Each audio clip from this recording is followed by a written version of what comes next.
histoires, les différents styles. Moi j'avais envie de comprendre l'évolution qu'il y a eu entre le premier CETA, l'avènement de l'escalade en libre, et l'escalade actuelle.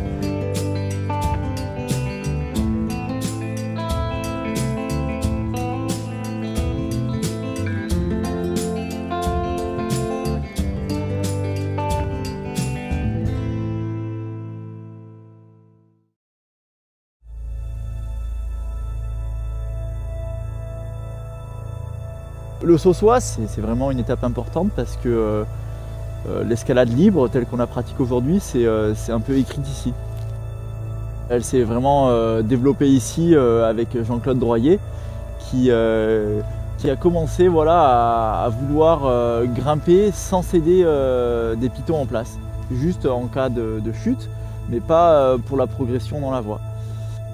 Donc il a vraiment amené une idée un peu novatrice en France avec l'esprit du libre et ça lui a valu pas mal de critiques d'ailleurs à l'époque. Mais heureusement qu'il était là et puis qu'il a eu un peu cette audace de lancer ça parce que voilà, maintenant c'est ce qui définit notre sport et la manière dont on le pratique. Grâce à un rassemblement au Pays de Galles où la fédération anglaise en quelque sorte a invité des grimpeurs français et là-bas évidemment ils grimpaient en libre et je me suis rendu compte des possibilités considérables. D'abord ils grimpaient à un niveau plus élevé que nous et puis des possibilités que ça allait permettre d'apporter. Donc au retour je me suis dit bon bah voilà, on va commencer à essayer de développer cette pratique en France. Et les gars du CAF de Dijon ont écrit un grand article en disant de toute façon, Monsieur Droyer ne fait plus de l'escalade, il fait du cirque, travaille les voies, voire même il tombe. Voilà, donc l'air de dire ça n'aura pas d'avenir dans notre activité à nous.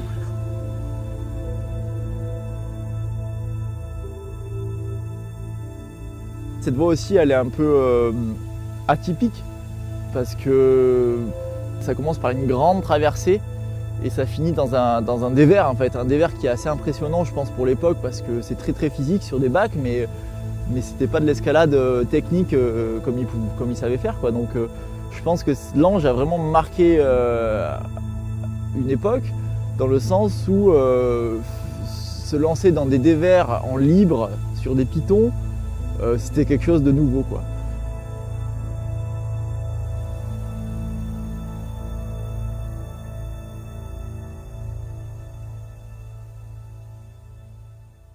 C'est un peu différent de l'échelle à poisson. Oui. L'échelle à poisson, ça a un petit peu plus reçu. Hein. Ça vieillit beaucoup l'échelle. Pour finir, c'est presque plus dur. Ouais, je pense que c'était plus dur l'échelle à poisson. Ah oui, ouais, on va devoir faire, effectivement. Là, tu balades carrément. L'échelle à poisson, je te jure, il y a des endroits, ça. Ouais, c'est des trucs, tu peux vite avoir un pied qui rip et tu trouves que. Carrément. Après, moi, dans mon livre, j'ai regardé hier, je l'avais coté 7A+, 7B. Ah oui, c'était pour faire chier Laurent. C'est les mecs du Sud qui m'ont décoté la gougousse. Parce que comme j'avais fait la gougousse, premier 7B à Buux, pour moi, les gars du Sud, ils me la décotent à 7A+. Donc, du coup, Laurent devenait le premier à avoir fait du 7B. Mais peu importe, mais à l'époque, il y avait une rivalité entre Jacob et moi.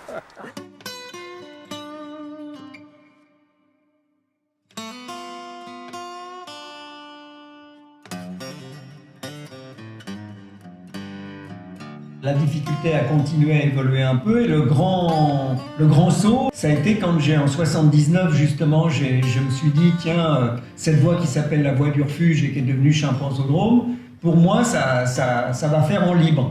Je l'ai nettoyé, j'ai enlevé quelques vieux clous qui restaient, j'ai enlevé les saletés dans les trous et j'ai commencé à travailler ça en me disant ça doit faire.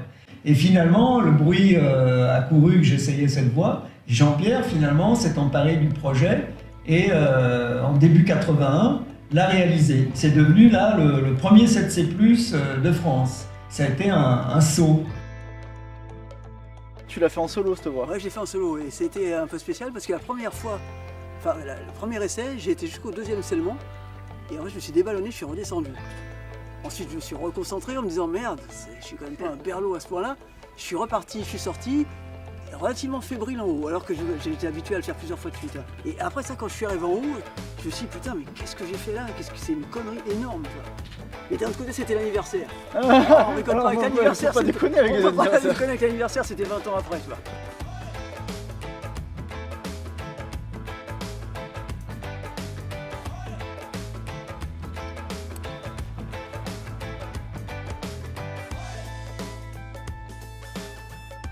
Tu veux y aller en boule, maman? Après, par contre, le bidule, donc la voie qui est juste à droite, j'ai galéré à trouver les méthodes. Vraiment, je voulais essayer à vue. Et puis, je me suis rendu compte, bon, d'une part, que je n'arrivais pas à le faire à vue, et d'autre part, que j'ai mis 1 heure à trouver une bonne méthode qui marche en bas. C'est vraiment un gros pas de bloc à la première dégaine. Il n'y a que 3 dégaines dans la voie.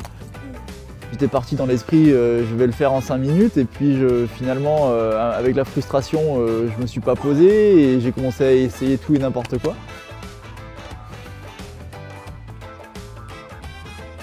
Putain! C'est une voie d'une sacrée difficulté, je trouve, pour l'époque, et la cotation 8A+, me semble très très justifiée.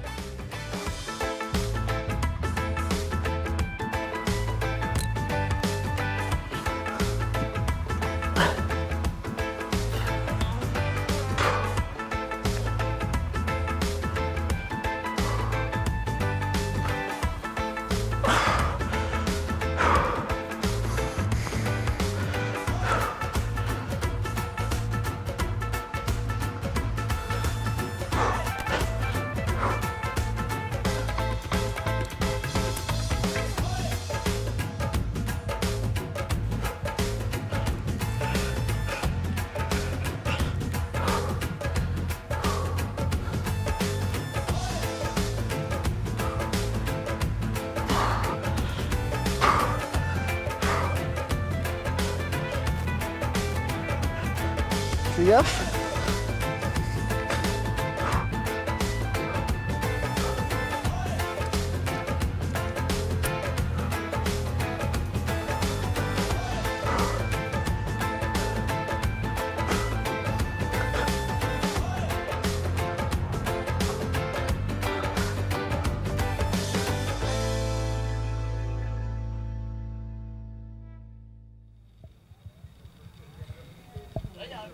Ah mais non, je te dis, l'autre fois, moi j'ai rien compris l'autre fois. J'ai été vaché sur le piton où t'es là et j'ai regardé mais j'ai pas vu comment faire. Je crois pas que c'est pété à ce niveau-là. Là où ça a pété, c'est tout en haut. Tu vas tomber de toute façon. Ah non. Ah mais moi, une semaine après, je sais même plus ce que j'ai fait. Hein. Je sais même pas si j'ai fait la voie. Tu vois.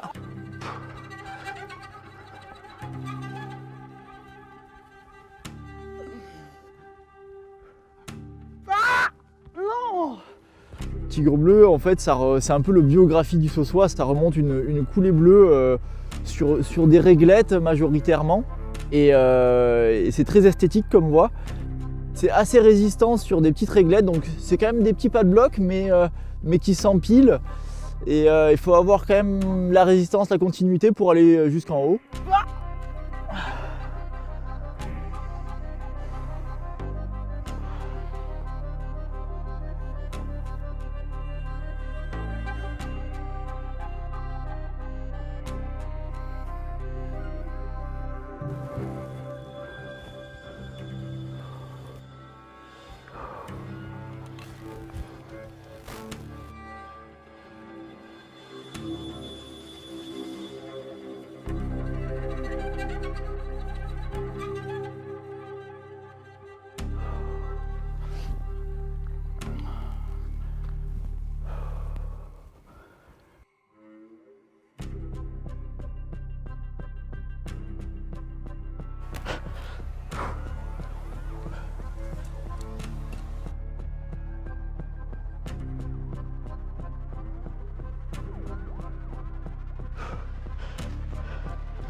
c'était Lucien Berardini qui avait promis sa 205 GTI au premier qui ferait la voix, tu vois. Donc je me souviens après avoir fait la voix, avoir été voir Lucien, et lui dit hey, Lucien, il faut la carte grise et les clés là. Et il m'avait dit non, mais la voiture elle est capoute, elle est foutue. Ouais, mais tu avais dit 10 000, je vais donner 10 000 balles. Je dis bah donne-moi les 10 000 balles alors. Il me dit ouais, mais non, parce que j'étais pas là, j'ai pas vu. Bah, j'ai dit il y avait quand même Monsieur Moreau et sa femme qui ont vu quand je l'ai fait la voix. Donc il y avait quand même des témoins. Quand même, tu me dois cet argent. Et en fait, jamais il a voulu le donner en fait. Peut-être qu'on va faire une étape bonus. Il y a une étape bonus à la Sainte-Victoire et au Simail. Peut-être qu'on va faire une étape bonus dans le Comtal. On va voir. Il y aura peut-être une étape bonus.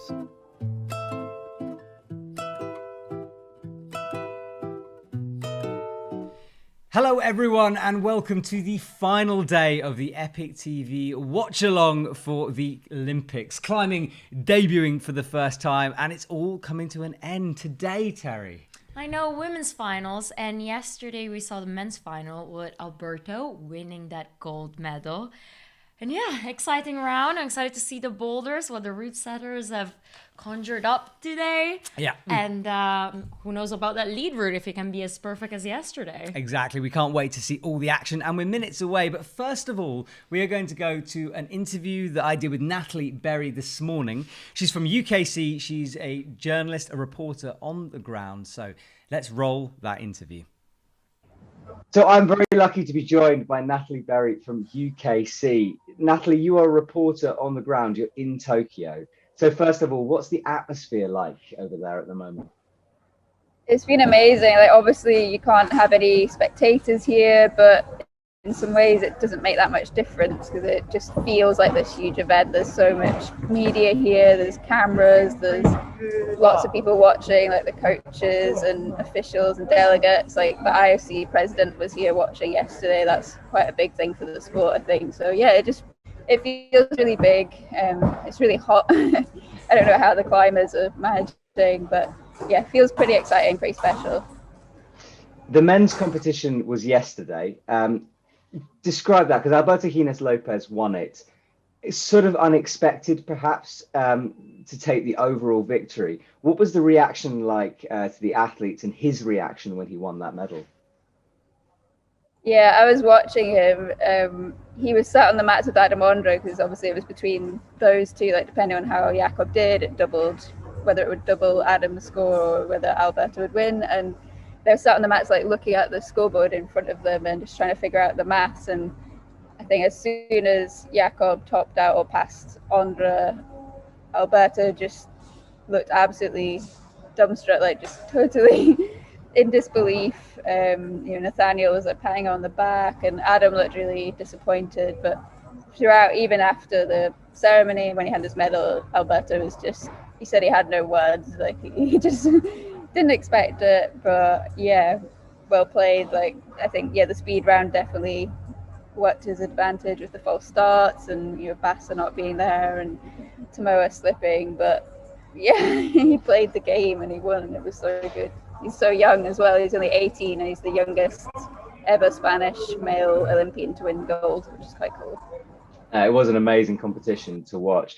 And for the women's, that's coming up in a couple of hours. We've got 8 of the best women in the world competing for that gold medal. Janja Garnbret coming into this seems to be the obvious favourite for this final. You've seen her around. Is there any nerves that are starting to play in here, or is she our usual and Janja ice cool? Yeah, I thought she looked really relaxed when I've seen her walking around, and like in the training sessions she seemed really relaxed, she seemed really positive, but then in the qualifiers in speed she had quite a bad time in that. She seemed that she was like slipping and seemed really anxious and nervous, and I think speed can do that, especially if it's not your discipline. But she said she pulled it together in the boulder round. She got 4 flashes and absolutely dominated.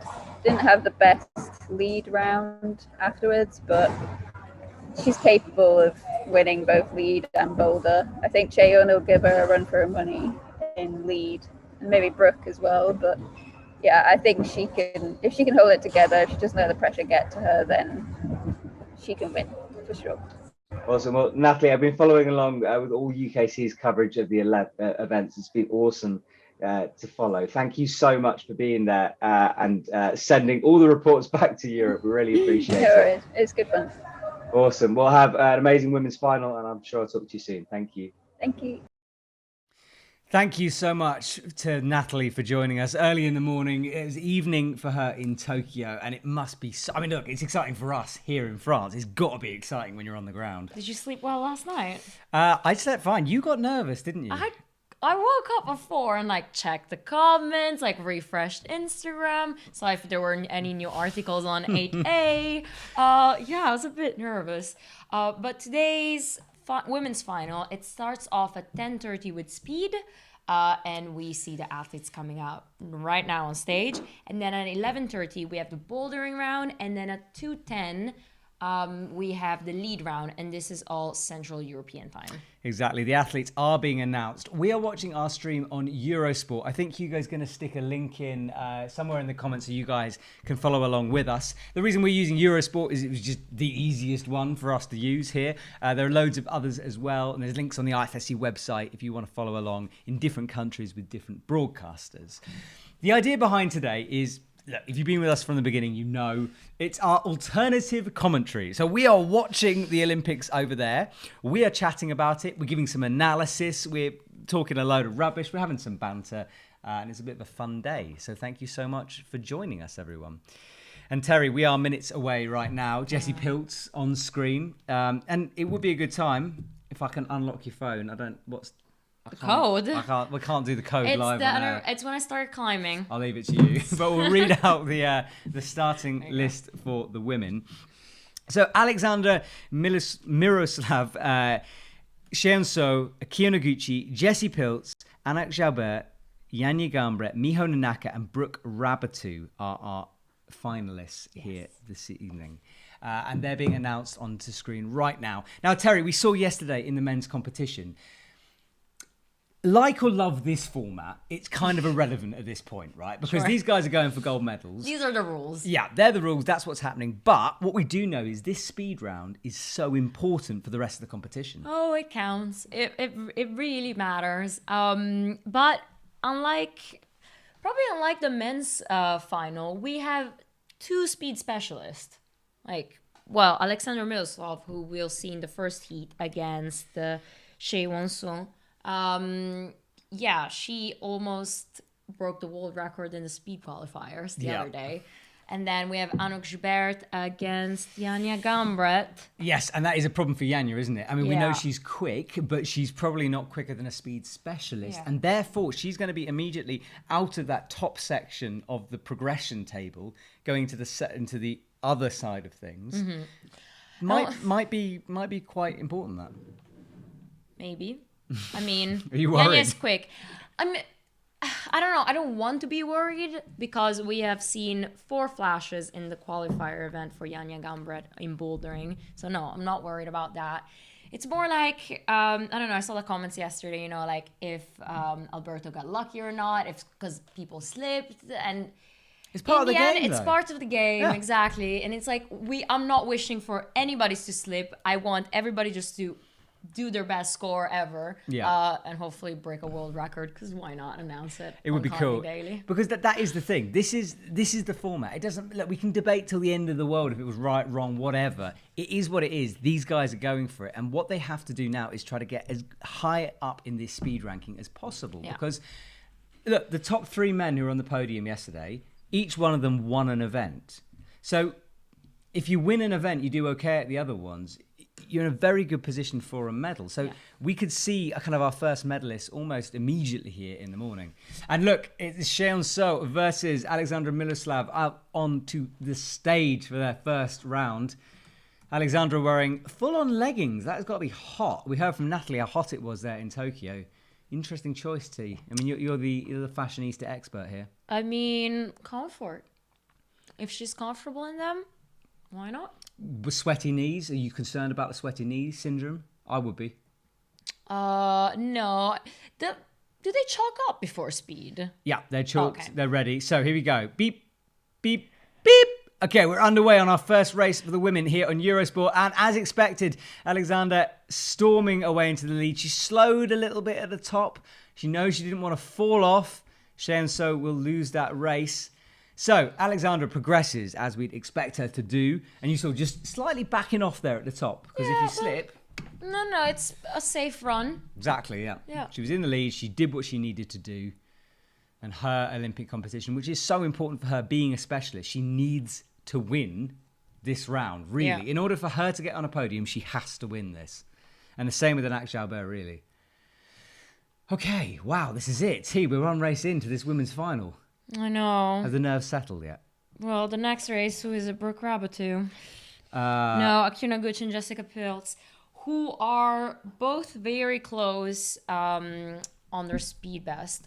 But Akio is a bit quicker than Jessica. Yeah. So if you're watching us with a delay, we are about 30 seconds behind the Eurosport or whatever you're watching it. So you've got to set your slider backwards about 30 seconds in order to sync up with us. I know this is tricky at the beginning. Yesterday, everyone had problems, and then by the bouldering, we'd all worked it out by then. But we are a bit behind because of the YouTube delay.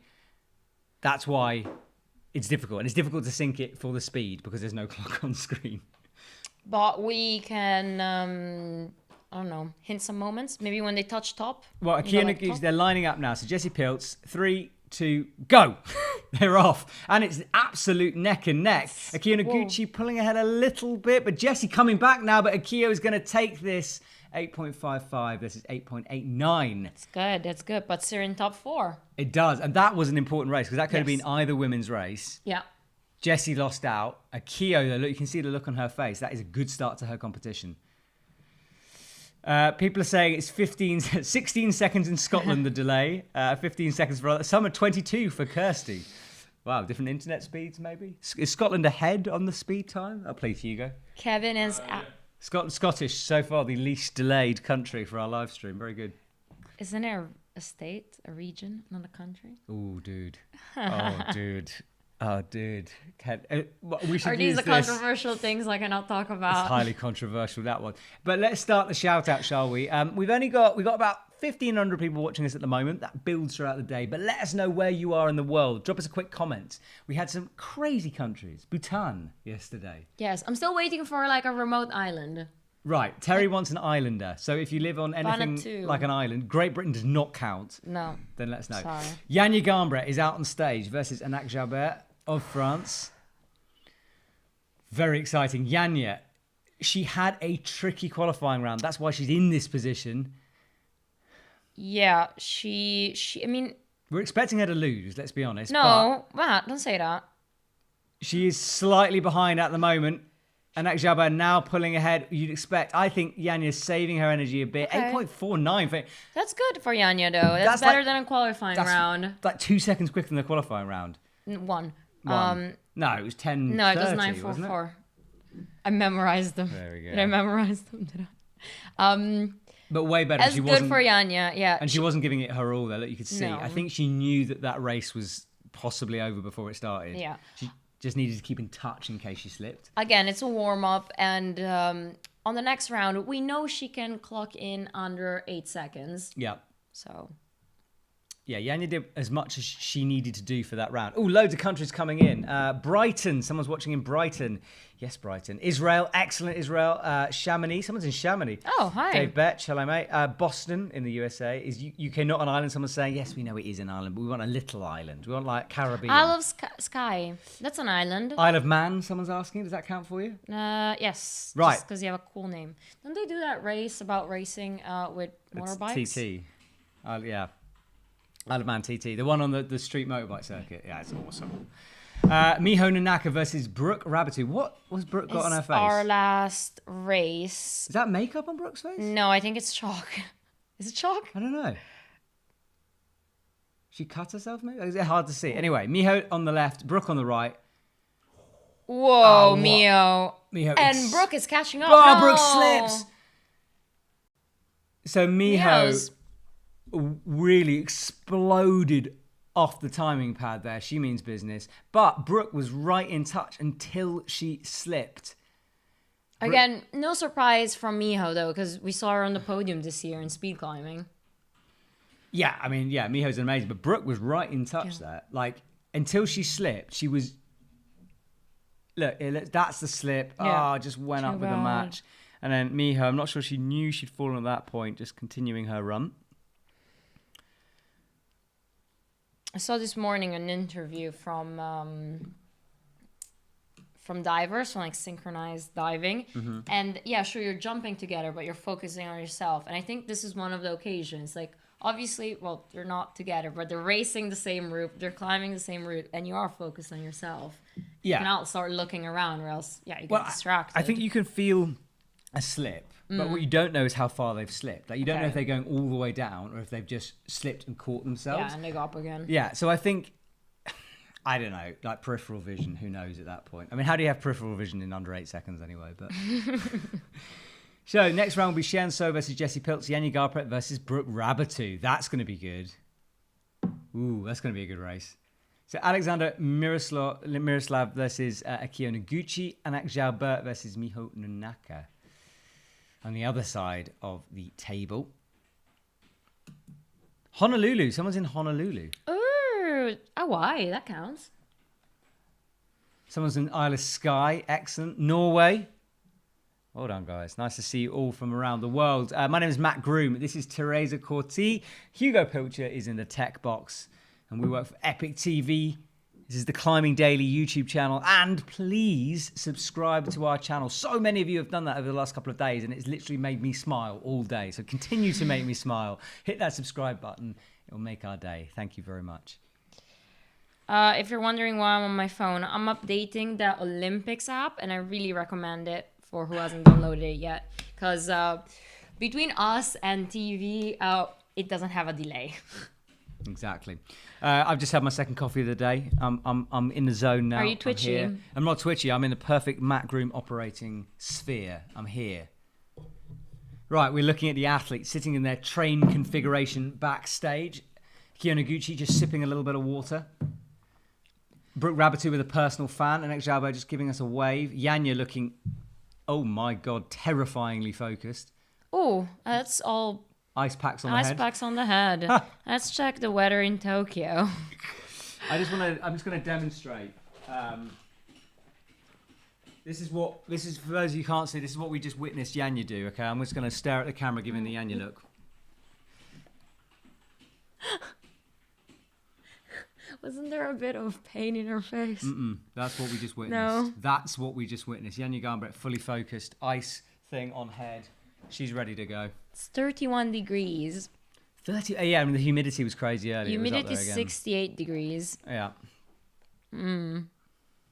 Slippy. Although, not as high as it has been. 83 or something it was. On the men's On the men's, qualifying, yeah. But always 31 degrees, so yeah. You have to compete in tropical conditions. Yeah, it does. I mean, night sets during this final. So by the end of it, they're climbing at night, which does help. Why have you got the YouTube comments massive on your screen, T? Because I'm really blind, okay? Glasses. Put your glasses on. I know, but then I kept reflecting on the lights, and I honestly think we're gonna get sued because you could see the reflection of Eurosport in my glasses. But can you see Eurosport? Well, it's speed climbing, so yes. Right, so you see a blur. Bouldering, I will need my glasses for the cruise. That's fair enough. Right, Xian So versus Jessie Pilz. They're out on stage. Glad people like my pillow on the head moment there. About Xian So, she's wearing, I saw this on Instagram of Jane Kim. She's wearing a little bow that Jane Kim gave her. Oh, no way. And for who doesn't know, Jane Kim is like, I don't know, what would you describe her? Legend. The best climber ever. Adam Ondra looks up to her. Well, she's a bit smaller than her, so technically she looks up to him. Right, they're off. Xian So is behind at the moment. Jessie Pilz in the lead, but both of them making hard work of it. Xian So slips. She looks like she's gone. No, she's still on the wall, but Jessie's going to take the win, 8.77. Bit of a laboured fight, that one. Both athletes going back and forth. Not the smoothest, but Jessie got it done. So that's 5th or 6th place for Jessie. So, good start for Jessie Pilz. Xian So, not too bad, so possibly 6th for her? No, she'll be racing for 7 or 8. Right, okay, so Xian So perhaps not the best start, but, I mean, she pushed Janja all the way in the bouldering. And she topped, did she top the lead route the other day? Close. She was close. She got first in lead the other day. Okay, we've got... We're halfway through. Yeah, we're about halfway through. So this format, if you just join us, is different from the Oh, sorry, forget that. This is a massive race. Ignore what I was just saying. I was filling time. It's Brooke Raboutou versus Janja Garnbret. This is a huge race. Yes. These two, both potential podium places. Janja has got to be said the favourite. But Brooke Raboutou... They're more or less the same with speed. But Janja needs her best speed result for sure to beat Brooke. Brooke's like she's carrying, I don't know, something on her face. Looks like she might have just hurt herself or something. I don't know. Climbing is brutal, eh? Right, both. Janja is... Neck and neck, but Janja slips. Brooke in the lead at the moment. Janja's catching up. Janja's catching up. Oh, how did Janja Garnbret just do that? Janja Garnbret stops the clock at 8.67. Brooke Raboutou 8.77. Janja just fully slipped and somehow... She caught up. She came back. It's Janja Garnbret. I mean, are you surprised? I'm surprised because when she came into the qualies for the speed, she was not herself a couple of days ago. Look at that slip. That was she was fully backwards, one hand grab. How did she recover? Brooke slows a little bit, but Janja in the dyno. She won it in the dyno. Yeah, Brooke also there was a little hesitation / slip though, more or less where Janja was at. She just... Look, to me that is the biggest example of like a champion's mindset that I've seen. There wasn't even time for her to pick herself up. She just did it instinctively. Janja is Janja. And she will go against Jessica Piltz for the 5th or 6th. Janja. Yeah. Okay. Oof. Which could be vital. It could be absolutely vital. Yeah. Right. Alexander Miloslav is in action versus Miho Nanaka. Alexander needs to... against Akio Noguchi. Apologies, I saw blue Japanese uniform from afar there. Got confused. Alexander has to win this. Like, she has to win this. Yeah, For her to podium, she has to win this. Whoa. She is currently behind, but now she's starting to pull away. Needs to keep it clean, though. Akio slips. She does keep it clean. 7.03. What did you see that start? Yeah, I mean, that was close to a world record. World record is, 6.96 for the women. 7.03. Very, very close. We might see it in the finals. I kind of hope we see a speed specialist final. Yeah, Anouk and Alexandra. Yeah, it makes sense. It would be cool to see that. Like, let's see these women race at the sport they're like best at for the speed final. That is a blistering time from her. No holding back. Akio had a slip in the middle, but it didn't really matter by that stage. See, long leggings, comfortable. She's quick anyway. Just killing it. We should talk about leggings in a minute because you are wearing something very special. Yes, indeed. Which we will reveal maybe after the speed. When I'll jump up on the lead or on the bouldering. Oh, we have to wait for you to jump up. When I'll have a mental breakdown. I don't know what might happen today. I'll for sure get off. I mean, you're going to have a toilet break at least 5 times during the stream. So at that point, we'll probably see. But Terry is wearing a very special outfit today in celebration of the Olympics. Right, Anak Jabber versus Miho Nanaka. Again, Anak has to win this in order to potentially get a podium and set up the speed final.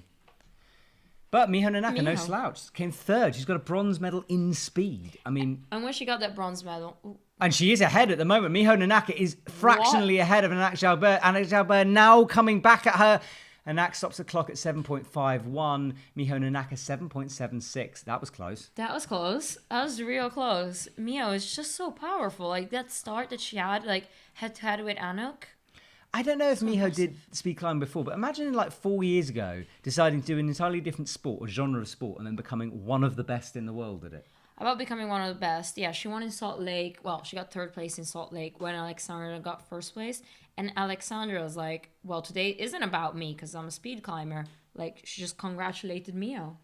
Because that is super impressive. And like you said, when did she start climbing speed, training speed? Yeah, exactly. And of course... Oh, bullet time. Look at that. Why is everyone asking to see Hugo's feet on the chat? Is there some in-joke we're missing here, Hugo? I mean, we should maybe have a foot cam. I showed him yesterday. You showed me your feet yesterday, okay. No, your shoes. It's normally the same guy called James Barkley who's James, do you want to tell us about Oh, this? he has a- Is it just Hugo's feet or is it feet in general? Let us know. I'm sure Hugo could. He missed it yesterday. Oh, okay, James. Fair enough. No one's judging here. We'll try to get a foot cam on Hugo. Hugo is judging you. Okay, fair enough. We need a Hugo battery cam change. We should do that. We should definitely Instagram it when we have it. Okay, I think we'll see we're seeing the last races on screen. Why didn't they flick to the bottom ones? Is Akio Noguchi then against Miyonaka? Yeah, 3 and 4. Yeah, Miha versus Akio. And it is worth mentioning, remember, this is Akio Noguchi's final competition. This is the last time we will ever see her compete, certainly on this level, ever again. She's retiring after the Olympics. What a way to finish your Olympics. Olympic final. I kind of want to reserve one of my medal positions for her, just because that is a great story. Oh, she deserves it. Home country, Yeah. she just deserves it, really. If you're wondering about the format, it is a race format for the finals. So the athletes go head to head. They progress depending if they win or not. So it is a straight race, these ones. Somebody said if Yanya beats Pilz, it's over. Oh, we What cannot does that make. mean? We can't beat No, predictions. it's too early. Yeah, way It's too early. early. We didn't know until the final men's climb. Adam Ondra went from 1st to 6th yesterday. Brooke Rabatu versus Xian So. Let's see how these two women get on here. I wasn't expecting Brooke at the bottom though. Yeah, Brooke perhaps not the best. She's had a couple of unlucky Two runs. She's slips. looking kind of pissed off now as she comes out. That's good. Is he good? That's good. Okay. You need that rage. I think it depends. Like some athletes rage, like Jakob Schubert. Oof. He needs to turn on the rage. Yesterday he turned on rage mode so much better. Second Yeah, it was yeah. raging. Both in North Face. But yeah, Brooke is quicker than Cheyenne So. So we're expecting Brooke to take this, but Brooke is either looking incredibly determined or slightly nervous. It's one of the two at the moment. I'm nervous. Both athletes off clean, but Cheyenne So pulls ahead. Brooke now starts is to come picking back. up. She had a slight slip. Looks like Brooke's going to win it if she can keep Come it on. together. Yes. She does barely, though, just on 9 that clock timer. seconds. Yeah. 9 seconds for her, 9.85. I say barely because it almost looked like she missed the dyno. She was going way to the right of that jump.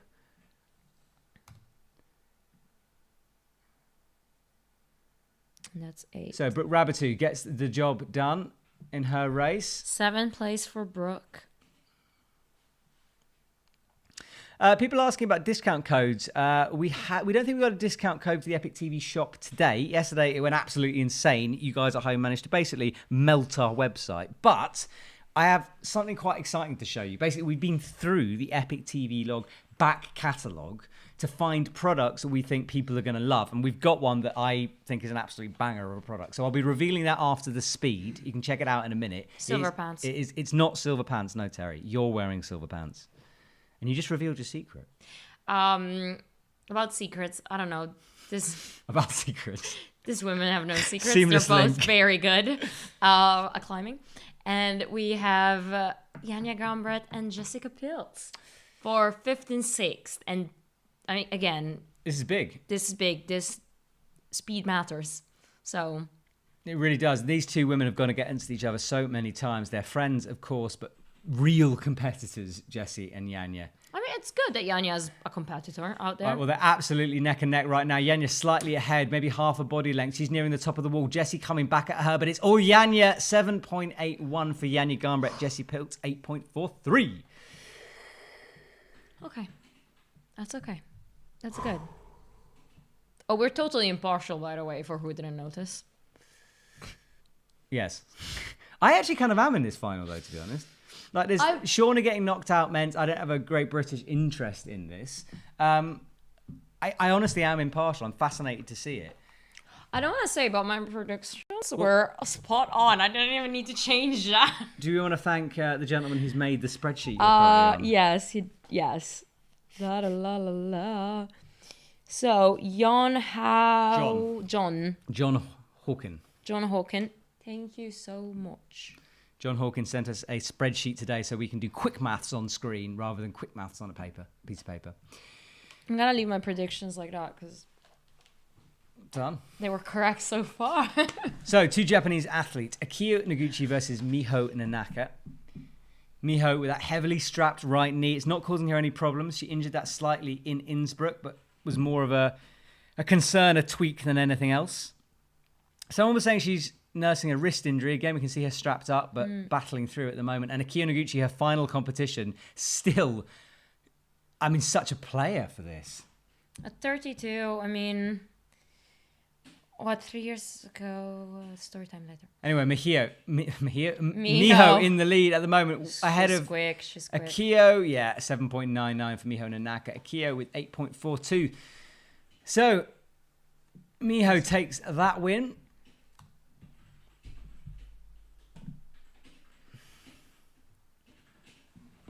Both athletes come down to the ground.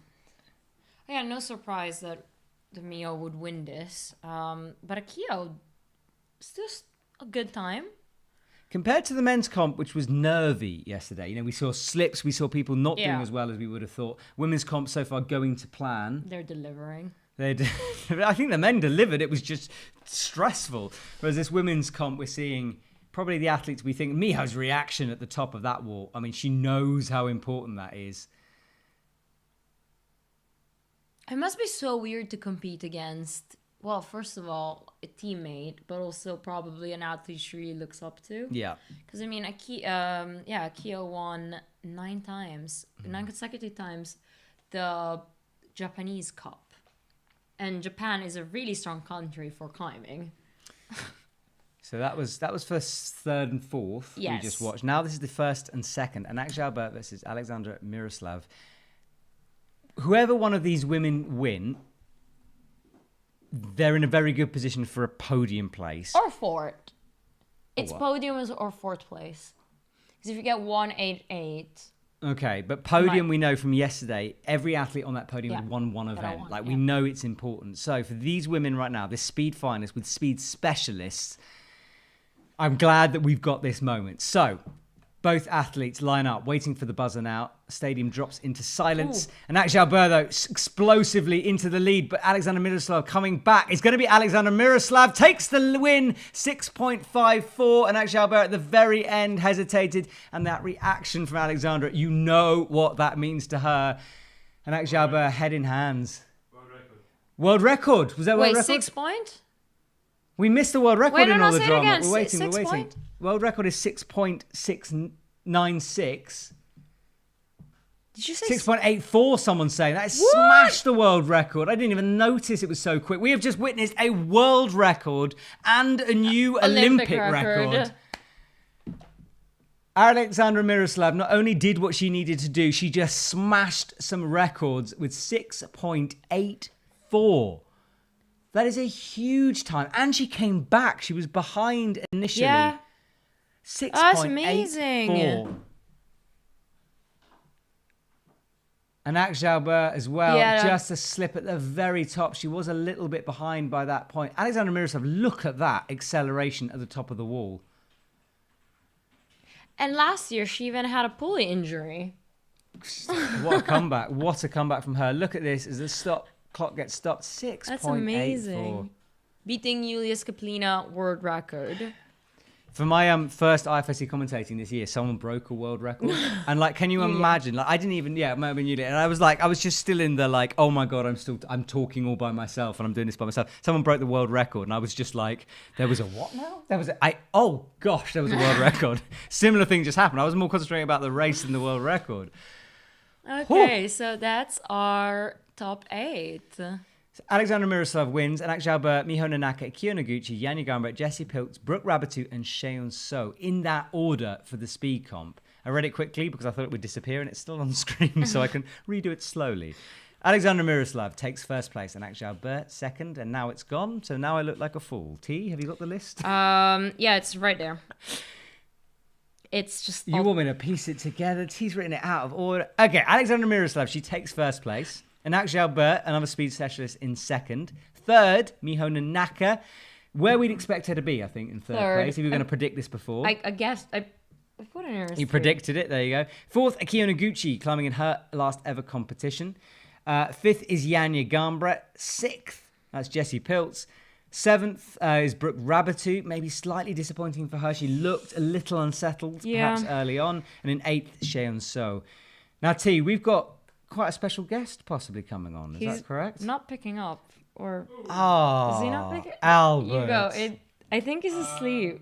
The problem is, sorry, I haven't sent him the Zoom link yet. Okay. Because I've got one open for Stasa. Oh, okay. Albert, I'll just leave it open. Well, Albert's asleep still, we think, so maybe. Yeah, might be.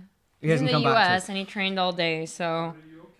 We're hoping that Albert is going to come on at some point. We can come on later on in the day. We have Stasa Gejo joining us after the women's bouldering round. Awesome. How long do we've got? Half an hour now, don't we? We have half an hour, little coffee break, and we'll be rolling out EpicTV movies. So enjoy those. No, before we go though, I have to talk about the product quickly. So I'm sure Hugo can maybe get us on screen to show the product we're going to talk about. But today we're going to be talking about the Mountain Hardware Core Strata Climbing Jacket. The reason we picked this out of the EpicTV shop bargains was because it is ridiculously cheap, to be honest. It's only 115 euros, down from 230. It's 50% off this thing. So, fast and light, you could big wall in it, just have it on your harness, bouldering in it, running with it even. I use the Mountain Hardware super thin one. This thing has got 40 grams of synthetic insulation in it, so just enough to keep you warm when you core. It's a banging jacket. It's in all sizes, small, medium, and large. It's only 115 euros. If previous live streams got anything to say about it, this will sell out in about 2 minutes. So if you're looking at this jacket thinking, that is exactly what I need in my life, comes in black, comes in red. Comes in, Blue, Comes is it in greeny? women's. Dark Army. Yeah. There we go. Comes in Dark Army. It is a cracking deal. It's on screen. I think Hugo's going to put a link down below. My shop has already crashed. So maybe we've crashed it straight away. I don't know. But keep trying if you can't get onto the EpicTV shop. That jacket is up there in a bargain. Just go and have a coffee. I have to heat up mine. Yes, let's go get a coffee and then let's see the bouldering round with 3 flashes from, Terry's predicting flashes. We will see you guys in about half an hour. See you in a bit. So I'm very lucky to be joined by Nathalie Berry from UKC. Nathalie, you are a reporter on the ground. You're in Tokyo. So first of all, what's the atmosphere like over there at the moment?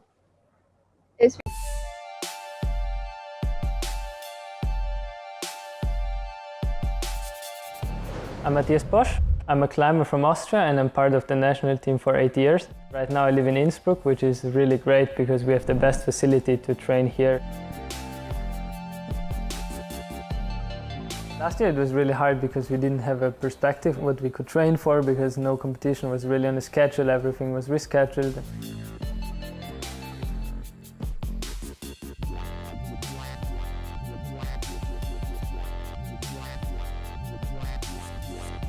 We all know that uncertainty is not nice, and for an athlete who has a clear goal, and it's hard when this or that competition gets cancelled or postponed and the goals kind of break away, and then you ask yourself, what am I doing here? What am I training for?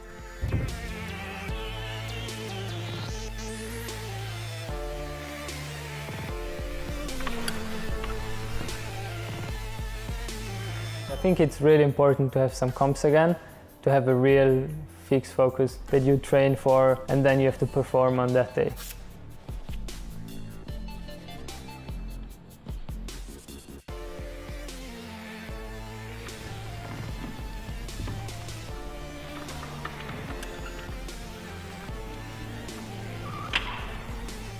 The first big goal is in June, so the focus is definitely on gaining some endurance and keeping the power that I've gained during winter.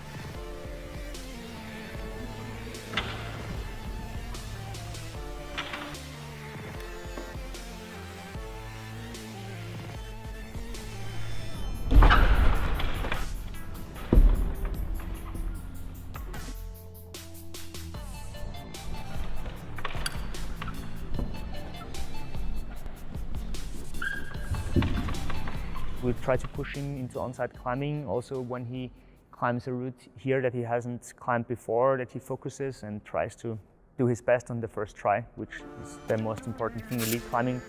That's the hardest for all the climbers, and I think all of them can improve. And that's something we focus on with Matthias. And also that he is diverse in his style, that he can adapt to different problems or styles in route setting, so that he's very open for new developments especially.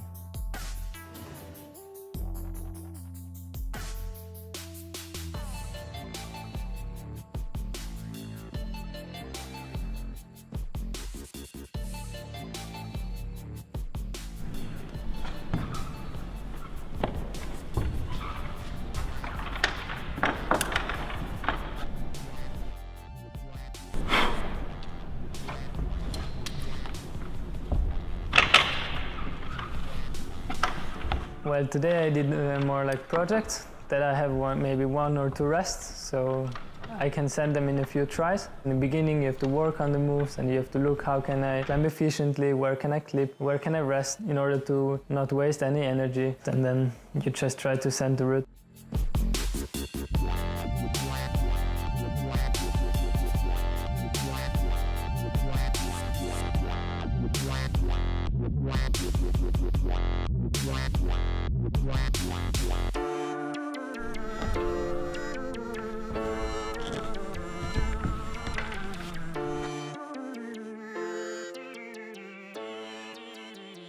A lot of the development in competitions comes from route setting actually. So climbers have to adapt to the modern style of route setting. Bouldering influences the lead discipline, and we find boulder elements or moves or parts in routes. So climbers have to be more diverse, they have to be good boulderers, to be good lead climbers.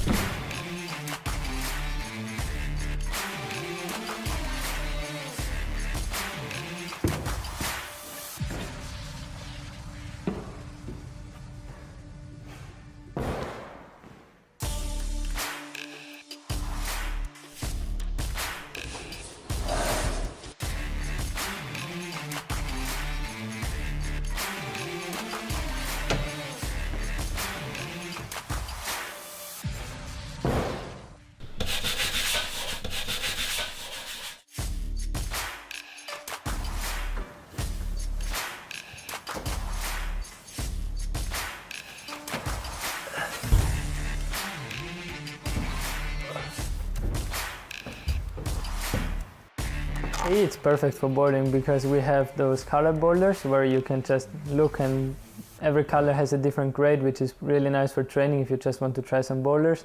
Then we have another part with these comp boulders that you always have some comp boulders with jumps and slabs and stuff. And then we have our training wall with all the wooden holes where you can just train power. And we have an app so we can always look up some boulders that someone set.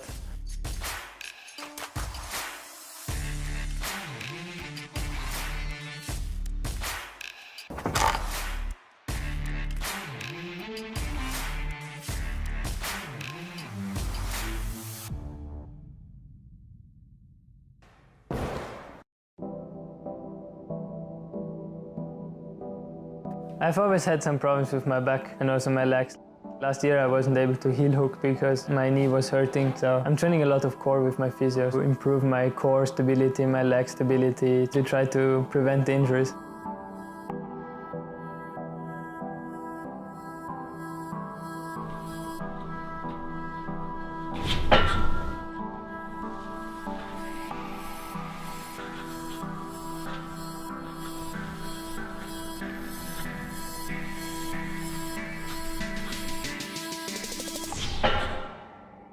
The first big competition this year is in Innsbruck. It's a World Cup in Innsbruck in June. I'm definitely training for that one. Super looking forward to climbing in my hometown. Unfortunately without people watching, but it's definitely going to be a big show.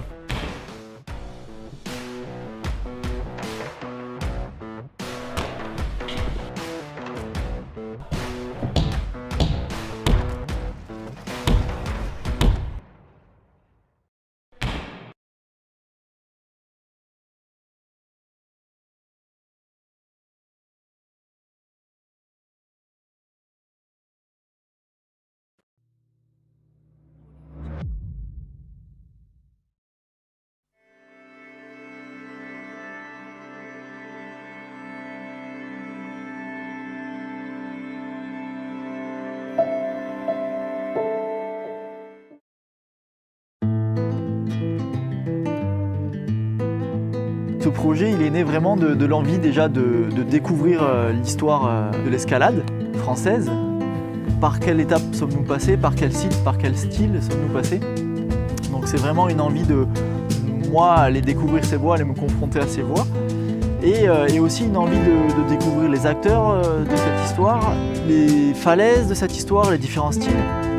Moi j'avais envie de comprendre l'évolution qu'il y a eu entre le premier CETA, l'avènement de l'escalade en libre, et l'escalade actuelle.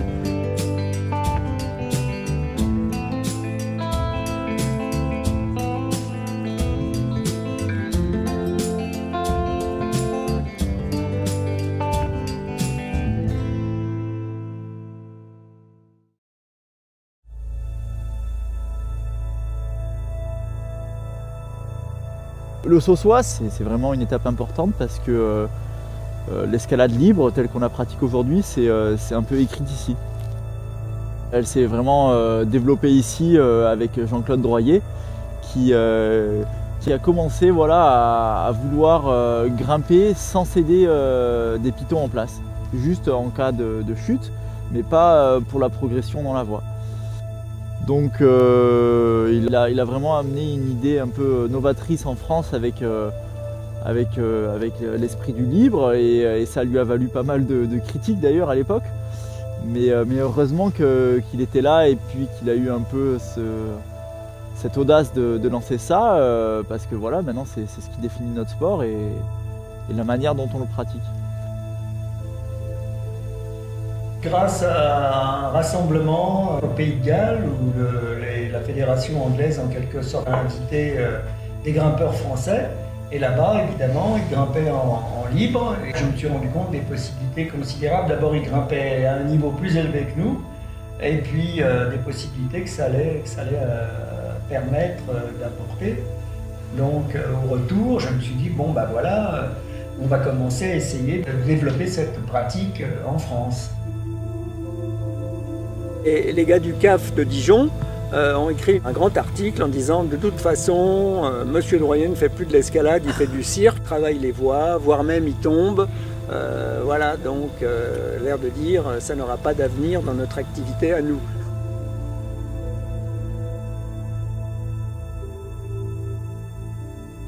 Cette voie aussi, elle est un peu atypique parce que ça commence par une grande traversée. Et ça finit dans un dévers en fait, un dévers qui est assez impressionnant je pense pour l'époque parce que c'est très physique sur des bacs mais c'était pas de l'escalade technique comme il savait faire quoi. Donc je pense que l'Ange a vraiment marqué une époque dans le sens où se lancer dans des dévers en libre sur des pitons c'était quelque chose de nouveau quoi.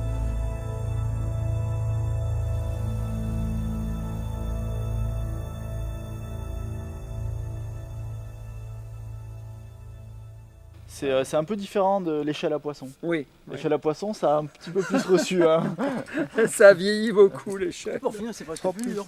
Ouais, je pense que c'était plus dur l'échelle à poisson. Ah oui, ouais, on va devoir faire, effectivement. Là, tu balades carrément. Ouais. Enfin, ouais, tu peux te reposer. Bah, l'échelle à poisson, je te jure, il y a des endroits, ça.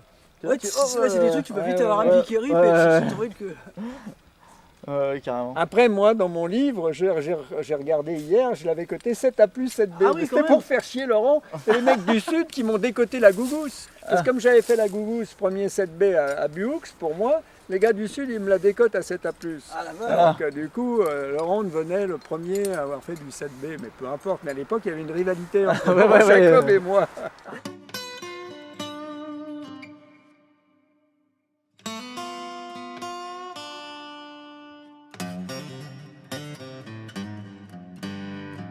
La difficulté a continué à évoluer un peu et le grand saut, ça a été quand en 79 justement, je me suis dit tiens, cette voie qui s'appelle la voie du refuge et qui est devenue Chimpanzodrome, pour moi ça va faire en libre. Je l'ai nettoyé, j'ai enlevé quelques vieux clous qui restaient, j'ai enlevé les saletés dans les trous. J'ai commencé à travailler ça en me disant ça doit faire. Et finalement, le bruit a couru que j'essayais cette voie. Jean-Pierre, finalement, s'est emparé du projet et en début 81, l'a réalisé. C'est devenu là le premier 7C+, de France. Ça a été un saut. tu l'as fait en solo cette voie. Ouais, j'ai fait en solo et c'était un peu spécial parce que la première fois, enfin le premier essai, j'ai été jusqu'au deuxième scellement et en fait je me suis déballonné, je suis redescendu. Ensuite je me suis reconcentré en me disant merde, je suis quand même pas un berlot à ce point-là. Je suis reparti, je suis sorti, relativement fébrile en haut, alors que j'étais habitué à le faire plusieurs fois de suite. Hein. Et après ça, quand je suis arrivé en haut, je me suis dit putain, mais qu'est-ce que j'ai fait là? Qu'est-ce que c'est une connerie énorme, tu vois. Et d'un autre côté, c'était l'anniversaire. On rigole pas avec l'anniversaire. Faut pas déconner avec les anniversaires. Pas déconner avec l'anniversaire, c'était 20 ans après, tu vois.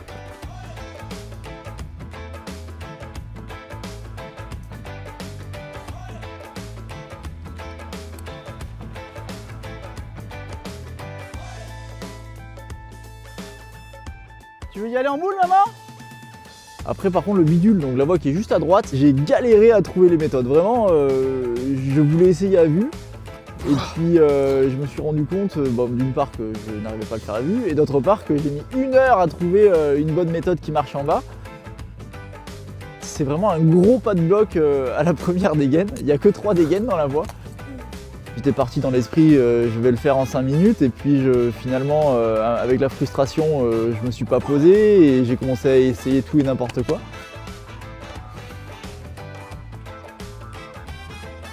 Putain! C'est une voie d'une sacrée difficulté, je trouve, pour l'époque, et la cotation 8A+, me semble très justifiée.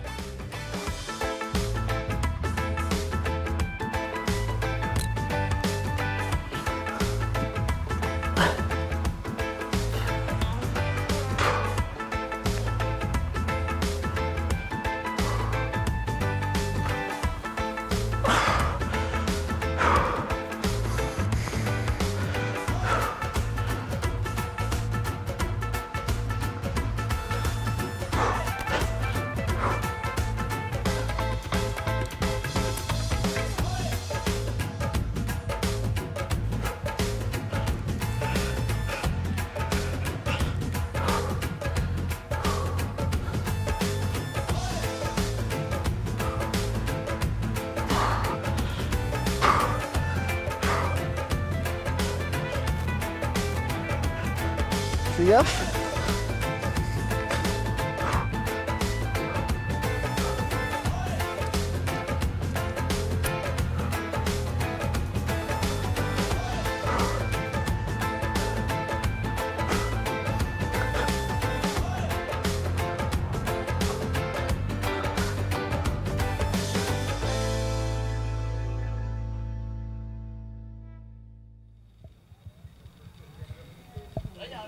Ah mais non, je te dis, l'autre fois, moi j'ai rien compris l'autre fois.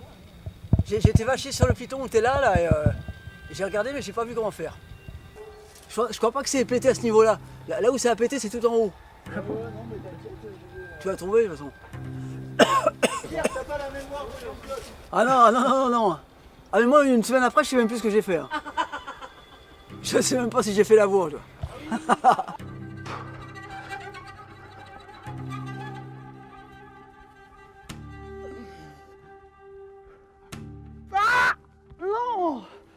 Tigre bleu, en fait, c'est un peu le biographie du Sauçois, ça remonte une coulée bleue sur des réglettes majoritairement, et c'est très esthétique comme voie.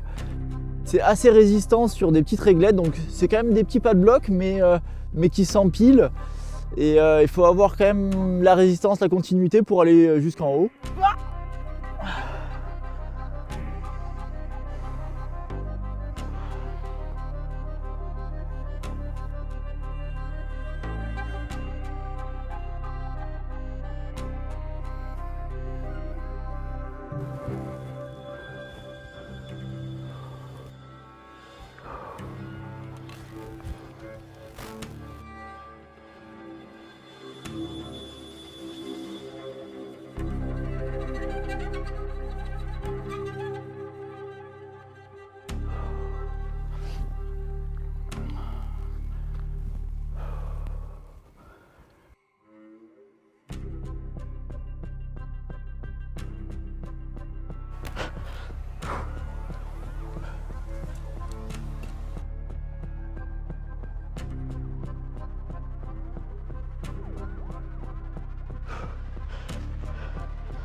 C'était Lucien Berardini qui avait promis sa 205 GTI au premier qui ferait la voie, tu vois. Donc je me souviens après avoir fait la voie, avoir été voir Lucien, et lui dit hey, Lucien, il me faut la carte grise et les clés là. Il m'avait dit non mais la voiture elle est capoute, elle est foutue. Ouais mais t'avais dit 10 000, je vais donner 10 000 balles. J'ai dit bah donne-moi les 10 000 balles alors. Il me dit ouais mais non parce que j'étais pas là, je l'ai pas vu. Bah, j'ai dit il y avait quand même Monsieur Moreau et sa femme qui ont vu quand je l'ai fait la voie. Donc il y avait quand même des témoins. Quand même tu me dois cet argent. Et en fait jamais il a voulu le donner en fait. Peut-être qu'on va faire une étape bonus. Il y a une étape bonus à la Sainte-Victoire et au Simail. Peut-être qu'on va faire une étape bonus dans le Crontal. On va voir. Il y aura peut-être une étape bonus.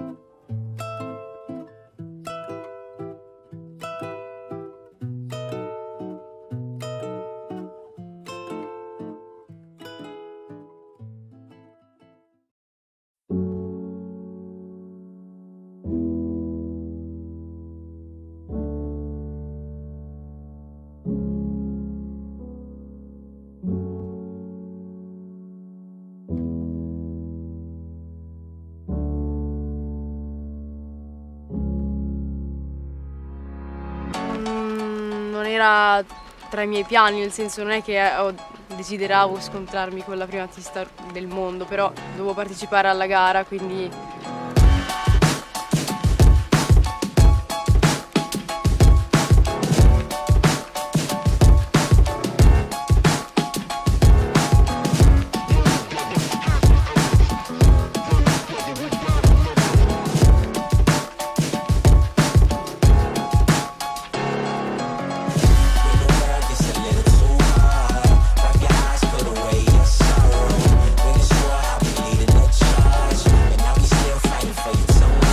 Oggi è il 6 luglio 2021, veniamo da mesi molto intensi, pieni di gare. C'è stato un periodo che avevamo una gara weekend.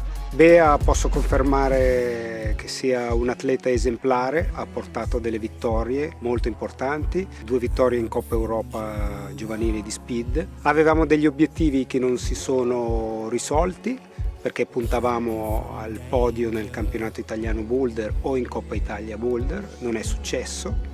per la gara di Bressanone, la Coppa Italia, mi aspettavo almeno di entrare in finale. Avevo grandi aspettative e non sono comunque riuscita a soddisfarmi. Il campionato italiano invece non riuscivo a concentrarmi, sia in qualifica che in semifinale. Non ci ho messo grinta, diciamo, e anche lì puntavo alla finale ma non ci sono riuscita.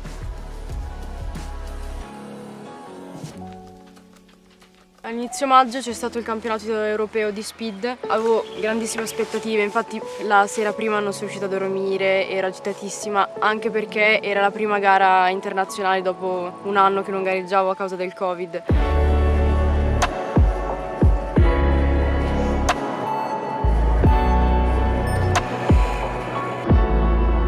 Quindi sono arrivata lì quasi impreparata. Non sapevo come gestirla, mi sembrava quasi di non conoscerla come agitazione, infatti è stata una giornata molto dura, devo dire.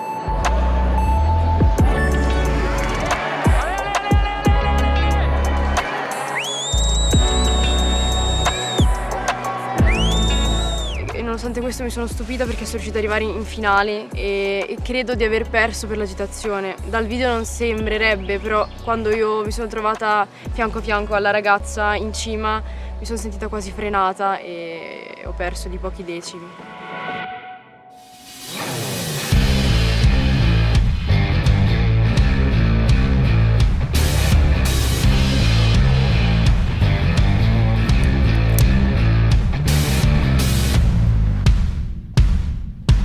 La lead è tra virgolette la sua terza specialità. Per il momento, per non toccare troppo la speed, stiamo facendo solo una seduta ogni 10 giorni, però le piace e soprattutto le piace e vorrebbe scalare molto di più fuori su roccia.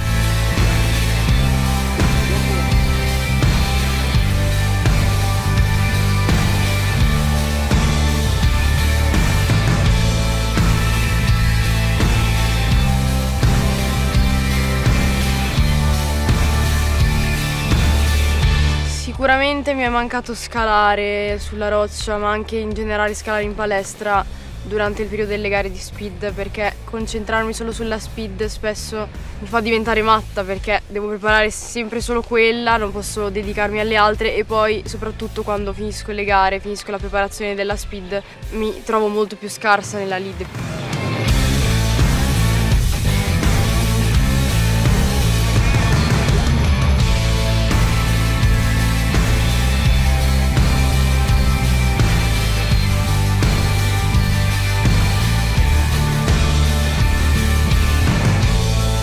Siamo convinti che possa fare bene in tutte e tre le specialità, probabilmente siamo convinti solo io e lei, ma si tratta solo di avvicinare sempre di più i periodi di forma in boulder, in lead e in speed.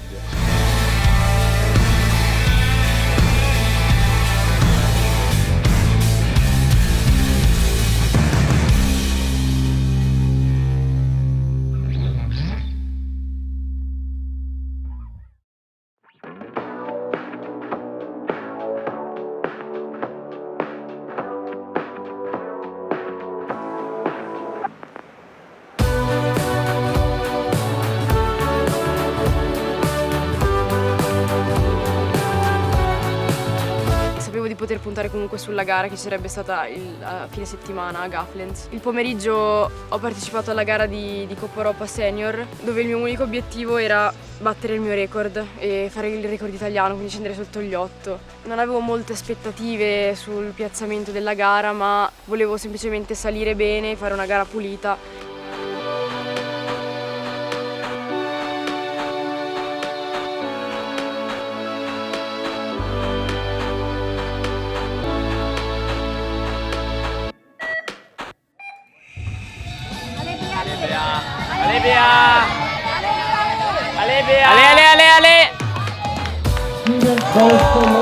Nei quarti di finale sono riuscita a battere il record contro la prima battista del mondo russa.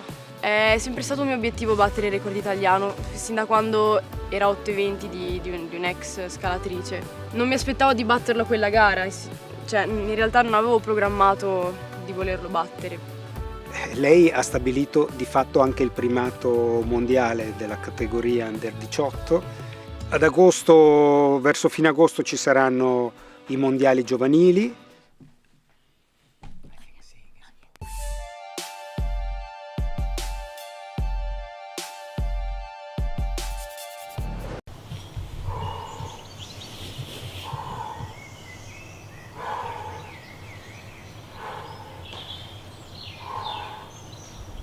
Vamos. Venga, vamos. Venga, que puedes hacerlo, vamos. Venga. Venga, que la puedes hacer. Vamos. Con rabia. Venga a correr. Ale.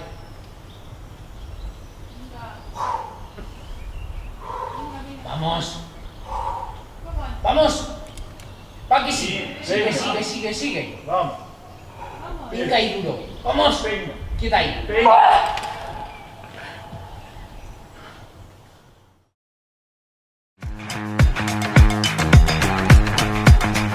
Izquierda, Dani.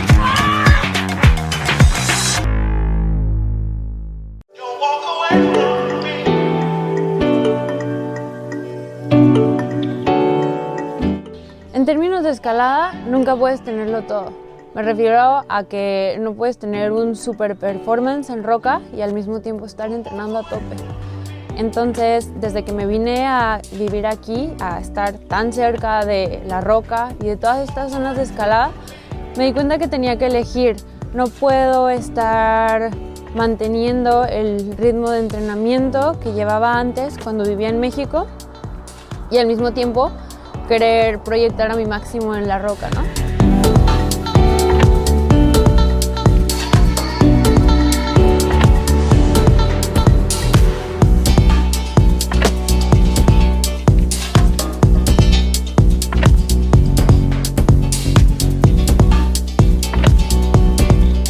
Entonces, o tomas la decisión de entrenar a tope y dejar de tener un buen performance en la roca, o decides encontrar un balance, que es lo que estoy intentando hacer, que es escalar en roca ir aumentando poco a poco mi performance, pero tampoco ir proyectando a mi máximo.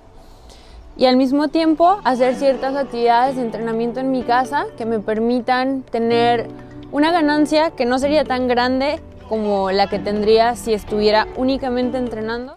Hello everyone, welcome back.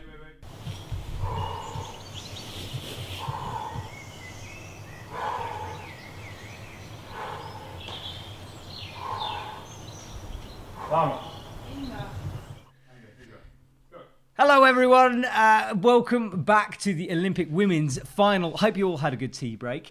We're just watching the athletes about to be announced onto the stage so they can observe the boulders. So let's let's do a bit of admin, shall we? And we're starting off with the Frasassi climbing festival. It's not a film festival, it's climbing festival. Don't they also show movies? I've never been there. I've been there, it was amazing. It's in the east of Italy.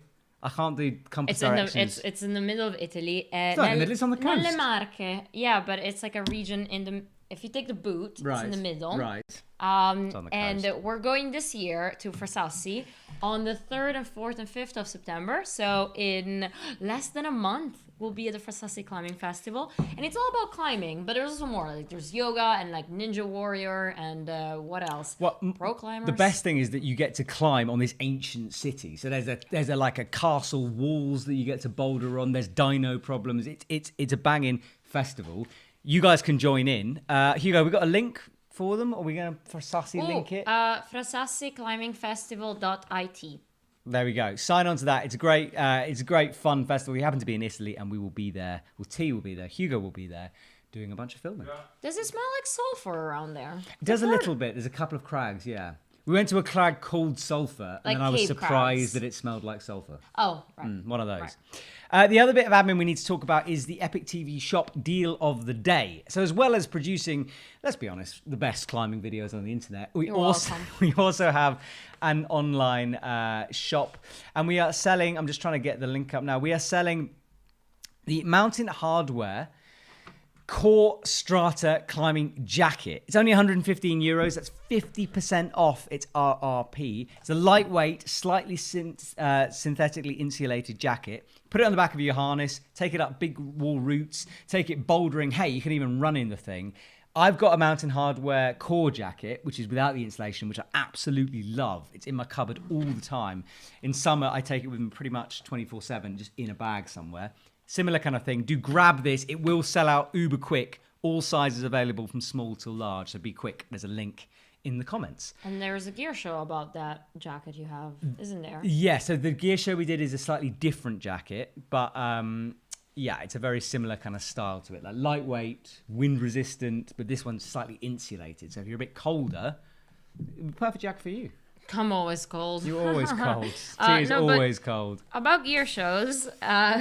For all the new subscribers, every Friday we have a gear show about climbing related gear. Yeah. And the reason we're not talking about the Olympics, by the way, for people who are saying, is there's nothing going on in the Olympics. They're looking at the boulders. We're looking at the boulders. In fact, now we're starting to pan down the wall.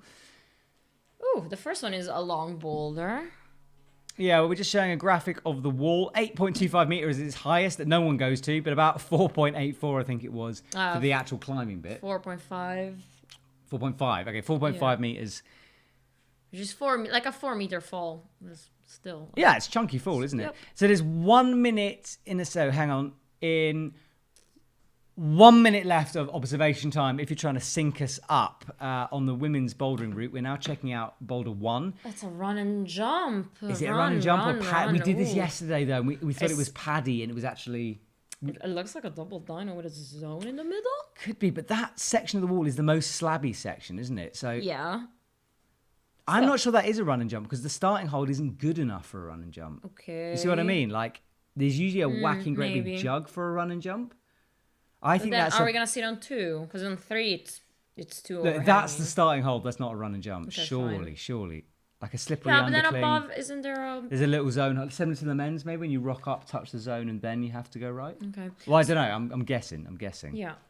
I saw a comment yesterday about the volumes and the holds and why we call them volumes and holds. So volumes are just bigger holds that route setters use to make the wall a bit more 3D, I suppose. Mm-hmm. Because it gives volume and more space and a bit of a overhang, maybe on a slab. And then holds is, well, volumes can be holds, but usually holds are a bit smaller. Is that correct, Matthew? Yes, exactly. I'm just wondering if our live stream is behind. I'm just going to update my one because people are saying, well, remember guys, there is a delay from our sync on YouTube. 138. Yeah, 130 on me too for the second boulder. On blue. Blue boulder. You're a bit ahead of me. Okay, interesting. No, I can try to go forward, but I don't know how I can go forward. All right. Yeah, so guys, we will try to sync us up. I know we're a bit sort of behind or forward, and it can be tricky. The bouldering is easy to sync up in a minute because we'll tell you the exact time clock we're on, so you can sync it. But we're currently looking at boulder 2, and there's coming up to exactly 1 minute left of observation for boulder 2. The athlete's getting, I think, 2 minutes. Yeah, 2 minutes per boulder. And what is this one all about? Crimps. It's Yes. a crimp press. It's a crack. It's a 142-degree corner. Thank you, Eurosport. Thank goodness Is it a you're crack here. at the top, Matt? Really? Is it a crack or is it Or- triangle volume? If it's a crack, everyone go nuts. Someone get Tom Randall here right now. If it is a crack. Is it a crack? Is crack back? Is crack whack? No, maybe it's just 2 volumes that I- they played with, so there's a crimp on one side. Yeah, I don't think it's a crack. That's sad. Sure. I quite like a crack. You don't Yeah, like we a saw it crack? in the men's. No, we saw it in the men's qualifying round, and then in the final there was like a foot jam. Yeah, there was a foot crack thing. Yeah. So people are also seeing what we're seeing, which is a potential crack with a big old flipperoo. I don't know if it is a crack. I think it's 2 triangle volumes pushed together. It's definitely not a crack, someone's saying, but they are saying that crack is back, so that's official. Okay, we're moving on to boulder number 3. Oh, a big physical start. You can see straight Yeah. away Brooke touching those holes. Look at the stretch he's got on. It's like a big move. Puff, puff, right or left? No, right. they ain't puff. That's Ooh, that is a crack. That's a crack. Where? Well, the 2 This volumes. is the second No, I'm time serious, you've seen I'm a serious. crack. Where? I haven't seen where. Tack. Oh, it is a crack, yeah. Okay, there's And a the one crack. below. I don't know if that's a crack. I think that's a layback. Yeah, no, still. I think looks it's a like crack-shaped space. Looks like a crack. Nobody's, yeah, that's like a pulley. Oh, I'm going to do one last shop shout-out. Alessandro has just said the stuff he ordered yesterday has already arrived from the EpicTV shop. Next day delivery. Where do you live? Warehouse. UK. Fair play to the EpicTV warehouse. We'd like to take credit, but we can't for that one. Look The at that green boulder. boulder could be called a lead route in Poland by its length. It is long, isn't it? It goes left, right, back, left. Yeah, one's all the way up. I don't think that looks too bad. 2 centimeters wide. Yeah. Is that relevant if they're just pulling on one side? Yeah. People who want us to have more control over the camera angles, I mean, we're not even streaming it. We have no control over this. We are. I'm talking to Tokyo. You're talking to Tokyo? Yes. Okay, so camera angles. You gotta go. Just please up close on the holds and a good wide angle on that last boulder. And we're still wondering if on 2 there's a crack. So just, pan to number 2. There we go. T's on it. Thank you, T. Speaking to the directors there in Tokyo. We're watching this on Eurosport just because it was easiest for us where we are in the world. That cost us about €9.99. Different prices in different places. That's where we're watching it. There's lots of other places you can watch this and you can sync it up with us. The women leave the stage. Observation period done. 2 centimeters isn't enough for a jam. Yeah, it is. I don't know. That's like that big. How small are you? Yeah, you have tiny hands. I have tiny hands. Look at the size of my hands compared to your hands. We're almost. You're not going to hand me, are you? Yeah, I'm sorry. I have tiny little hands. Okay, we're seconds away. We'll sync you up when they come onto the screen. We've got 2,000 people watching. Go and tell your friends, guys. Pass the live stream because, we have egos and we like to see thousands of you watching. Makes us feel good. So go and pass it. Tell your friends, family. Honestly, we'd be still doing this if 2 people were watching. Someone said that the commentators... Store It in the house. Yo, sup, Store It. I feel like every time Store It comes on, I get a bit nervous, like a bit clammy. They're kind of celebrities, aren't they? yeah, we have to make a good impression now. But they did like the idea of a trampoline to like kickstart the boulder. Yeah, they did like that. We'd like to. Apparently, they slid into a DMs, but I haven't seen a DM from Story yet. Oh no, maybe I did see a DM. I can't remember, but it's cool to see him in the house. Parkour group. Okay, so we are just waiting for the women. We're getting one more replay of these boulders on Eurosport. This lovely 3D graphic showing off the boulders. They swing around. Well, I guess 3 is the one we got a good look at, and that looked very physical and powerful.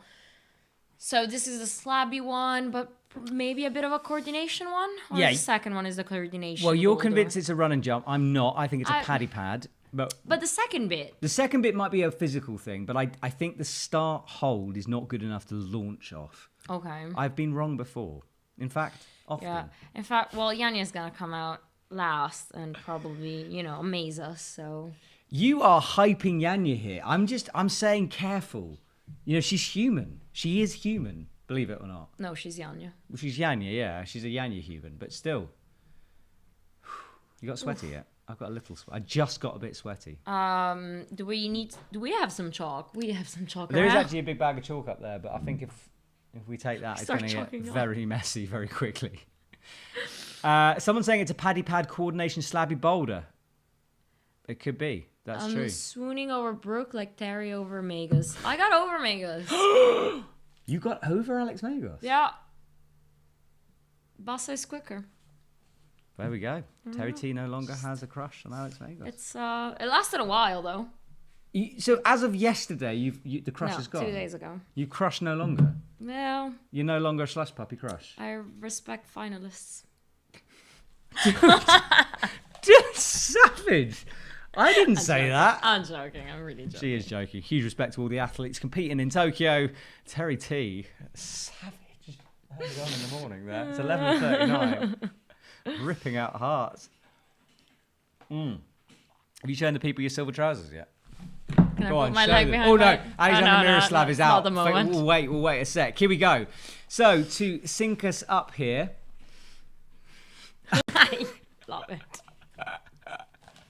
Wow, a lot of people agreeing with the harsh T. T is savage today. It's okay. Right, 3 minutes 50. Hang on. 3 minutes 50 on the clock. Alexandra Miroslav starting off this slabby problem. She gets the zone. Oh no, the start hold. The start Forget is... the zone. Nope. My Intersport fails, but it's now back. See, paddy. What did I say? Yeah, fine, Matt. You were right. Happens rarely. You also have been to more events and actually saw these boulders. It's all right. If I just like throw enough facts out, 90% of them are wrong, but every now and again there's a correct one. Stick. So we're watching Alexandra just trying to get out onto that yellow volume. She's just won the speed run, right? She did what she needed to do. We're not expecting her to be the best boulderer or lead climber. However, if she can get a few zones during this competition, she is really right in there for a possible podium place. It's just the start is savage. It's hard to know if it is savage yet. Yeah, but come on, like some starts are like, okay, feet, hands, and then it starts. And this you already have to like, I don't know, go for it for the start. Yeah, you have to pop up. There's like an undercling, which to me looks like thumbs. Okay, yeah. Not one of them. And then out carefully. Yeah.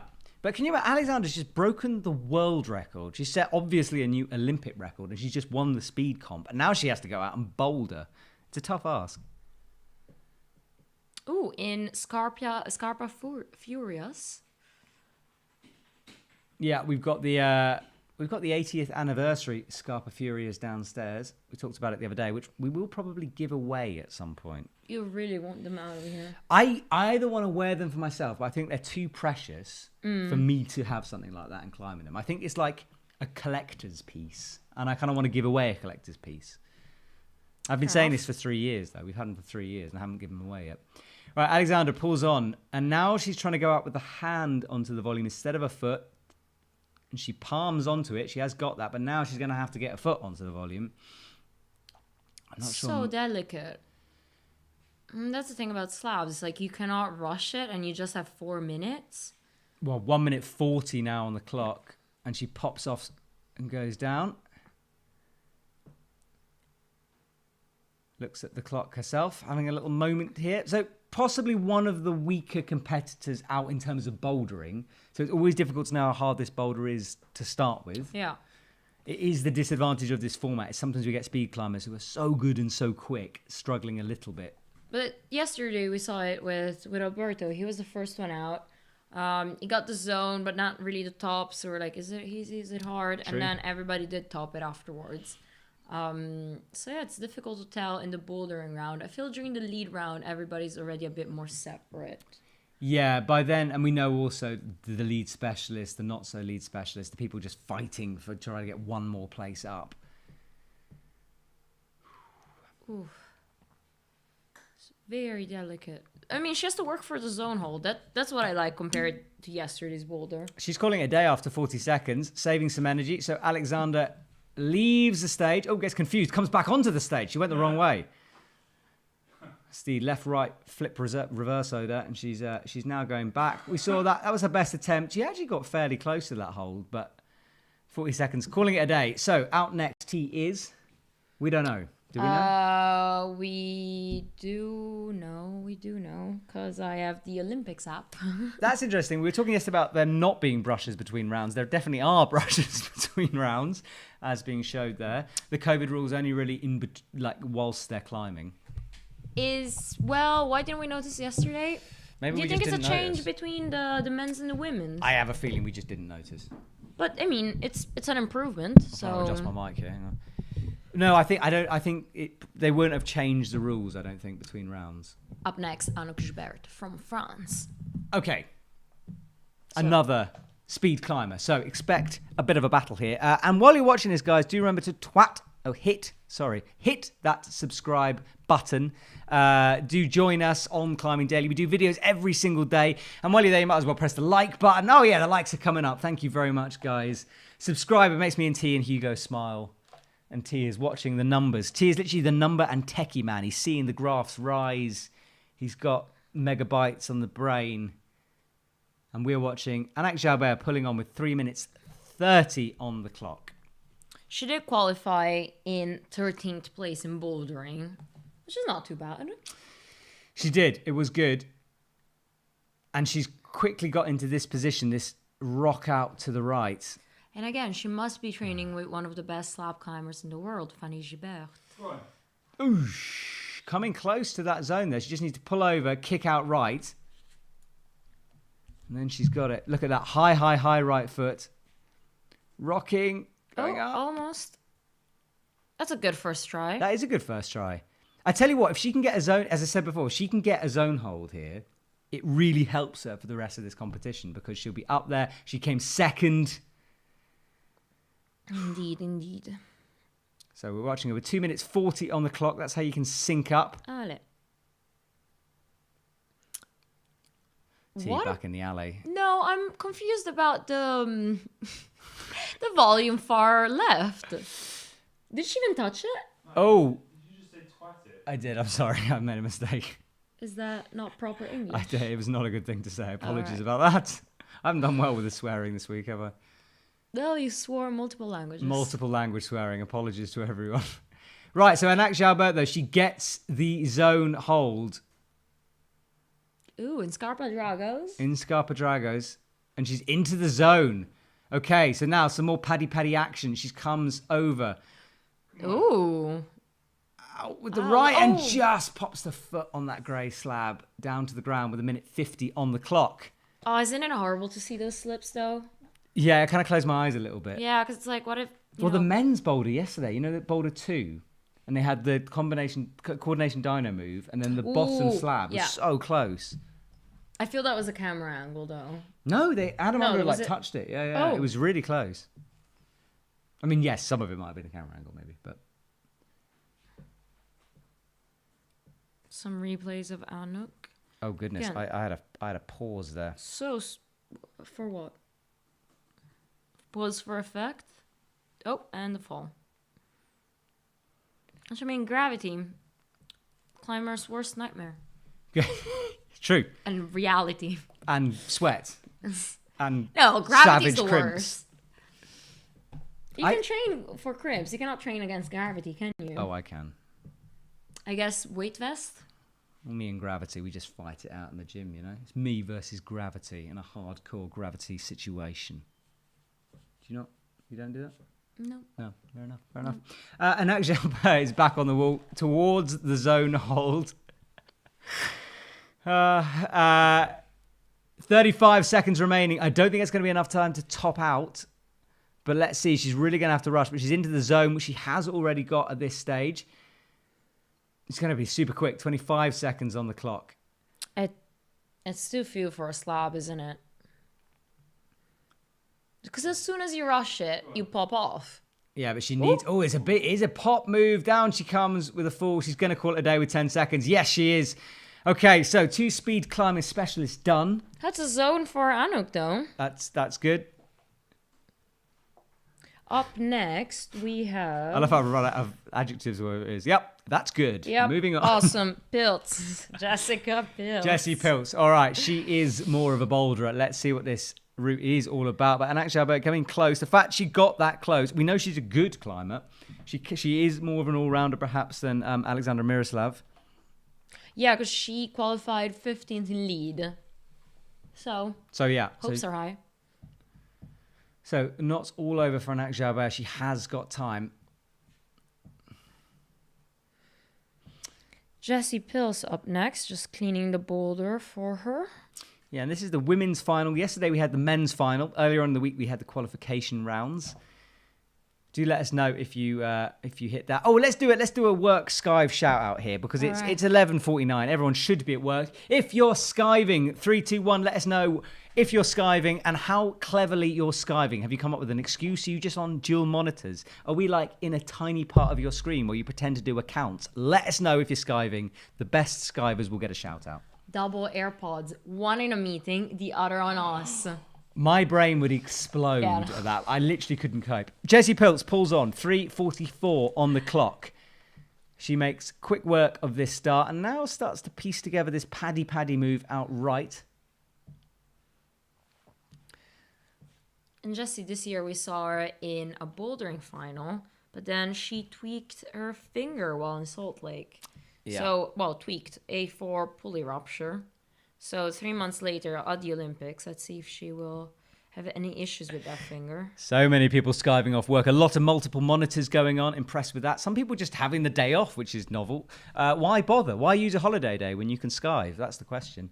Someone's working from home in Airmark's dual screen. Nice. 2 laptops going. Someone's got on. Excellent. Someone's saying in Slovenia it's legal to skive off work. Fair enough. I think that's about fair. A national champion is on. Won't it become national holiday once she, I'm not calling it. I'm not saying it. Jessie Pilts is trying some really athletic slabby moves here. She kind of popped up to the left hold. I tell you what, it makes you realise Anak Jalbert actually made really good progress on this boulder. This is not an easy move. Jessie is trying such a physical way of doing it. Jessie's going out with the left catch on the sloper, whereas Alexander just sort of walked away over. Oh, has she read this correctly? I don't know. I mean, that way is so physical, isn't it? Let's see if she does it again. She's got 2 minutes 15 on the clock. That volume is useful.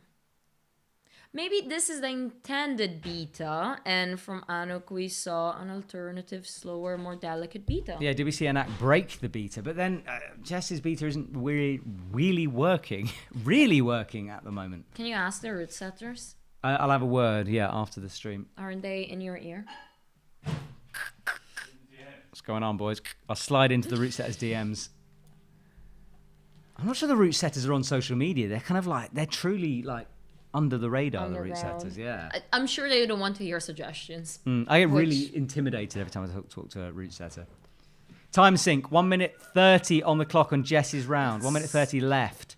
Jessie Pilt's struggling with this move at the moment. Yeah, but she committed to this beta. Like, we still haven't seen her change it. She's committed, but I don't think it's working. And I think this should be the last time she does this because... I know, but with 4 minutes, it's like, when do you change your tactics? Now, with a minute 15 to go... And she needs time. There he goes. Changes tactics. Here we go. Trying the slower approach with the high right foot. Ooh. Oh my goodness, that's such a long reach, and that looked a bit better. She's got a minute. She needs to get a zone. Yeah. She's got less than a minute, 55 seconds to get a zone here. She just needs to move over on that yellow hold and trust it. People are wondering about my beta or beta pronunciation.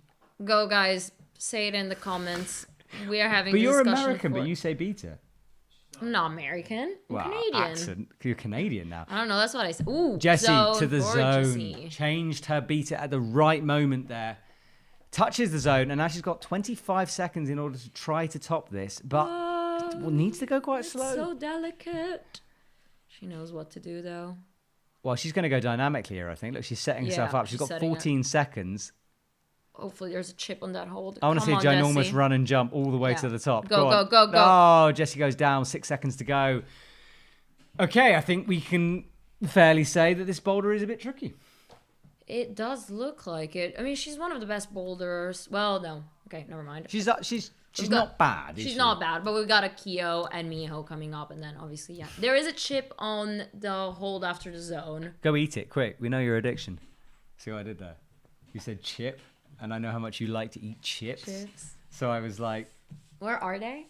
The chips. I haven't got any. Didn't bring any. Got a banana. Oh. Sorry. Jessie Piltzer not managing to get a top on that. Got the zone in the final minute and then didn't really have enough time to work out that final part. Just the wrong beater, I think, for 3 minutes of that one. Yeah. Well, she could have made it work maybe with a bit more time. What, the power beater? Yeah. I'm good. We are on. Miho Nanaka walks out onto the stage. She turns to face the wall. Let's see.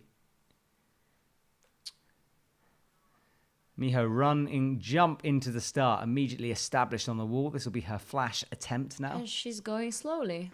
People are saying the left volume is a bit of a trap because it makes you kind of think that you have to pop for it because you're too far over. And you can see there, Miho. The second your left foot is over there, you're too far away to go statically, so you have to pop. Again, is it a trap or intended beta? Like, would they actually put a volume just to confuse the climbers? Not to confuse, but offer... Yeah, a little bit sometimes, especially with a slab like this. And I'm sure it's possible like this. Okay. Because also you think you could get stood up and then get a right foot out. Yeah. But... We saw Miho almost getting it.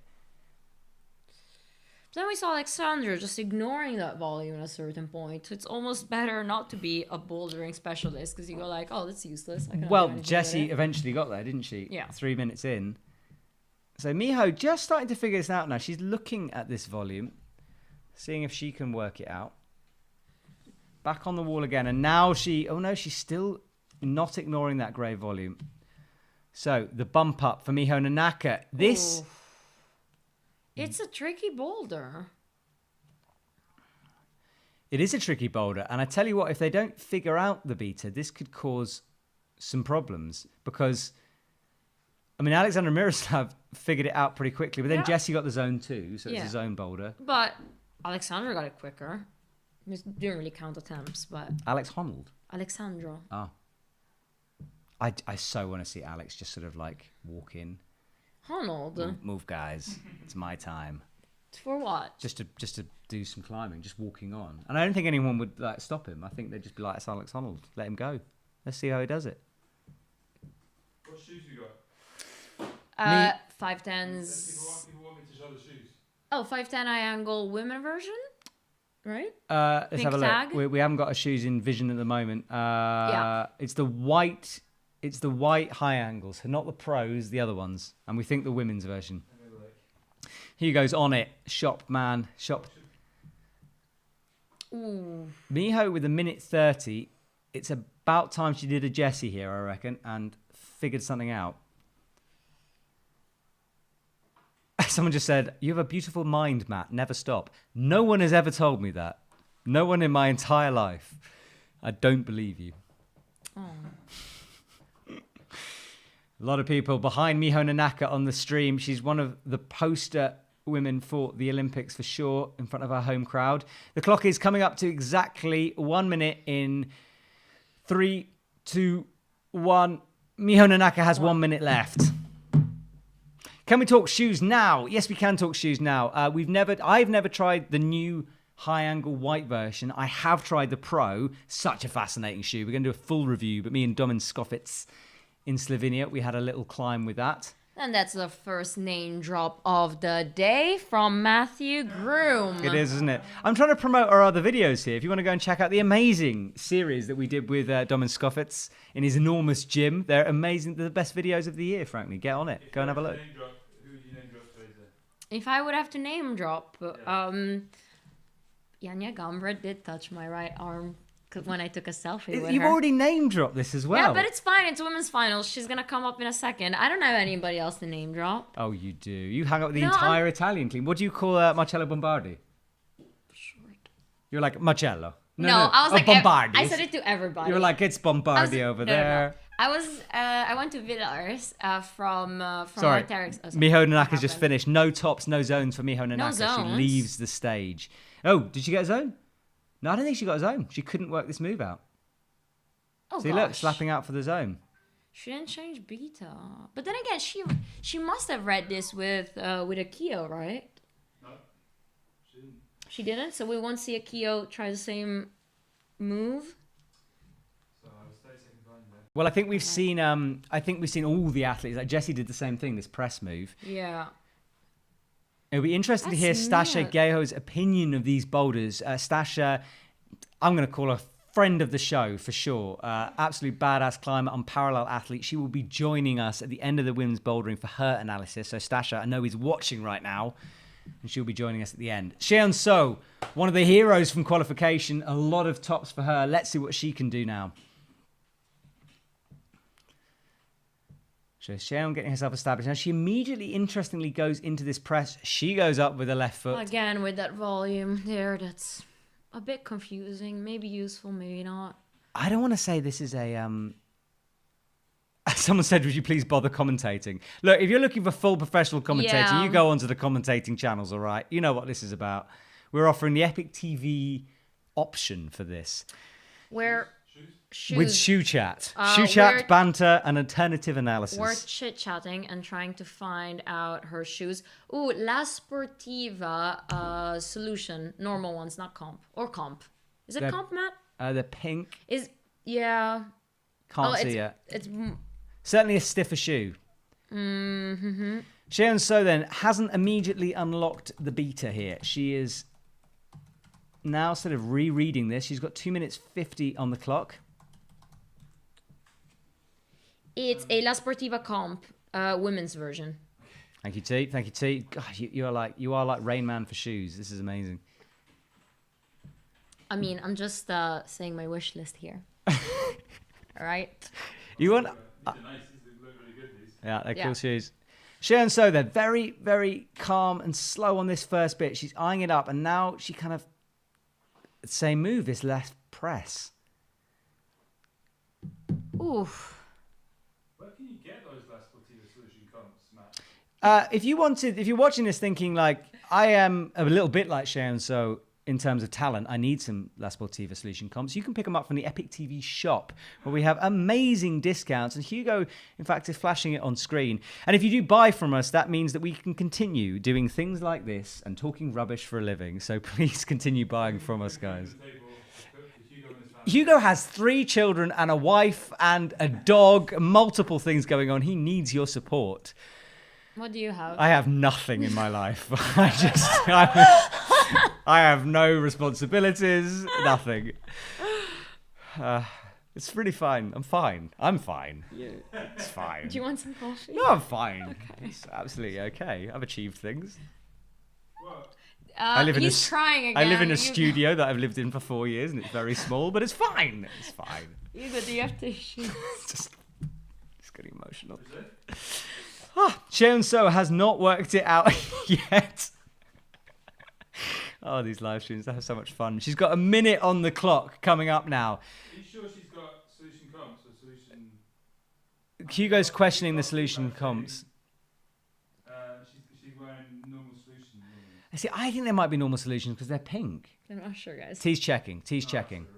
She's on it. Anyway, Cheon So has 48 seconds to go. No zones for her yet. It's a solution comp because normal solutions are light orange, and Burke Rabatu was wearing them. Are the bright orange not the men's ones though? No, or In your face, Adam James. no, it's not in your face anybody. They're both two excellent shoes. But basically the Solution Comp does have a softer and more malleable heel than the cup that you have on the normal Solution. So if you have a smaller heel, I guess the Solution Comp is better. There you go. Cheers, T. Good knowledge. Xian So, 16 seconds to go. She has not unlocked this problem. That zone hold so far beyond her. It's some weird setting here a little bit because the problem is with the trap. Now she gets a different beta with 4 seconds to go. Too quick, too few time. The problem with a trap is you sort of want them to work the trap out. You know what I mean? Like you want it to be an obvious enough trap, gives you a couple of goes, and then you go, oh, okay, fine, it's not that. The problem with this is they're not working it out. Ooh, running in for the brush is on it at the moment. Yeah, I love it. This is like Hugo battery change. Well, let's commentate on it. So brush her left. She's got the long brush, and now she's gone for the overhand method of brushing, and already out of there. We'll do this better in a minute. Who's up next? Brooke Rabatou? Is she? By the way, if you're watching this, could you please go and annoy some big YouTubers as well? Go hit up the Magnus Mitbo's, Eric Carlson's, Bobat Boys were on. Stora, we know, were joining us. Who else is a big YouTuber? Eric. You said Eric. Your friend, Emil. Emil. Oh, yeah, where's Emil? Emil in the house. We need to get him. Hannah Morris, for example. Jim Pope, what YouTube channel he's got. Go and annoy the YouTubers. Get them onto this chat. Let's build something, peeps. Isn't it wedge climbing? Wedge climbing, yeah, that's Jim. Well, they film with Jim Pope a lot, but they're amazing videos. But we have Akio Noguchi starting off at 3:30, so 30 seconds already off. Yeah, 3 minutes 30 to go for Akio Noguchi climbing in her final competition. I won't mention that again, but it is a little bit emotional. I will mention it again. I definitely will. She usually does figure out beta quite quickly.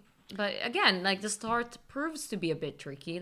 Well, it might not be a beta trap. I mean, maybe it's the way. It's just nails. I mean, she's also going for that poppy move. Yeah, it is it's a Yanya-esque move, isn't it? We'll see. That sort of horizontal catch move, very Yanya-y. I'm nervous though, because Akio is quick at resolving problems, and this one, I mean, she is contemplating it. I feel like that should be on your CV, T. What? Quick at resolving problems. Teresa Corti. No, I give a lot of options. I'm not saying I'm going to resolve your problems, but you're going to have options. Oh, Akio making the beta work. See, could this be it? Getting closer with 2 minutes 28 on the clock. What's she climbing into? Akio. I never tried these shoes, but I really want to. They are La Sportiva Squamas, but the older version, so not the new one. No, I have a pair of Taki. They're very similar, but these have one Velcro strap. Akio makes the beta work, looking far more controlled that time. Into the zone for her. So it might not be a trap. It might be the correct way to do it. And now she just needs to go to the next hold, which we know it does have a chip, but swingy. Woo! See, this is the thing, though. That first move is so hard. The second move is as hard. Yeah. There is only about 3 moves on this, isn't there? There's like lots of foot stuff, but really 2 moves, 3 moves. A boulder. Okay, so both, as Stora just pointed out, they're both doable methods, those. It's just one requires an insane amount of sort of side strength, lat strength. That's interesting. Do you think... Does she have enough time? She doesn't have enough time for the top, but it's a tricky start. Did she just run into the wall? Yeah. Right. She ran into the wall and slipped off and laughed. Who would do such a silly thing, eh? Yourself. And this is a link to Matt climbing with Stasa. I didn't name drop. You name dropped. And you name dropped earlier. But yeah, you climbing with Stasa, and you probably broke your knuckle. Yes, I am going to get an x-ray. I might get an x-ray tonight because my knuckle is very flat and weird. This was 3 months ago. 3 months ago, 5 million views on Facebook, and still no x-ray. Akio not making the beta stick a second time. 48 seconds on the clock. What is this boulder? Slab monster. It is a physical slab, isn't it? Who wants a physical slab? Oof. Akio, back on. 30 seconds on the clock. 30 seconds left. She is using that left volume. It makes and sticks it. Nice. Someone's accusing Hugo of being drunk on the live stream. He's had a few whiskeys. He's not drunk. It's like lunchtime. It's fine, guys. It's fine. It's fine. Ooh. Oh, Akio with a nasty fall there. Hit the volume on the way down with a foot, kind of kicked off it. 10 seconds to go. I think that's going to be She's done. Akio Noguchi with the flat, with the zone, with the flash, with the zone. And zones are where it's at on this women's one. No one unlocking it yet. Matt, does it count when you don't go... If you slip off the starting hole, is that already a try or not? Or you need to be in control for it to count as a try? Yeah, so if you run into that position, you slip, it would count as a... I think so, yeah. But then if you just touch it and you don't have all your limbs on it, does that count? It's an account. Okay. It's an attempt, yeah. Okay, so Akio doesn't make it work. She goes. Who is going to unlock this boulder? What do you guys think of this boulder? Did you love or hate it? Just comment love or hate down below. It's certainly interesting. Yes, because so far, Anouk Joubert is the climber that got the least attempts on this boulder. But you're right, Brooke does have a scar on her face. Well, scar is a bit harsh, but she's certainly got a mark on her face. And I think she was hyping herself up earlier, maybe a bit nervous here. I hope she settled herself down. Bouldering is where she's at. Let's see what Brooke Rabatou can do. You know how it was talked that when you fall on a slab, you might scrape your face off? Did that just happen to Brooke? No idea. So, Brooke Rabatou, what beater? She's using the paddy beater rather than the jumpy sideways beater. Cool, calm, and collected.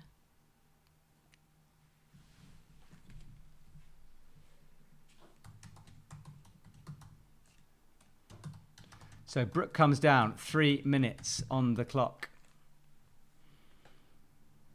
Left for her, exactly if you're sinking us in. She uses the brush. People keep wanting to talk about brushes, I'm not sure. What's your favourite brush, T? Ooh, I gotta say something we sell on the shop. Actually, Faza yes. brushes. Faza? Isn't it German? I don't know, I think it's Bulgarian. Yeah. They're some Eastern color. Colourful, aren't they? Yeah, they're colorful. They have nice drawings. And Alex Megas does use them. There we go. Brooke. Wait a second. What are they? Can we get a better... I don't know. They're very flat. No, it's more like, I cannot really tell the color. That big white strip on it. Solution Women's? Just normal Solution Women's? Yeah. Okay. The new version, yeah. So we think Brooke's on normal Solutions, women's version. So a little bit stiffer, which is interesting for this kind of a boulder. Yeah, normal Solutions. Yeah. Yeah, maybe a bit Tiptoeing. stiff, honestly. Brooke on her second go. But standing on one leg. Oh. Now she flicks to the more physical beat. It looks like she was going to go with the high right, and now she goes for the jump. Slips off, though. Hugo with the silly goat. I wasn't going to say that because we don't sell them on the shop, but if we are allowed to, then yeah, silly goat brushes are very, very good. Also, Sublime brushes. I think we've got a few of them on the shop. To be honest, I lose every brush within seconds, so it doesn't really matter anyway. Yeah. The only brush I've ever bought is the Black Diamond one, but like, that's almost a square at the top. Yes. Actually, I've got a Black Diamond brush as well because they gave it to us for free. So I can lose it guilt-free. So, Brooke Rabatou, 2 beaters in 1 climb there. She tries to work it out. Let's see which one she's decided on now. Tiptoe. It's going to be the physical method, up with the left. Ooh! How is she making that stick? Somehow stuck that move. She'll be into the zone, though, now. Reaches down, gets it. Okay, she's got 48 seconds on the clock. Standing on the very end of that volume, using it as a crimp. We know how good she is. Remember her standing in bolt holds. She can stand on anything. Ooh, that is insane. She was trying to put her left foot up in a sort of Egyptian where her hand is. Now pressing. Tiptoeing. Oh, it's... Yes. Oh, makes it stick. 30 seconds to go. Brooke Rabatou could be about to top out. So good, Brooke. Come on. One final move. Gets into the pinch. Needs to match it, though, in control. Works her way up. And, oh, no! She slipped at the very, very top. Everyone's hands in their head. Brooke was almost celebrating as she brought the left through. She jumped back with 10 seconds. It's not going to be enough. No, it makes it stick. I honestly hope she will still top it anyway. Oh, never mind. Oh my goodness, that was gonna be so big for her. That is a huge potential moment. She's still smiling, but she was millimeters away from a top there. Oh. We're a bit frozen here. I was sorry. going into the patter of her finishing off. It was just bringing that left in. It just shows how small what she was. I mean, she's standing on the top of a volume. So we know the boulder is stoppable. Hang on, look. This is the moment. Look, bringing the hand in and just foot pops. Let's watch again. That right toe is on nothing. Brings the left. It's the left that I think she lost. Look, where she brought. Yeah, the left. Foot. Softer shoes, guys. No? Is that the wrong I think it's a stiff shoe. I think the fact she's having to stand on the edges, I think her shoe choice was bang on. Let's see what Janja can do now. Brooke Rabatu, that would have been massive for Brooke Rabatu if she got that. But let's see. Everyone getting zones, though, so far. No tops. Oh, it's fine. Janja Garnbret, final athlete out? Yeah, the app just updated on time not to give me a heart attack, so it's fine. I know. I'm impartial. Janja Garnbret has just flashed the first move with the physical method. She's immediately into the zone straight away.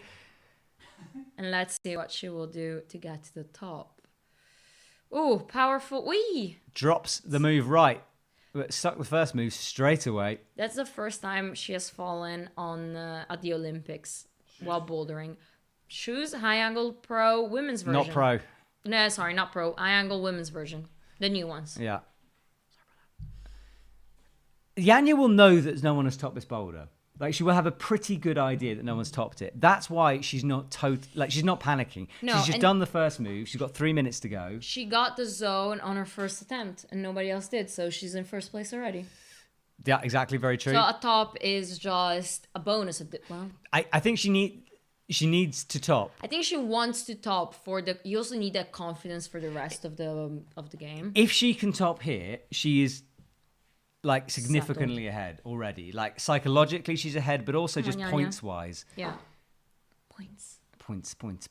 Janja easily does the first move. Now needs to maybe slow it down, but she's just going for the jump method, and it's not working for her because there's just not a lot to catch. Yeah. And it's not a high. It's too sort of. It's not that the volume isn't close enough to it in order to karate kick stop it. You can see her feet falling in the middle. Just brushing those holds, because you need the most you can get out of those volumes, I suppose. She's pressing up on that bottom volume, then reach the zone. So you're going into Zen commentating mode here? 2 minutes to go for Janja Garnbret. Easily gets the start. Yeah, cruising the start and this big physical jump. But she's made it a lot of time. That's the problem with getting it so quickly. She has to keep doing that move, and it's the most physical on it. It's so tiring. Well, this one isn't a joke either. I think she needs to go slightly slower here. She's look at that look. She is confused. It's not like Janja to jump and miss, so maybe something different. Come on. Jumps. Yes. This time she gets it. Nearing the top now, but we know it's droppable. Brooke dropped slippery. it. Janja out with the right. Now brings the right foot onto the slab. Brings the left back into a drop knee. Brooke had it on top of that hold. Janja trying to... And now Janja goes on top. The match all over for Janja Garnbret, which, and you can see from the smile, she will now settle down. But can we go back to Brooke again? Like, she was done. It was done. But again, then we see, it's Brooke and Janja coming out last and second to last, almost topping the boulder and topping the boulder. So, what a competition. Someone's saying, are we surprised? I'm not surprised. I tell you what I am, is I cannot understand her mentality. How does she turn up to comp week after week being the favourite? That pressure. Goes to the Olympic total favourite. Look at that smile, though. She just doesn't have that part of her body that is phased by this Come stuff. on, she's also happy about it. I'm not saying she's not, but I'm saying she deals with the pressure. How can she deal with that? She deals with the pressure, but also, last time she did flash 4 boulders, and this is the first time in a while, maybe, we've seen her work for a boulder problem. I mean, kind of. Kind of, but then Brooke was so close to it. I'm trying to pick up Yanya here. Are you trying to now downplay No, Yanya? I'm just like balancing it out because I think I got enough people saying I'm biased. Look, all I'm saying is, like, forget the climbing. The pressure that woman is under is immense. She's. I drove into Slovenia when I went recently, and her face was on a huge billboard, like immediately from the airport. Like, she's a climber. Yeah. Can you imagine in France that happening, or England, like the UK that happening?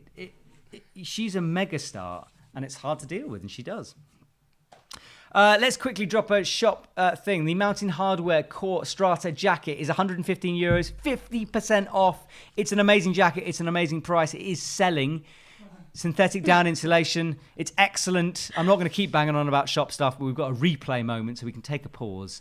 Hugo will stick a link up or show it on screen or something. It's a very, very good jacket. I've got a similar one. I like the red. I like the blacky colour. The blue, greeny, what is it? Green, sorry. Green Military colour. green. Military green. Dark Army, Hugo calls it. Oh, that's what it's called. Oh, there we go. It's not just Hugo.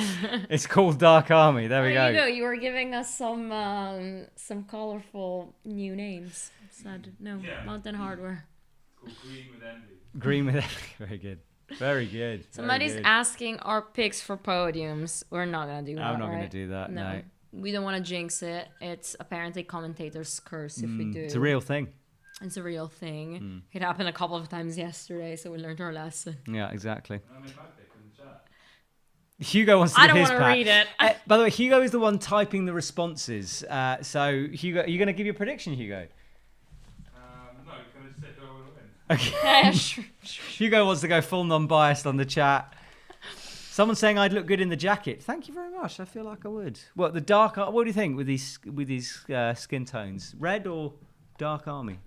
T. What do you think? You think neither will suit me, do you? Show me your wrist. This is an actual thing. Yeah, you're meant to see like the colors of your veins or something. No, they're not. The other side of my very white. You're so white. Can I say that? You can say that. I am very white right now. You're on a blue tone, so neither. Carl asks Hugo, Matt, what are your thoughts on the cameraman that hit Yanya in the IFSC? Carl is talking about the cameraman that hit Yanya in the IFSC. I don't really have any thoughts on it, to be honest. Obviously, it's very unideal for a cameraman to walk into an athlete. It wasn't great. It was a half a second moment. We didn't even notice it in the live stream. But yes, cameramen, if you're out there, please avoid walking into athletes. Alexander Miroslav. Yeah, maybe the climbers. We are cameramen in this studio. I mean, do you not know how dangerous our job is with these athletes wandering around walking into us all the time? It's tough. Alexandra Miroslav is on stage. It's coming up to 3 minutes left of her run. Did we see her first attempt? We did. Is there a crack at the top of this climb? We still haven't worked it out. Ooh. We need Tom Randall to come and analyze the crack. I don't think it is a crack. Where's Pete Whittaker right now? No way. He's probably just climbing up everything. I think Pete Whittaker is one of the best climbers in the world. Why isn't he at the Olympics, Matt? Well, not everyone's a speed climber. Alexander pressing out on the bottom of this hold. Speed specialist, remember, won the speed competition with a new world record. Oh, already frustrated. Someone's asking where my silver pants are. Matt, I brought you something silver. You ignored it. It's true. Do you want me to put it on? Yes, please. Where is it? In my bag. It's in your bag. All right. I'll put it on for the final. How about that? For the lead, okay, I will wear my special item. Not a crack. Oof. Yeah, I think it's a play with the volumes. That's maybe gonna be a foot crack, but not good enough for a finger jam. At the top. Yeah. Yeah, maybe. It's hard to tell, isn't it? See, they keep playing with those shapes. And I think the top one is a bit bigger than the smaller one, but we need an up-close shot. Please. Tokyo. Okay, Alexander pauses, trying to work out this beta. It is tricky, and it's frustrating, you know, when you're there and you just cannot work out the move. And, you know, there's no point throwing yourself at something you don't know how to do. I mean, you just get tired, and if she's looking to get a good score in lead, she might want to think to, you know, chill a bit during the bouldering. That's a tactical decision that realistically they can make. Yeah, they can do, and she knows she's not going to win it. It would be nice. I think for a speed specialist, you want to beat the... she's not going to win it. She's not. But what she does need to do is beat the other speed specialist at this point. Yes. Because that's important. Yeah. So as long as she gets ahead on that, so she will be looking for zones. Anuk has a zone though. Second go, so. Yeah, I don't mean win the whole competition. I meant win this round, is what I'm saying. I know. Walls too. Somebody in the comments comment that the wall is too overhanging. She needs to turn around. Yeah, someone was saying in the comments that the route setters apparently wanted it to be flipped, so facing out to start with. Ooh, Alexandra just went off holding her shoulder there. With 40 seconds to go. That could be a problem. Look, straight with the shoulder. Let's see when she walks off. It is a shouldery move, that press. Yeah. Oh, come on. Show us that top crack. Not crack. Not cracker. So is it a face-out move? Interesting. Could be. But again, they do talk about the start and the moves. So, we'll see what she will do with it. The thing with face-out moves is this happens quite a lot. The route setters sort of build it in. The athletes are really unwilling to do it. Like, they don't like doing it. I don't know why. It does feel wrong, doesn't it? When you approach a wall, you expect to be face in, not face out. It's a weird sort of mind space.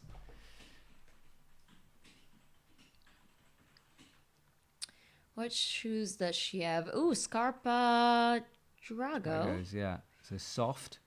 So Anak Jaber pulls on. 3 minutes 24 on the clock. Is she wearing two different shoes though? Like a Drago low volume and a normal one? Don't know. I hope she is. Some shoe action.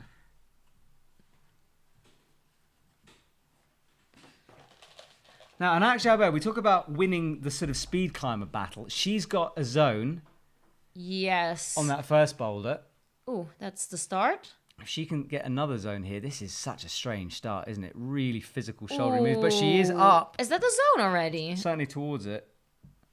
What do they mean by zone then? Is the first volume or the second one? It's hard to tell. There is a line very hard on to it. tell. It looks like it's that first one, I think. Okay. But she wasn't really in control. So you do reach she kind of was in control. up. You'd think she would be given that then.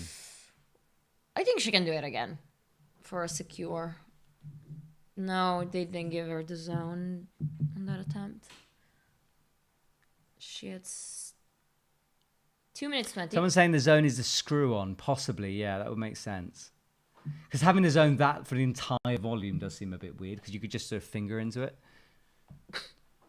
She has, some people are saying, she hasn't got the zone. She hasn't been given the zone for us.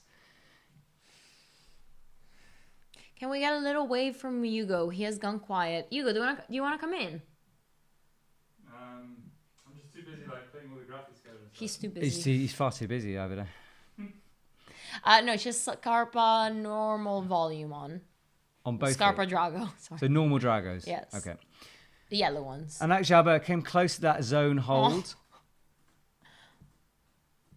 Well, the reason we're saying she hasn't got the zone, guys, is because the scoreboard says she hasn't got the zone. That's what we're going off. So we think the zone is towards maybe a screw on. It's hard to tell from that angle. Oh, that was a nasty fall, wasn't it? She was like a Tetris fall. Yeah, she's like, give up.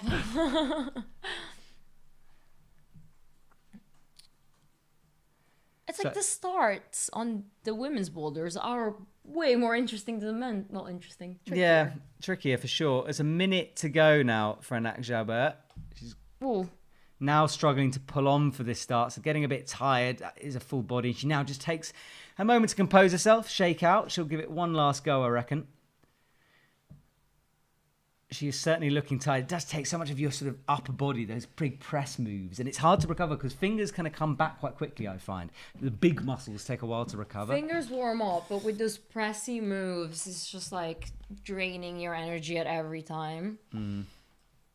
Such a high foot as well. Look at that. It's outrageously high. And you're just basically smearing sort of on Oh, that's a different start. Held it for half a second. 26 seconds to go. She has got time. Wants to get a zone here. Someone's saying on the Olympic channel she did get the zone. So maybe she has been awarded the zone. We're just being updated. What about that app? No zone? Okay. So she is not going to do it. And Anak Jaber is calling it a day with 7 seconds to go. We got different things talking about zones or not for that boulder. A lot of people are saying she has got it on the chat, but then we haven't got that updated on our scoring, so I don't know. Jessica Pils is up next. Hi, Jessie. What can you tell us about Jessie in bouldering, Matt, since you know her so well? It was always one of her strengths, super strengths. She was always coming back. She's got this style where she kind of combines physicality and delicateness. I remember at Studio Block just watching her. She's good at slabs. She's good at those dynamic poppy moves. Perhaps less good when it gets super, super grunty. So I'd expect this kind of a boulder to suit her. And no crimps for now, so that's probably good for her pulley. Yeah, true. Come on, Jessie. Just this start is savage. Yeah, big high press. And then she's looking to get a sort of a drop knee in, which she does manage. And now she's going to be kicking with that knee.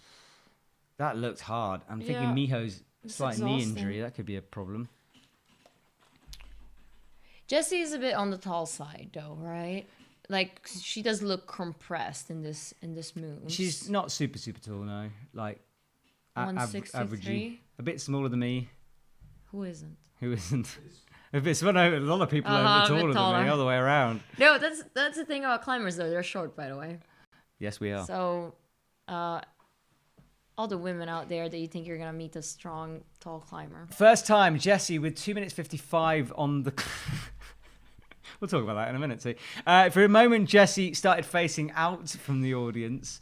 Then she's changed her mind before she pulled on and goes back in, facing in. I want to see someone do the face out. I think it might be the way. They talked about it, though, if she wants to do it. I think she might change now. There we go. She does change. Well, she's thinking about changing. Yeah. She's going to give it a go with 2 minutes 30. Jessie has been very smart so far with this. Would be to change this. Yeah, twice she's changed it, and it worked the time before. And look at this. This is probably the way. That looked easy compared to just... Yeah, that makes sense. Oh, nice one, Jessie. Is it the way? I mean, she has got to turn around, though, at some point. It feels more comfortable than the other boulder. Yeah, but she also can't see where she's going. It's Jessie. There we Reaches go. overhead, That's and the there is a zone. screw on. So that is the zone. Yeah, so she's on the zone hold now. Yes. There's the zone hold. The mystery is solved, but falls. But it's enough for a zone. Is it? It didn't flash up yet, Matt. She's got to get a zone for that. I know. Yeah, she got it. She got it. Right, she's got the zone. It's okay. Don't panic. Terry had a word. Yeah. No.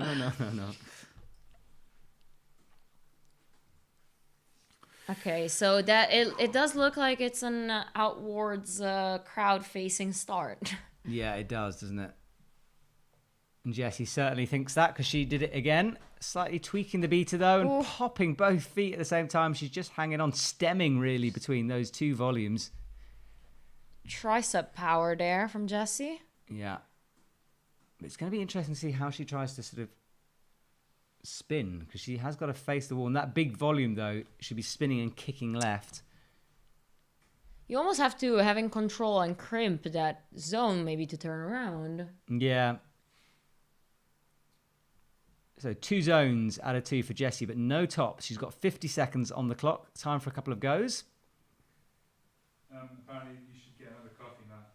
I should get another coffee? Why? Apparently your energy's run out. Sorry, apologies. I have a bit of tease. No, I think I'm just... The problem is with boulders like this, when it's when we see a lot of athletes falling off the first couple of moves, it becomes sort of more fascinating and analytical rather than like big up hype. Do you know what I mean? Yeah. Because we're watching them piece it together. We want to see the intricacies that actually will bring them one move further. Exactly. It's one move at a time, isn't it? It's like it becomes a chess game rather than a sort of a thuggy tournament. Jessie is done, though, with 13 seconds on the clock. She leaves 2 zones to her name. Jessie leaves the stage. Goodbye to Jessie. Let's do a love-hate on this boulder. What do we think about this? Do we love it? Do we hate it? Let us know. Comments. I mean, we still have to see 5 climbers try. Jessie just went up, and you could see from her hand, there was no chalk on her palm, no chalk on her fingers. It's so warm and sweaty.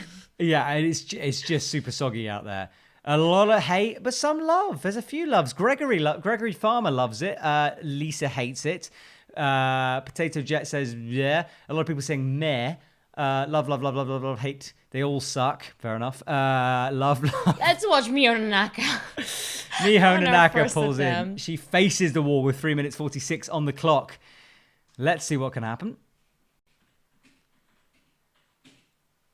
And again, Miho just palming out with the right. Chalking up, left foot on a crimp. And stuck and goes down. Will Miho figure it out? We think it's facing the audience. Yeah. Miho. So, what? Miho. Look at us. Turn around. Turn around. Hi. Miho, please turn around. Go, just go. Go and have a word. No, I don't know Japanese. I don't think it matters this. You just need to do this. Everyone at home, a bit of a spinny. What if she interprets it as a spin around jump? I don't think she'll interpret it as a spinning jump. She might. Oh, she's creeping up. Yeah, she's pressing That's into the a bottom lot of of that volume. But the shoulder that you need from this. Quad power. Quad power, yeah. Yeah. That's not like 4 times the power. That's no, it's power from your quads. That's so uncomfortable. There is face plant potential here as Miho slips down. I think she did hit her face there, actually. She touched her face.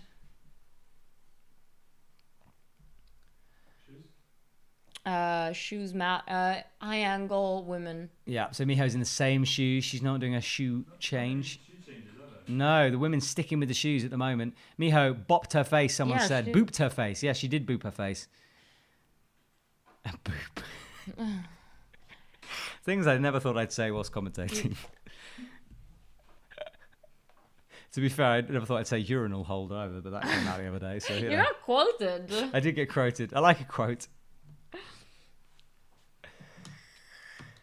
So Miho faces the wall once again. She hasn't changed beta. She's got just under 2 minutes on the clock.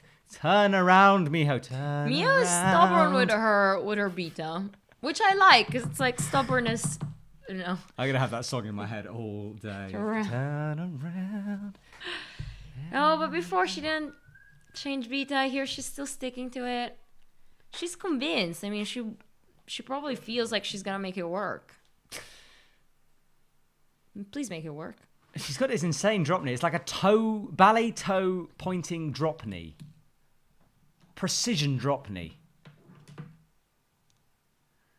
Come on, Miho. Ale. Balancing. She's crimping the top of the volume there, then slaps out left, and she's now made this move work. Creeps up to the zone. Miho Naka inches away from it. Gets the zone. That's the zone. That's the zone. And she's facing the right way now. Which is matchy with her nail polish. And I like this touch, man. It's like little...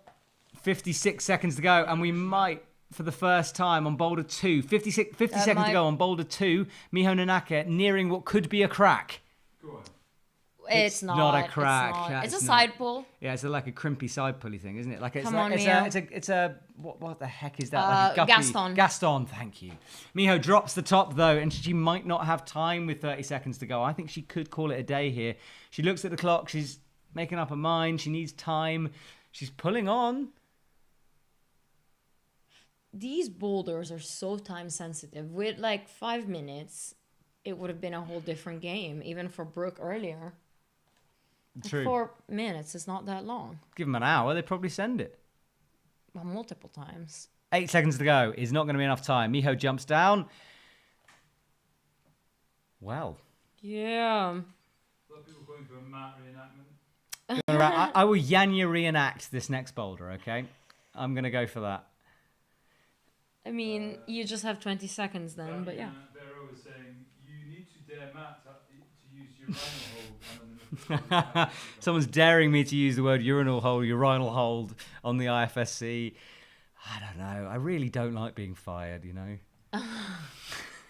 But dry firing. Dry firing, I also hate. It's the worst. Matt likes carrot. I only like them honey roasted. Or mashed. Mashed. Or the way you do like your rice when you cut the carrots up super small so you can't really taste them. I like to hide vegetables within meals, you know? Yeah, thanks, Mom, for making me cut carrots in tiny pieces. Shout out to his mum. Sharon So pulls onto the wall. 3 minutes 30 for her. If you're syncing us up, hopefully everyone. I'm seeing less sync comments, so I think people have managed to sort it out now. Yeah, keep us on. Don't unsync us. Yes, just keep us playing in the background. Once you've got it, don't let it go. Whatever you do, never turn us off. Matt likes gobstoppers. I think Matt should concentrate on. Sharon So, yes. I don't like a gobstopper, actually. They're just too big. What is it? You don't know what a gobstopper is? No. It's like a giant sweet you put in your mouth and you have to hold it like this when you talk, right? And then gradually it's you suck it down until there's chewing gum inside. It lasts forever. Okay. You can literally, you have to take it out and put it on the side. And as a kid, that's gross because you take it out, you put it somewhere, it gets muddy, and then you inevitably put it back into your mouth. Maybe just me. Sharon So, meanwhile, 2 minutes 39 on the clock. It's not a crack problem. We thought for a second that we were gonna get Tom Randall on, but it's not a crack. Matt knows how I make rice because I brought it today. She brought it today. It's in the fridge.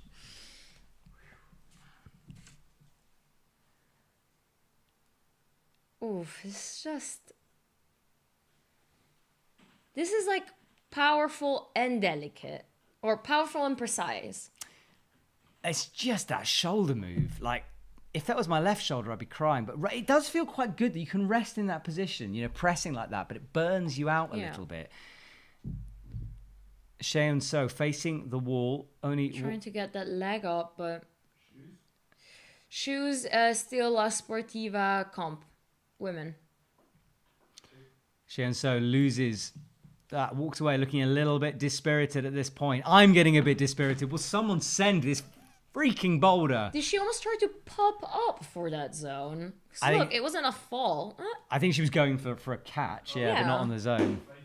Oh, Hugo Pilcher on the battery change here. Initially going very quickly into the Manfrotto change. Battery is out, but for some reason, he's balanced the camera. The camera is not attached to everything currently. It is leaning to the side. He's got the battery, though. Flicks the door trap, looking a little pressured here. Battery in. There's a fumble on the door trap close, and the Manfrotto is not fully in. Now it is. Clips it. Camera back on, and he's tweaking the focus for some reason. Surely it's the same, but no, he needs a focus tweak. We've got blue dots on our face. He's still fiddling. This is the longest battery change. It's over. Thank you. Hugo Pilcher, big applause back at home. Thank you very much, Hugo. Oh. I think we just found a new sport. I love, someone just commented, this stream is really annoying. If you find this annoying, you're in the wrong place, okay? Because this is what it's going to be like for 4 hours. And we are unapologetic. This is just what we're doing. New Olympic record. I think this was a bit slow, Hugo. We'll time it next time. There was a couple of fumbles. Sharon So, let's go back to the climbing. 20 seconds to go. She calls it a day. No zones, no progress for her. This is surprising. Is it wrong when the battery change is more exciting than the current boulder? It's a problem. Tops off for power next time. Yes, Hugo's going to go tops off battery change. I want to see this. Okay, the brushers are out on stage doing their business. Janja Gambra is leading the way with her top on boulder 1. We are pausing here. About midway through the finals, Akio Noguchi comes out on stage. Japanese legend. Akio Noguchi climbs like I want to climb. Like when you wake up in the morning, you go, today I'm going to climb beautifully. I feel good. Yes, I want to float like Akio. Every time I start climbing, I have that in my head. And what ends up happening is I kick the wall a lot. She does not kick the wall, but... It's not a wall kicker. No. That's a good exercise, though. Silent feet. It is a good exercise. Yeah, when I used to teach climbing, I did back in another life. We used to do ninja feet, and depending on how hungover I was at the time, which I never was, obviously. But so you're teaching kids, and you were responsible. Depending on how frazzled I was at the time, I'd make that game last quite a long time because it was very quiet. It was wonderfully quiet. Yeah. Akio again, tricky start, going face towards the wall. Someone's saying, can we plug the camera in? Maybe we could, but then we wouldn't have the battery change. That's more entertainment for you guys. Gejo on her first attempt. 3 minutes on the clock. And again, this tricky little sequence. You have to press with the right, fiddle with the feet, kind of crimp the top of the volume. Or just push up with that left leg. Someone just said Matt is an icon of professionalism. Not on this stream. You wait. IFSC duties, I will be very professional. Normal climbing day duties, yes. But You're saying that you're more professional for the IFSC than you are for us. I am saying that I am more professional for the IFSC. In terms of this voice, hello and welcome to the... Boring. Yeah, maybe. I drop an octave when I IFSC commentate. I've noticed I do it. Drop an octave. Yeah, I go lower and deeper. Hello. Ladies and gentlemen. Oh, right. A bit like that. Yeah. Right. I'm not sure what I prefer. Mm. I've had a good week. This has been a great week for Climbing Daily. Akio Noguchi hasn't made it work. Will she do face forwards? Come on, Akio. A bit of this. Twist around, ballerina, just 180 degrees the other way, please. She knows what she's doing. I don't think she needs our tips. She definitely does, but she is going for the face-in method. You can see the 3 lines on the left-hand side volume. That means 3 limbs, 1 on the right. And you can see in control there, just a briefest of touches before moving in. That's all you need. Creeps up. Okay, that might be... Oh, there's a little screw on there, Yeah. isn't there? Is Akio about to get the zone here? With the front forwards. Front. She does. She's on the zone, reaching up with the right hand and then kind of dynamically going for a press there. She did read this with Mio though, so that's why they probably are convinced on that face forwards wall method. No toe hooks on this move, no. Hugo is apparently zooming in on the toe rubber of the squammer, which is lovely, but probably not required for this boulder. What part of the shoe is required for this boulder? It's full on sole. So what is she wearing? La Sportiva Squamous, which is split midsole, which gives excess edge or grip? Excess edge to grip. Excess two. grip Sorry, 2. grip 2. There we go. Excess grip 2. So a slightly softer, smearier rubber. You need a soft shoe for this. I don't know. Solutions. We've seen solutions. They are soft. No, they're not. A split sole mid. Nah, they're a bit stiffer, the solutions. Have you tried them? Yeah. Okay. Apparently my zooming in on the shoes is too stiff. Wow, someone is finding Hugo zooming to be giving a different reaction from what was expected there. Akio Noguchi leaves the stage. She can't work it out, but she has got a zone. Is it Yanya Gambert's time? Is it? Is it? Indeed. No, we need to see Brooke Rabatou and then Yanya. Right, Brooke Rabatou had a heartbreaking slip. She is going... I mean... And that is a change of face for Brooke Rabatou. She is looking laser focused as she comes out. She's got her, what was it? Shimmy. Yeah, she has her shimmy. Shimmy a hand. Most people call it a towel. TC's for the shimmy. I feel that first boulder gave her a bit of grit. You know, because it's heartbreaking, sure, but she knows she can do it. And I feel maybe this boulder does suit her a bit more. Maybe, but then she's had how many athletes? She's just been sitting backstage. I hope she hasn't been thinking about it because she's been back there just... You know, it goes round and round in your head. It could be a problem. But she did climb V14 outdoors. Yeah. So well, she flashed A+ the other day, didn't she? She did? I think so, yeah. I think she's put something up on her channel about it. Brooke using the put your foot on the hold using your hand method, which looks crazy when you see it, but it really works. She just grabbed her foot and physically moved her foot onto the hold. Which is a legit move. Legit. Brooke Rabatou, 3 minutes 10 on the clock. Come on. She's doing this. Is she gonna pop? Oh. Doing what everyone's doing, which is just working the sequence out. Left knee turning outwards away from the wall. Feet on that crimp. It's sticking to that crimp really, really well, though. It's small. Oh, good rubber. Yeah, it's good rubber. She's fighting. Oof. Okay, Brooke down, 2 minutes 40. She's got one zone, came that close to a top.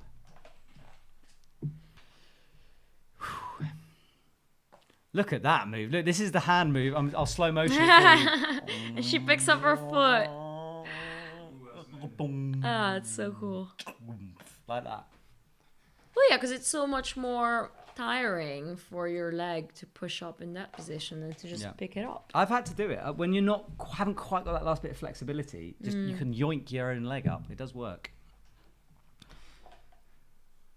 Brooke Rabbitou, we know how good she is mentally.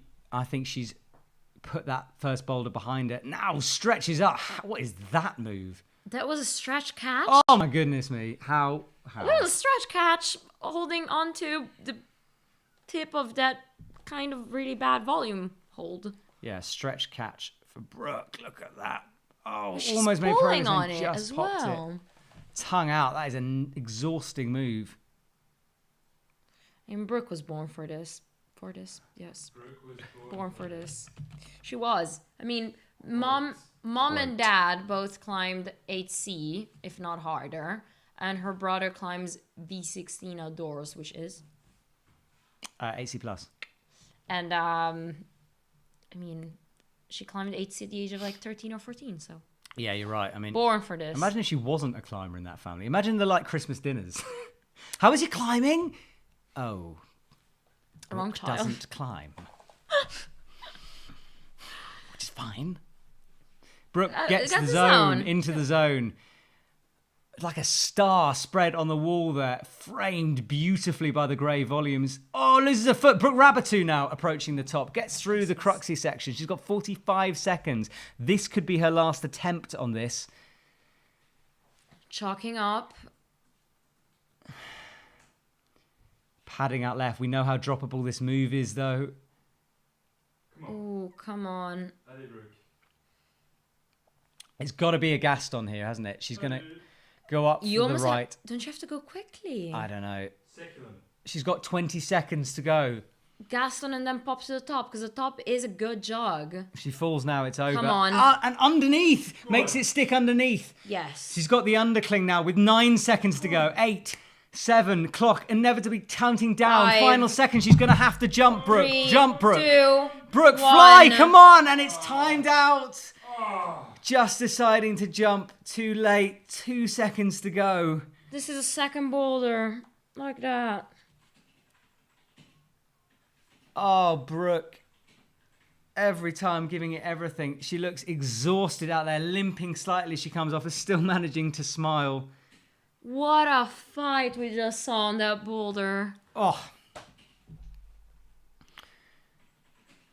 I really wanted to see Brooke do that. I really wanted to see it.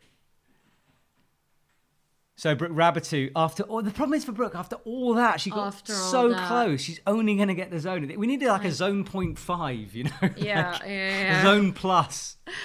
The good old bonus. Yeah, like a bonus extra. Brooke, look at that left hand, right hand. She had been timed out by that point, but that is a nasty long fall as well. Spinning in the air for a long time. Janja Garnbret, let's do it. For those of you who can't see the action, I will recreate Janja Garnbret's flash attempt. Facing the wall. That's an interesting start, Janja. Okay. And she is... she got that knee I can't take both my legs up. off at the same time. Okay, I'm going to put the other one. Okay. She's not in the most comfortable position, but she's making it work. It's not comfortable. It's not comfortable. Confirm, Okay. It's not comfortable. She's holding at top of the volume. She doesn't really know where to hold that volume to push up from, but switches her feet around. This is she's just on her arms, cut loose with the feet. And she's trying to balance on her left leg to really push up and get that zone. I wish she'd hurry Flying up the zone. It's very hard work, this position. She's been 3 minutes on the 1 minute on this start. Janja, please go up. And okay, she does touch the volume above, and she's creeping up towards the zone, getting that other volume, and she's up. Come on, she almost got the zone, Matt. Reach for the zone, and she got the zone. Oh, yes. Janja has the zone on boulder number 2, which puts her in the lead. creeping up. Is this a flash? Oh, Janja, is this a flash? Okay, she's side pulling the volume. She's going up little by little, little footsteps. And she's eyeing up that volume. Matt, pop out with your, reach up. You know what? Brooke just chalked up that hold for her, so maybe that's a good indication of where she has to put that right arm. Ooh. She's eyeing up that, she's crouched. Come on, top! Without even using those volumes! Only Janja Gambret can ignore 2 holds to fly to the top! Oh, Janja, thank you! I have never felt so close to be honest, the podium in my entire life. I was living and breathing Janja's battle. What a top for Janja Gambret. She made 2 holds redundant. Is that the longest flash in history? Like, I don't know. How long was she on the wall for? It's Janja. That's. She got 1 in Boulder. Yeah, so she's won the bouldering with that for sure. No one can catch her. So Janja Gambret, 5 times 1 is 5 points for Janja Gambret currently. We know that's guaranteed. Thank you, Matt. I was a bit out of I'm breath sorry I now. didn't see that. I'll watch it again, but... It was ugly, is the only way I can describe it. The GOAT. Everybody's calling her the GOAT. My mum just messaged me, award that man an Oscar. Please do, Oscars, if you're listening. Matt, did your hands get sweaty? No, my shoulders got sore. It was really pressy. I mean, having just experienced that boulder, right, I can confirm it's very difficult. Stretchy? Or like compressed? It's stretchy, it's physical, it's stuggy. The feet were awful on it, like really slippery for me. Right. Which shoes did you have on? I had Nike generic trainers. So Janja Gambret leads the way with Akio Noguchi in second, Rabatu in third. This is the bouldering top. Jessie Piltz, Anak Jalbert after that. That is the bouldering scores. Overall, well, we should actually know the overall, shouldn't we? Because they're all finished now. No, there's 1 more boulder to go. No, oh yeah, true. Yeah. I had forgotten about that. I was counting my chickens there. I was thinking about lunch. It is almost lunchtime. Someone's saying, when in doubt, dino it out. Yes, dino it out. Outrageous. Janja just kind of got bored of messing around on that boulder, didn't she? She was just like, I'll jump. And Brooke again. And Brooke was... We're watching replays of this Janja jump. Just pops straight up. Doesn't need the holds. No, I mean, she put the foot up, but for fun, I suppose. She didn't need that. You've got to say, halfway through this tournament, it's Janja's to lose. Matt, that's... It's Janja's to lose. No, now we're starting to jinx it. It is, though. She's just won the bouldering. She came 5th in the speed. You've also been saying that for the past 3 months. I say a lot of things, but I'm going to stick with this one. Janja Gambret, it's her comp to lose now at this point. She's got to be the favourite coming into it. Especially if she finishes it. It doesn't even matter if you were Janja, would you even bother on this last boulder? You know what Gregor Verzonic said about her and about the feeling of winning is that Janja knows that feeling and she knows it's like to be the best in the world, and she will do it for that feeling, because once you're the best, you want to be the best. That's what I say to myself every morning when I wake up. You know the feeling of being the best in the world. You just want to recreate it. Is that your mantra? That's my mantra. And every day, I fail. Alexandra Miroslav comes onto the stage on this long, long route that involves... I can't even start to work that out. That involves holds. There's toe hooks going on there, I think. There's an upside down. Well, see that green one which is flipped? So there are 2. I think that's underneath. So now we'll have toe hooks, heel hooks. It might not be, actually. It could just be standing on the... Is the top a nice pop? Dunno. Because was there dynamic things? We haven't seen any big We haven't seen any moves. thuggy, no. Oh, I wanted to see a Janja flick. Well, we saw a Janja jump. Yeah, it wasn't a flick. I think she was too busy just desperately trying to stay on the wall. Was that desperate? Really? You were going to call that desperate? That was dominant. Good point. Good point. Okay, so this green boulder is complicated. Sorry, I tapped the table. Apologies for tapping the table. Sometimes I just get excited. Sorry. I will attempt not to. It's probably me.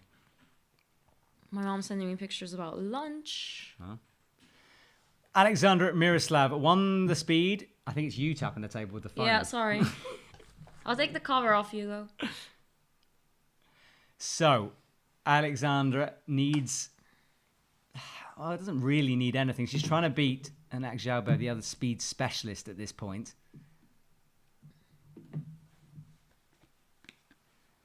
She takes a moment just to look up at the boulder, trying to work it out. There's a lot of moves required in this thing, aren't there? So far, she's in 8th position, so I'm saying she wants a zone in this boulder. She needs a zone in this boulder. Because, like, realistically, she's going for a podium spot. Exactly. She needs to beat the other speed specialist, Anak Xiaobo, who came second. She came first. Anouk is up at 5th place for now, so yeah, she needs a zone. This first move is a big old... I guess what it is a jump up. Oh, now she's holding injuries everywhere. Every athlete's holding something in pain. She was just at the top of her thigh there. Some people are thinking it's crack. Are we calling crack on this? Are we calling crack? I know it looks like a crack, but I don't think in any way they're going to jam that. So personally, I don't think you can call that crack. Please. It looks like it. I don't think it. I think it's a blocked pull, right? Yeah, like side pulley. Side pull. Maybe it's like, you know how you creep into a crack, like, but then you always like side pull it. Maybe it's one of those. I think it is a bit almost like a layback kind of. Yeah. I think it's just blocked. Yeah. Sounds like it's a finger lock. I don't think so. I think that's unnecessary. Sorry, blow my nose. Okay. Can you imagine though seeing a cobra crack finger upside down? I cannot show it, can I? One of those. Yeah. Show it a pinky. Oh, someone's just saying they've added me to the scoring sheet and I'm comfortably in last. Come on, I clearly just flashed that boulder with Yanya. What are you talking about? I'm sitting in second position, thank you very much. I think you need better shoes. I think you need a better face. My Nikes are fine. I was doing the whole mean to you thing because you were mean. Alexandra Miroslav leaves the arena with 26 seconds to go on the clock. I don't think she was going to get close to that one. We've got one more speed specialist to go. Anak Xiaobo up next. We're watching this on Eurosport. You have to pay for it. It's behind a paywall. My name is Matt Groom, and I'm joined by... Teresa Corti. You know, yesterday I was really worried not to be able to say my name. Really? Yeah. I was like, I'm just talking in English, but my name is Italian technically, so it's like... Say it in Italian if you want. Oh, what's your name in Italian? Matteo Grumio. I'm trying to translate it, but yeah, sure. What's yours in Italian? Well, so it's the same. No, what's mine in English then? Teresa. I'm just doing it with a Cockney accent. I don't know what is yours. Like you say it, Corti. Corti. Corti. Core. The chat's asking you to get back. To get mean back. Meme. You won't hit back on this? I've been hit. I was purely responding to the initial punches, I think. Yeah, guys, the thing is that I don't really have good comebacks. I just say you are, and you pulled one of mine, you are, so... No, I bring it on. Bring the mean on. I think this should develop into a war. I mean, we've been talking with each other for hours a day. I mean, at some point we're going to murder each other. Yesterday there was a comfortable silence at a certain point. That was good, wasn't it? It was good. Just hanging out. Good. Anak Xiaobo, the other speed climber, her final boulder. She's got 2 minutes 48 on the clock. And she got through this dish move. If she can get... yeah, big, cut loose, right, kind of Gaston-y thing. I'm going to say she probably will get the zone on this boulder. If she does get a zone, it'll be her second zone, and that will be a good performance. She's currently sitting in 5th, so amazing performance. So 6th. Yeah. 5th or 6th. Second, 2 times 4. 5, 10. Quick That's maths. a good score. That's podium-y, isn't it?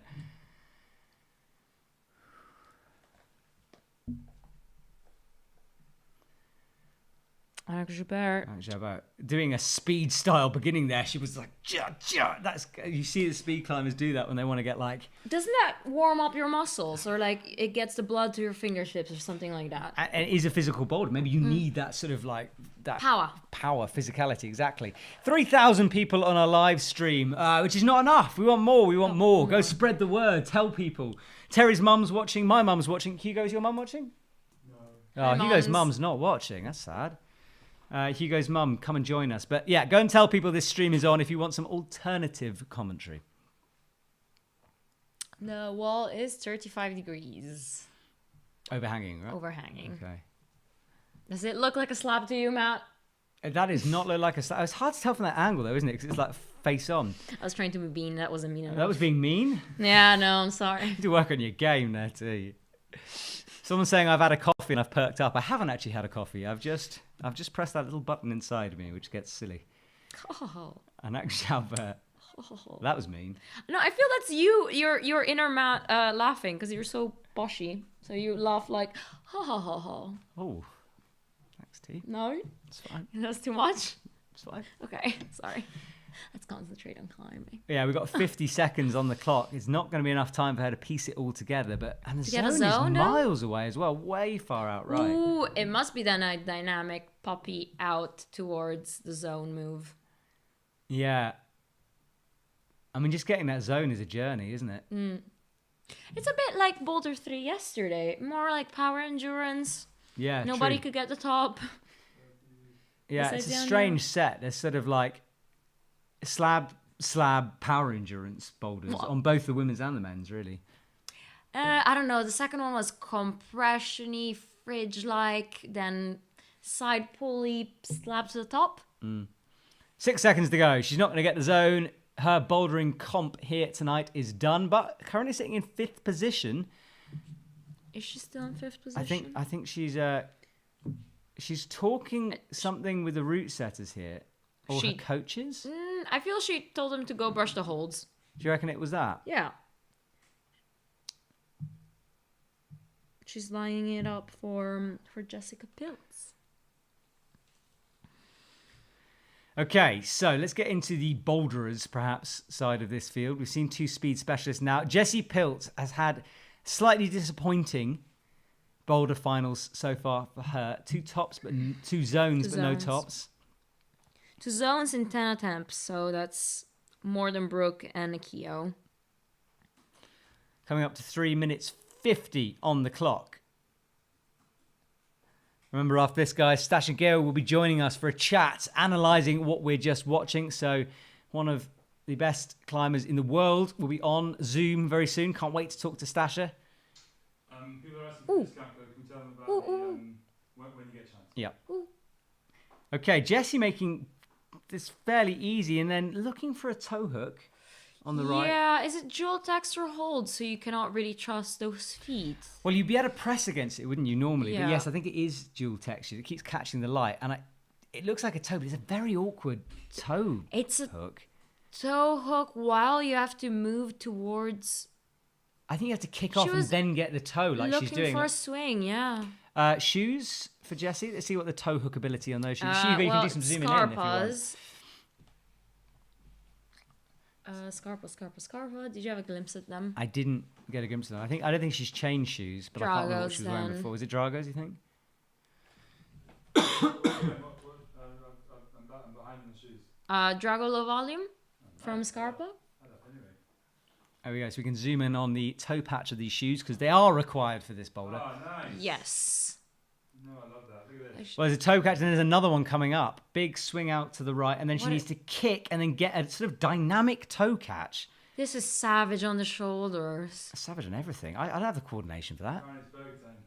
It's burger time. Yes, we coined the burger hold and the open fried egg sandwich hold, actually. Double cheeseburger coming up. Double cheeseburger, potentially a double cheeseburger story. Yeah, we'll have to see. I'm not sure if it's a double cheeseburger or just single patty, but we'll have to wait.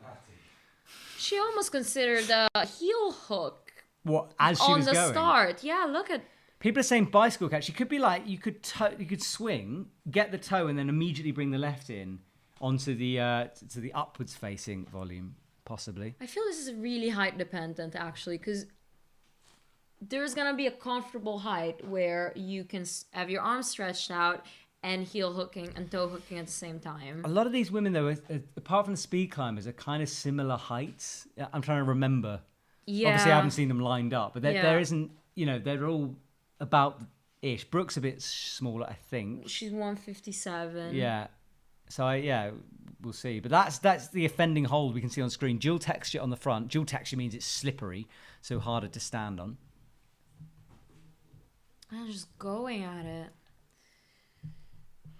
People are still wanting a hand jam here. I think people only want a ham jam, so Tom Randall can make a video about hand jams.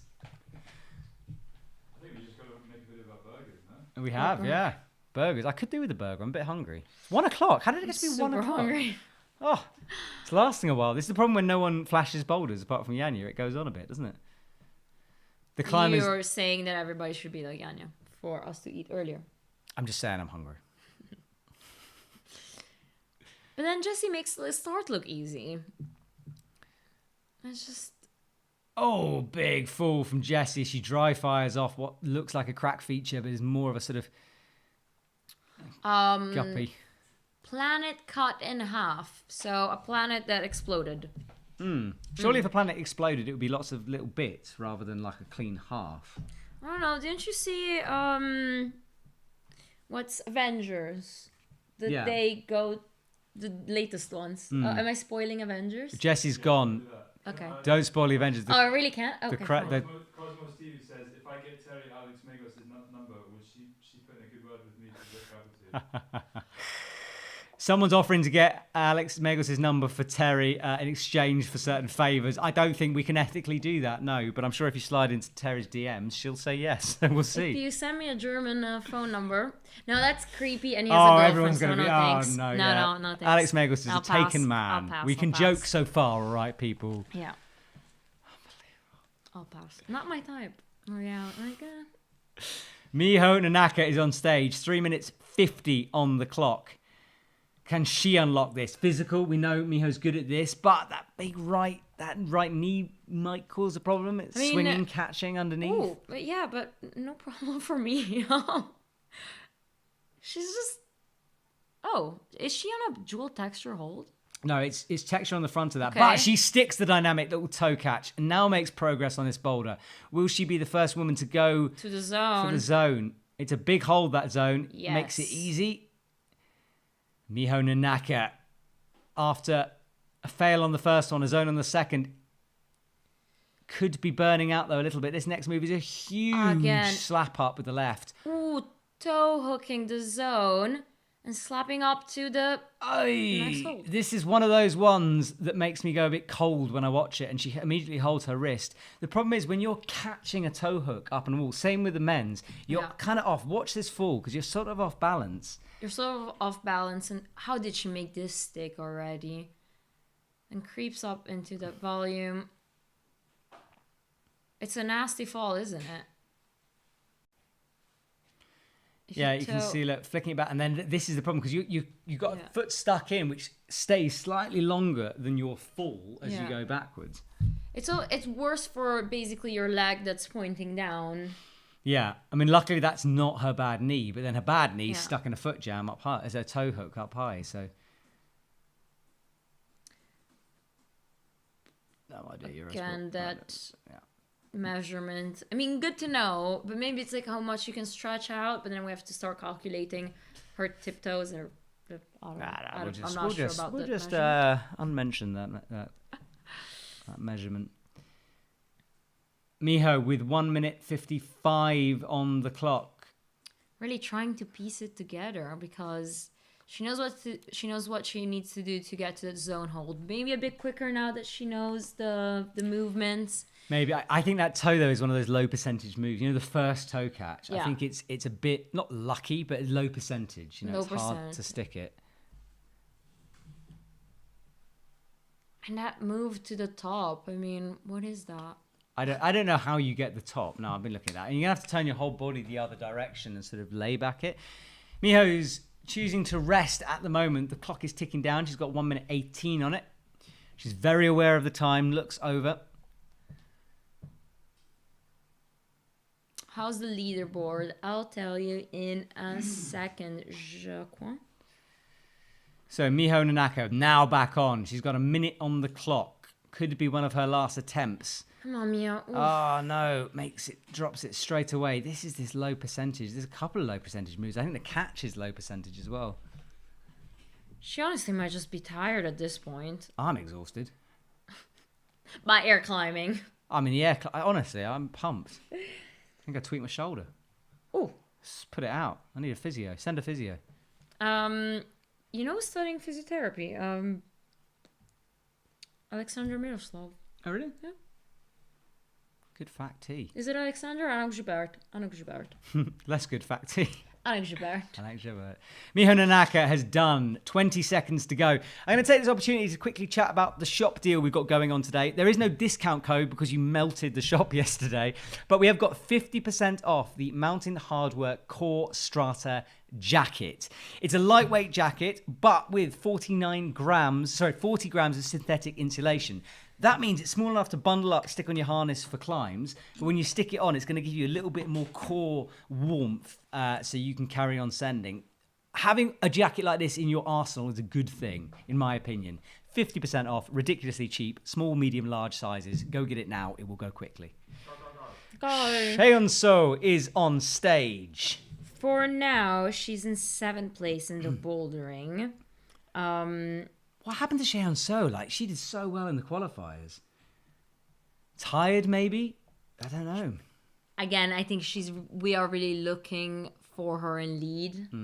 She got first place in lead the other day, and in the past has won over Yanya and Akio and Mio. So I think we just have to wait for lead for her. I want to do a keyboard warrior shout out right now. If you're watching this thinking, I know what the grade of that boulder, let us know. How hard do you think it is? 7A, 7B, 7C, 8A, 8B, 9A. What grade do you think this final grade boulder is? Comment now.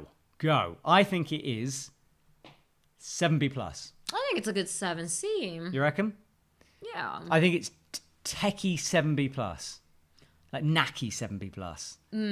7C+, 4B, someone's saying 5+, 8A+, maybe. V9, 10A. 7B, a lot of 7Bs coming through. 7Cs. Certainly the consensus, somewhere between 7C, 7B+, maybe a bit harder. We're just talking V grades and font bouldering grades. Are there more grades? Like bouldering. They're the grades we understand, isn't it? V5, V10. Yeah, so, yeah, certainly in the 7s, we think not a lot of 8s going on. And it's so hard to judge this because it's not like there is a grade, you know, because they're so techie and weird, some of these problems. You've only got 4 minutes to climb them. So a 7A slab can feel like 8A because of that restriction, you know? You look deep in maths mode, T. No, I was honestly wondering if on slab they can take off their climbing shoes and put on their trainers. What, mid-climb? Well, like, you know, once you try out the boulder and you go like, okay, I need more surface area, I need more rubber, I'll put on my trainers. Because we see a lot of route setters, route setting with trainers on. Maybe a flatter shoe for more parkour-y style boulders, perhaps. Cheon-so, though, is struggling a little bit. She hasn't got the zone yet. She's got 1:43 on the clock. She's just missing this slap up. Perhaps it's a power thing, lacking the power a little bit. Height? I don't know. I don't think it's height. No. I don't think height is important. I think it's a factor, and the route setters consider it, and they make some harder or easier. It's because you're tall. I am not tall. Fine, I feel short. And in bouldering, I've noticed more than in lead that height does make a difference. Arm span. Maybe. I don't know. Come on, all the best pictures in bouldering are always like, whoa, let's stretch out. Yes, but I think a lot of climbers are really tiny. Yeah, I've told him that. Yeah. Cheon-so goes out, cuts loose into the crack. And now she finds, oh my God, there's nothing on that hole. In fact, I think it's dual texture within the sort of crack feature, no? But look at the back. There's no chalk on it. It's like almost comes off it. No, inside it must be normal texture. Sandy. Don't know. It's very unchalked. Maybe it's just where they haven't touched it. Well, so far only Mio not touched it. No, and Jessie. So she's got 30 seconds. She needs to immediately get back on, or she's going to run out of time, eh? She's tired. Is she choking up? Is she going? She's going. Which might be the smart decision at this point for her. She has not had the best round, has she? No zones, no tops. So And she's at the bottom. I think coming into this, she was a real favourite. But I mean, unless she does something incredible on the lead and everyone else doesn't, I think So might be out of the possible medal contentions here. Matt Groom making predictions without knowing the maths. Yeah, she needs... Where does she come in speed? That's the thing. She's at the bottom now. Yeah, bottom in speed, pretty much bottom in bouldering. Not looking great. I think she needs a good rest to then play it in the lead. But can she... I mean, even if she wins the lead... I mean, Shall we start calculating? You can if you want. I'm definitely not going to. It's Akio, though. I feel we'll see a flash. Akio with 2 zones, 3 minutes 50 on the clock. She starts her final boulder of her final competition. Should we number drop Akio in the sense that she has more than 20 gold medals ever. And more than 20 again gold medals in silver, and she's basically a lot of medals because she's been competing forever, and this is her last bouldering round. They call her Fort Knox because of the amount of gold that she has. Akio Noguchi starts off the competition. Someone's saying the rail does look dual texture. Yeah, I think it is. Yeah, inside though. Yeah, that's what I mean. There is texture inside. I think there's a layer of non-texture. Oh, as in at first it's good, and then there's a... I think there's a strip of... I don't know. Look at it when it comes in again. It looks kind of strange. Anybody See, knows... look. See the strip of green at the very back, which hasn't got anything on it? It looks different. Maybe it's just darker. Anybody knows the holds manufacturer so we can look them up? Ooh, that's a good idea. Or is it... Someone says cheetah, but I think the cheetah ones were the wooden one. You know, the wooden... Yeah, it might be Enterprise, like the walls. They also make holds. It's a flash. They made the wall. I don't think they provided the holds, but I don't know. Okay. If anybody knows, shadow. Yeah, people are saying it could be a shadow. Yeah, it does kind of look like that. What is the shadow? The inside of the texture of the hold. We're getting uber guilt. Hugo was like, "What is this shadow thing?" Because Hugo's 30 seconds behind us, and suddenly he sees all this like stuff come through. Matt is a shadow. Fine, it's the shadow. I want it to be dual textured in there. That would just be so cool. Who likes the squammer? I love the squammer. I love the squamers. I'd love to try them out, Hugo. Oh, Kia with a massive cut loose iron cross move. Pulls herself back onto the wall. So much shoulder strength there. But now this is this toe catch. She's got to swing it out to the right. Cheetah, Rock City, and X-Cult holds, apparently. Okay, thanks. There's women's competition going on a bit here. It's 1:20 Central European time. I wonder if will they put back the lead if this goes on more? I suppose not. No, it shouldn't. It's almost time. They have 5 minutes. Max that it can go to, I suppose, it's 1:45. Yeah, but then the lead is only at 2:10. The lead is at 2:10. Oh. It's more, again, like what we talked about yesterday. You need to keep the energy warm throughout this whole competition, and it's so long. People are saying Akio's shaking. I think it's so much body retention required on this style of boulder. It just takes it out of you. And of course, it's like, this is it. This is the Olympics in your home country, in your last competition. I mean, God, the pressure. But she's doing well. Yeah, so Akio comes into this dish-shaped hold with the left hand. High heel hooks flipped into a toe, and then out into this physical move that she drops with 40 seconds to go. Noguchi for now in 4th place. One more time into this boulder, up to the dish. Flicks the toe again into the catch. Can't make it work. I think she's burnt out. She's done. 20 seconds to go. Akio Noguchi calls it a day, and we have Yanya Gambre up next. Nope. No, we don't. Brooke Rabatu. We have Brooke Rabatu up next. Who... I just really want her to get a top because those 2 boulders were heartbreaking. Brooke deserves a top. Deserves a top. I mean, she should have got a zone plus. We've already discussed this. There's a flaw in the scoring system. Twice, yeah. So, Brooke Rabatou came so close twice. Will it be third time lucky for her as she enters this arena, faces the audience, now turns to the wall with a whoosh of breath. 3 minutes 57 on the clock. And Brooke taking her time to read this. It's been a while since she's seen this boulder. Brooke Rabatou, outdoor V14, indoor. Well, we'll see now. What's the grade of this boulder then? Have we decided on a grade? Oh, well, somewhere between 7B, 7C+, I think we're looking at. According to the keyboard warriors at home and me. Brooke makes that physical swing look really quite easy, doesn't she?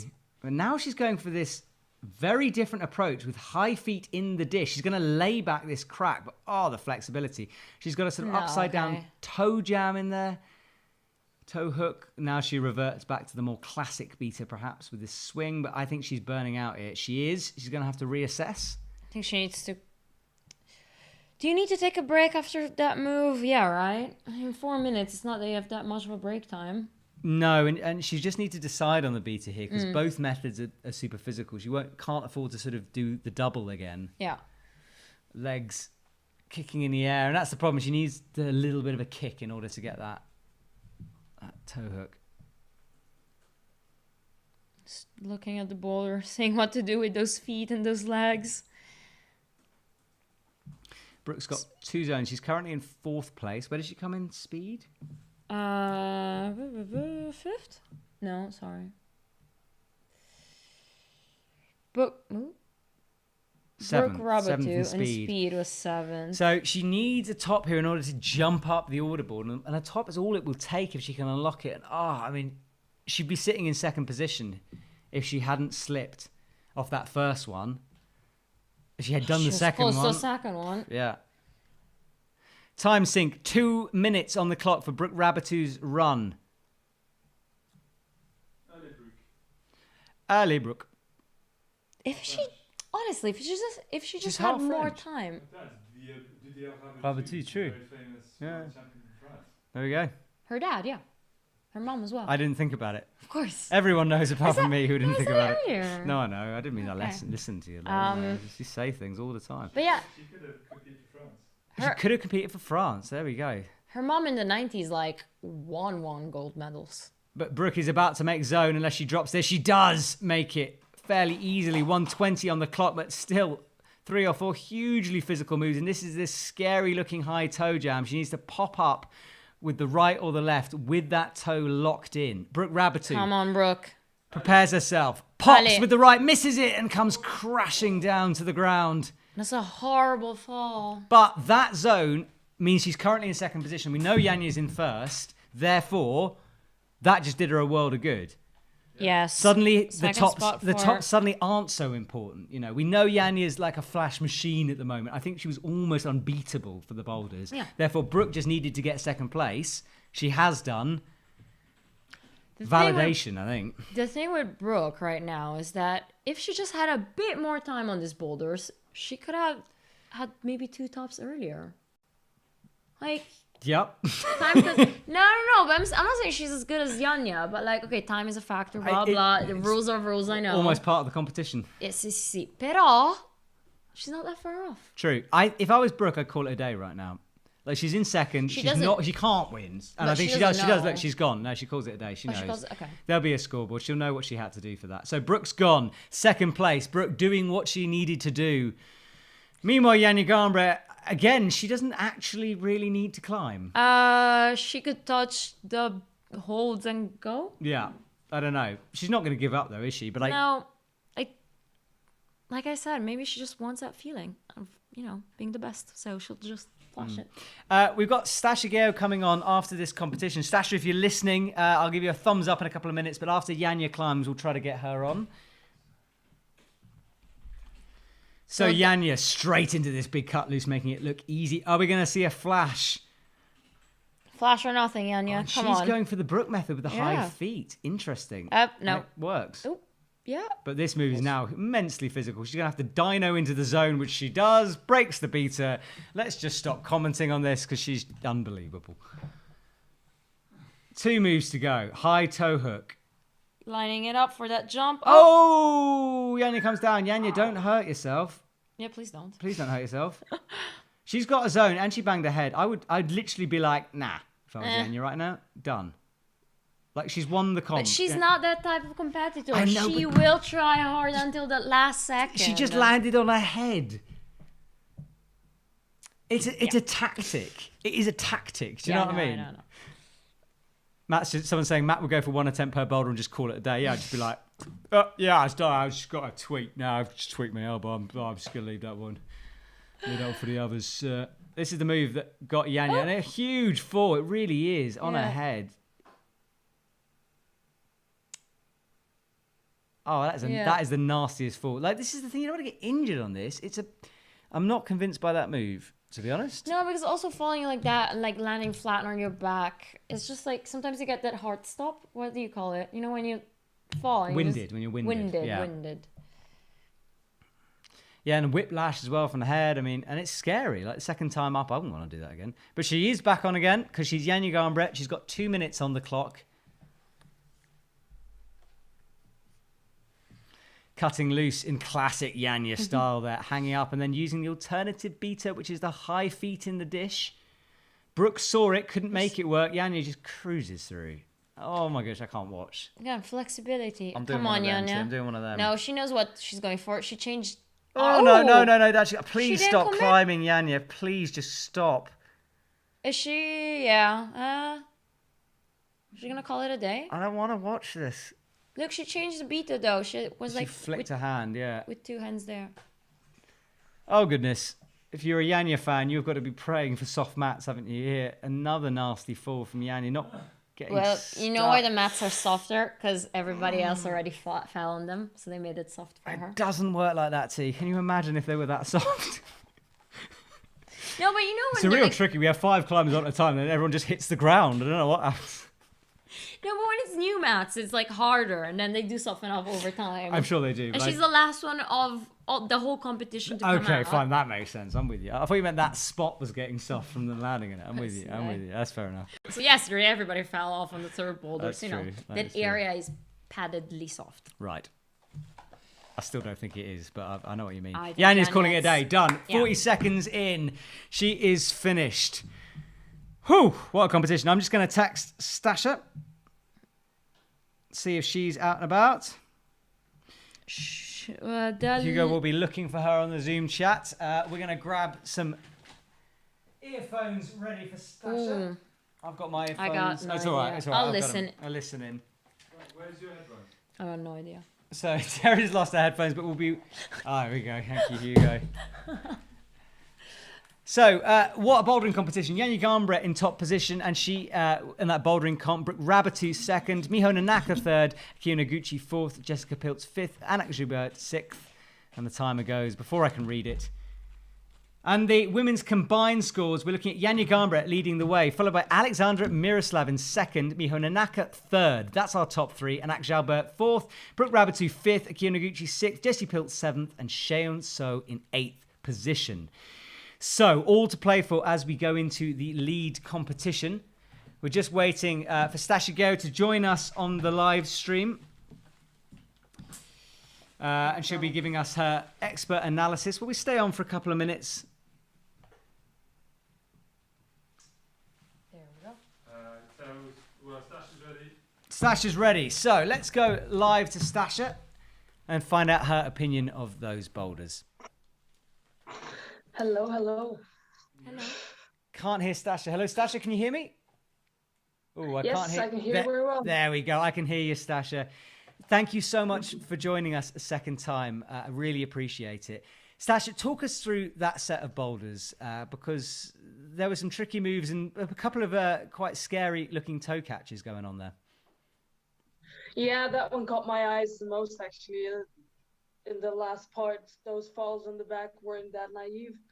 Hopefully the mats weren't too hard, so the falls were actually okay. But we could see that even Janja at the end couldn't complete that boulder. And only just seeing the results, the only two tops, not even all the boulders were topped. Janja is the only person that topped anything. We could really ask ourselves, was the difficulty appropriate for this set of finals? I mean, I do understand, like as a climber, I think the boulders were fun. I think they were cool, but the performance of the finalists here didn't match the difficulty and the technical demanding of the boulders. It could be also because we had 2 speed specialists in the finals, and of course we can talk about the unfairness of this format forever. I think everybody's very well aware of this, and that's also why the entertainment level of such combined finals is lower than it generally should be. Boulder number 2, not of my liking, especially the beginning. When I saw Brooke trying to put her foot up with the hand, well, had to turn my head away. That was pretty intense. I could say Brooke lost a lot of energy. She didn't top anything, but she was close to topping, well, let's say 2, and also the third one, she came pretty far up. So that might impact her lead performance later on, which I'm pretty worried about. She gave all out on number 2, which was strenuous for the back, for the hips. We could see everybody struggled. Even Janja at the end wanted to just skip the last few moves and just jump through. She was hesitating, but I'm glad she didn't do it because she probably would make it work. But as of now, Janja did great in speed. Well, she didn't make any mistakes, luckily, so that is a great plus for her. We are still going to have to see what happens. Anouk Jobat, really big surprise, scored pretty high up. And I'm happy to see that a speed specialist actually managed to improve her climbing and bouldering and lead so much that you can't say, okay, it's hard to watch them. She is really one of my biggest favorites to watch now because she really climbing so much and she's a real inspiration right now. So I'm pretty excited to see the end result. It's going to be crazy. I still think Janja's going to win, but the other 2 medals are going to be really hard to get. Exactly. It's all up in the air at the moment. We can't wait. Stasa, thank you so much for joining us. Always a pleasure to Thanks hear. for inviting. It's great to have you. Guys, go along and follow Stasa's Instagram because it's a great place to go. And YouTube channel. And YouTube channel as well. Stasa with a YouTube channel. That's very fresh, but yeah, go follow there too. Love your YouTube channel. Let's do some, my best. We need some collabs in the future, Stasa. We'll do stuff together. It'll be good. Awesome. Well, look, enjoy the rest of the finals. Thank you so much for joining us and can't wait to see you back on the World Cup scene soon. See you later, Stasa. Bye. So thank you very much, Stasa, for your time. Always good to get a World Cup athlete's perspective. And we will be doing some filming with Stasa hopefully soon. And we've got EpicTV films with her, so go and check that out as well. Okay, guys, we're going to go away and have a little break. I think around about 2:10. 2:10 women's lead finals, because it's the last competition, last event. And we have a cue from Hugo to keep on. Keep it live so it stays. All right, no, if you manage to sync your stream with us, just stay live. We'll show a couple of EpicTV videos and we'll be back 5 minutes before the competition to chat a bit and observe the route. So yeah, lunch break. See you later. Bye, guys.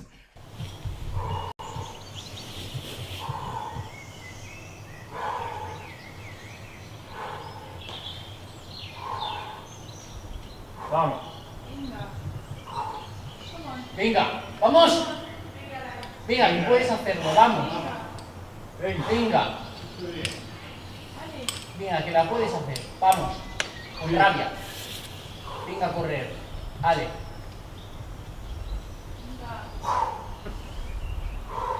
Vamos. Vamos. Va que sí. Sigue. Vamos. Venga ahí duro. Vamos. Queda ahí.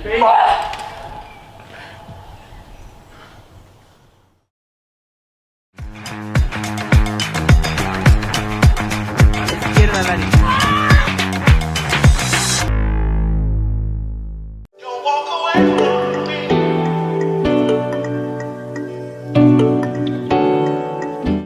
En términos de escalada, nunca puedes tenerlo todo.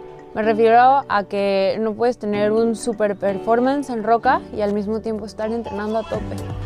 Entonces, desde que me vine a vivir aquí, a estar tan cerca de la roca y de todas estas zonas de escalada, me di cuenta que tenía que elegir no puedo estar manteniendo el ritmo de entrenamiento que llevaba antes cuando vivía en México y al mismo tiempo querer proyectar a mi máximo en la roca, ¿no?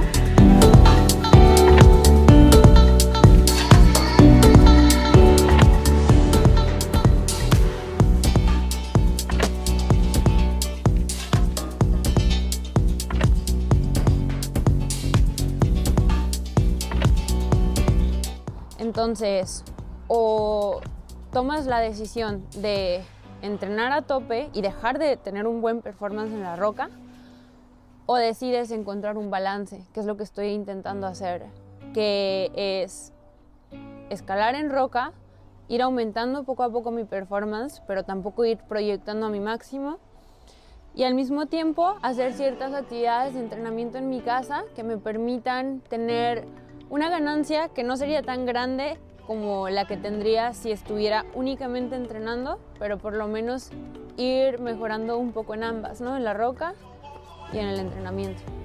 Durante la semana intento salir a la roca 3 días. El resto del tiempo, bueno, lo combino entre mi entrenamiento y el trabajo. Cuando trabajo, normalmente paso más de 8 horas sentada en la computadora para compensar los días que me fui a escalar, ¿no? A la roca. Y bueno, durante todo ese tiempo que paso sentada, trabajando y estar en la computadora, me gusta tomar pequeños descansos para hacer estiramientos, para mejorar mi postura, salir a correr y bueno, darme un respiro, ¿no? La manera en la que intento sobrellevar mi entrenamiento con la escalada en roca es realizando 1 o 2 sesiones en mi board, en mi plafón por semana y al mismo tiempo también hacer suspensiones, ¿no? En una hangboard y bueno, la rehabilitación de mi rodilla. Para mi sesión en la board tengo una app en donde guardo todos los boulders que voy haciendo o inclusive proyectos que no sé si me van a salir algún día.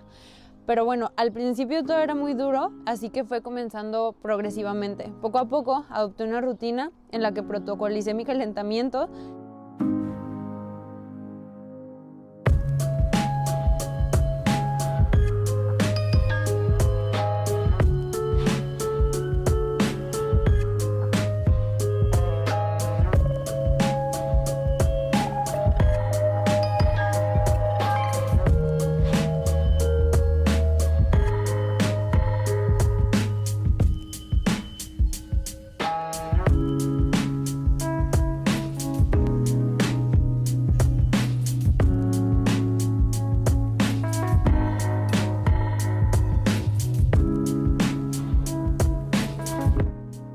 Este sistema de calentamiento me permite recordar, no juzgarme, ¿no? Y entrar al juego con lo que tengo.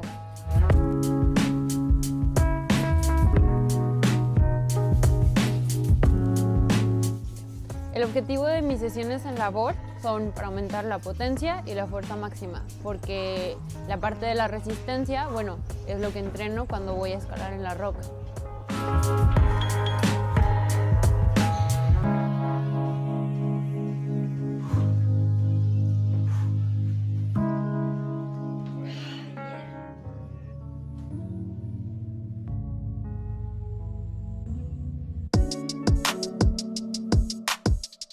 La vía que escogí como proyecto esta temporada se llama la vía del Kim.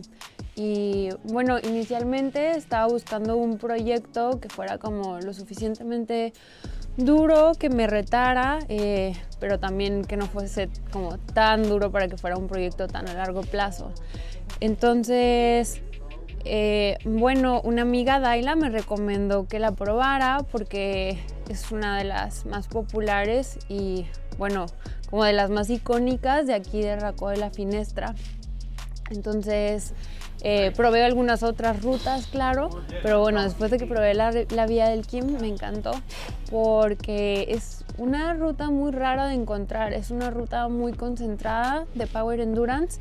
En la guía dice que mide 24 metros, pero la primera sección es muy fácil, los primeros metros, entonces realmente todo se concentra en esta sección de Power Endurance de 23 movimientos que una vez que empiezas ya no te suelta. Entonces lo especial de esta ruta es que esos movimientos como los 23 son casi de la misma dificultad, o sea, está muy bien proporcionada. Y bueno, te puedes estar tirando siempre en un solo movimiento, te puedes ir cayendo en todos los movimientos.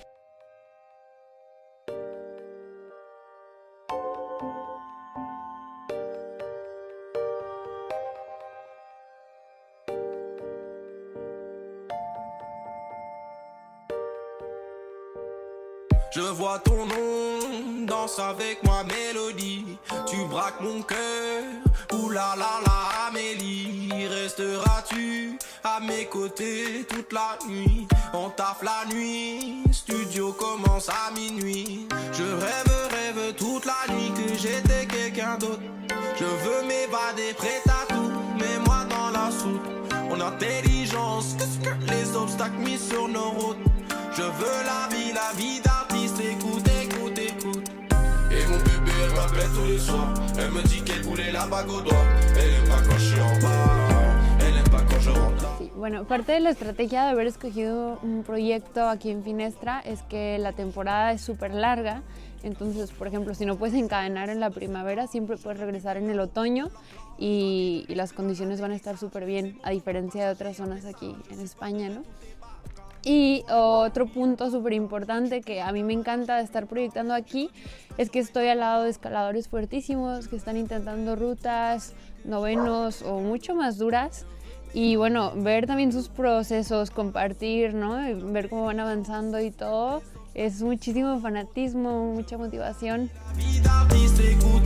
On fait des tours dans ta cité, ah ouais bébé. On cherche d'autres horizons mais on sait jamais où aller. Je veux la vie comme dans les films, comme à la télé. Je cherche celle qui ferait le time avec moi comme sous scellé. Et mon bébé elle m'appelle tous les soirs. Elle me dit qu'elle voulait la bague au doigt. Elle aime pas quand je suis en bas, elle aime pas quand je rentre là.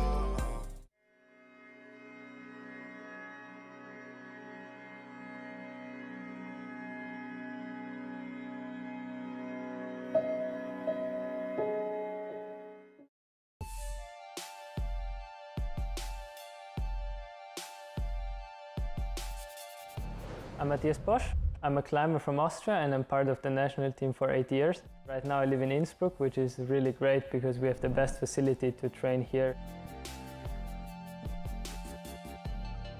Last year it was really hard because we didn't have a perspective what we could train for because no competition was really on the schedule, everything was rescheduled.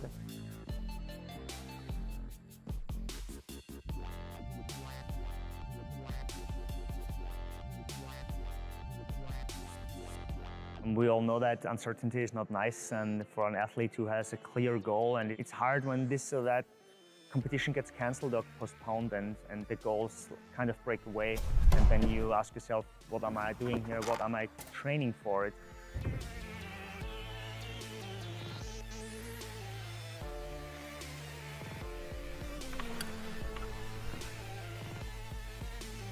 I think it's really important to have some comps again, to have a real fixed focus that you train for and then you have to perform on that day.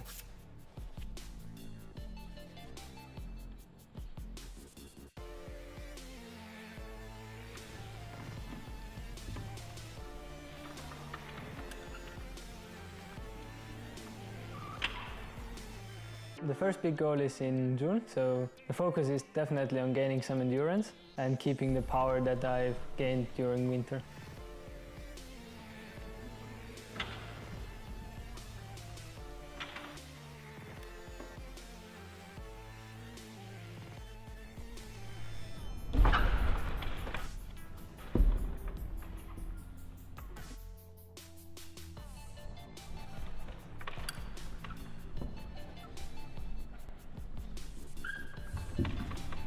We try to push him into on-site climbing, also when he climbs a route here that he hasn't climbed before, that he focuses and tries to do his best on the first try, which is the most important thing in lead climbing. That's the hardest for all the climbers, and I think all of them can improve, and that's something we focus on with Matthias.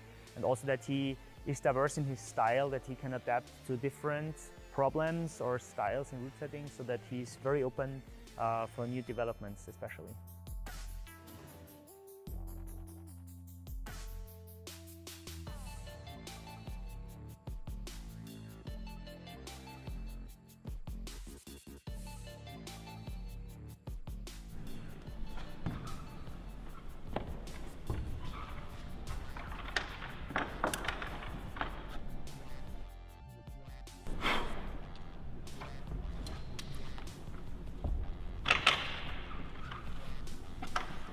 Well, today I did more like projects that I have maybe 1 or 2 rests, so I can send them in a few tries. In the beginning you have to work on the moves and you have to look how can I climb efficiently, where can I clip, where can I rest in order to not waste any energy, and then you just try to send the route.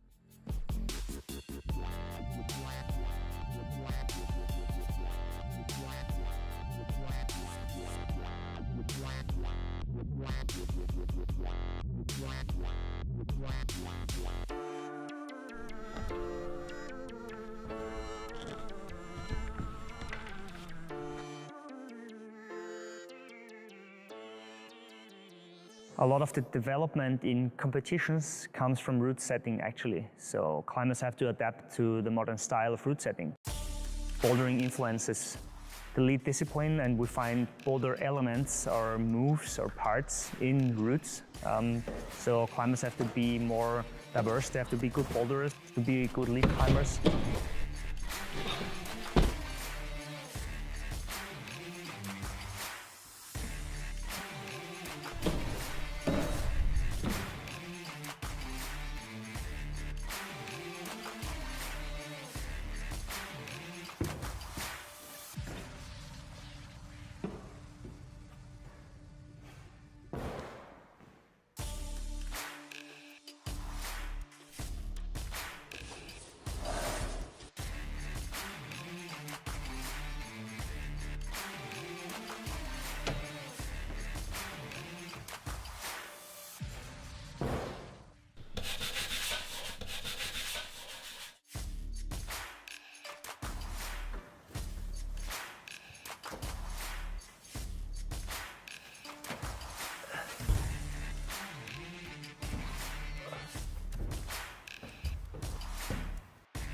It's perfect for bouldering because we have those color boulders where you can just look and every color has a different grade, which is really nice for training if you just want to try some boulders. Then we have another part with these comp boulders that you always have some comp boulders with jumps and slabs and stuff. And then we have our training wall with all the wooden holes where you can just train power. And we have an app so we can always look up some boulders that someone set.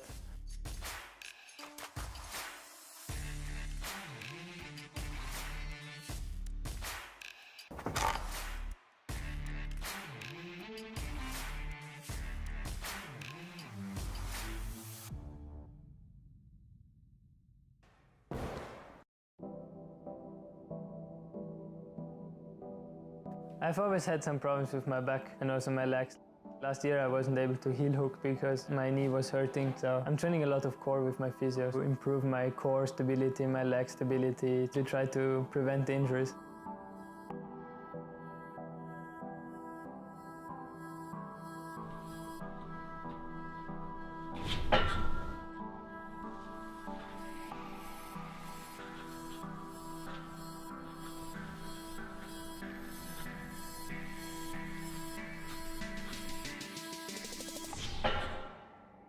The first big competition this year is in Innsbruck. It's the World Cup in Innsbruck in June.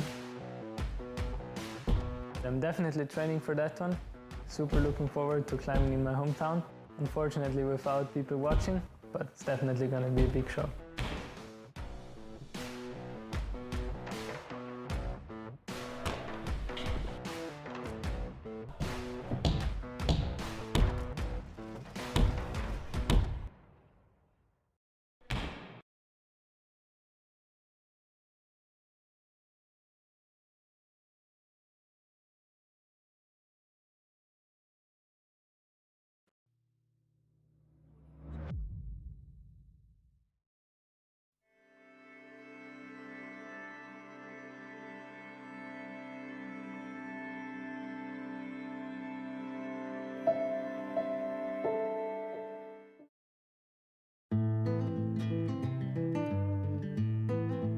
Ce projet, il est né vraiment de l'envie déjà de découvrir l'histoire de l'escalade française.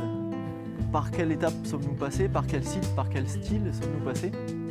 Donc c'est vraiment une envie de, moi, aller découvrir ces voies, aller me confronter à ces voies. Et aussi une envie de découvrir les acteurs de cette histoire, les falaises de cette histoire, les différents styles. Moi j'avais envie de comprendre l'évolution qu'il y a eu entre le premier CETA, l'avènement de l'escalade en libre et l'escalade actuelle.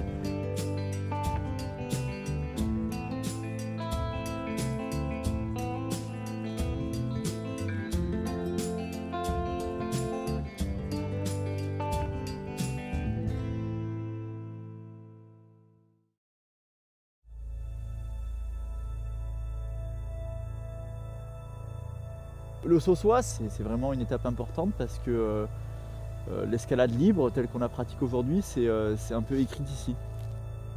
Elle s'est vraiment développée ici avec Jean-Claude Droyer qui a commencé à vouloir grimper sans céder des pitons en place. Juste en cas de chute, mais pas pour la progression dans la voie. Donc il a vraiment amené une idée un peu novatrice en France avec l'esprit du libre et ça lui a valu pas mal de critiques d'ailleurs à l'époque.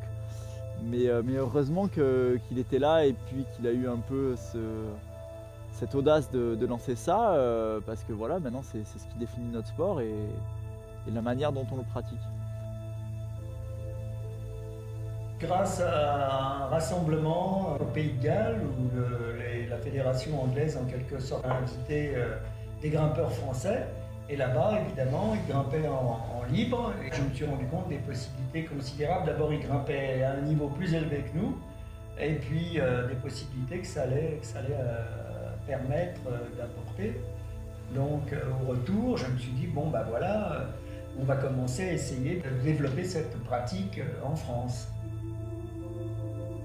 Et les gars du CAF de Dijon ont écrit un grand article en disant de toute façon, Monsieur Droyer ne fait plus de l'escalade, il fait du cirque, travaille les voies, voire même il tombe. Voilà, donc l'air de dire ça n'aura pas d'avenir dans notre activité à nous.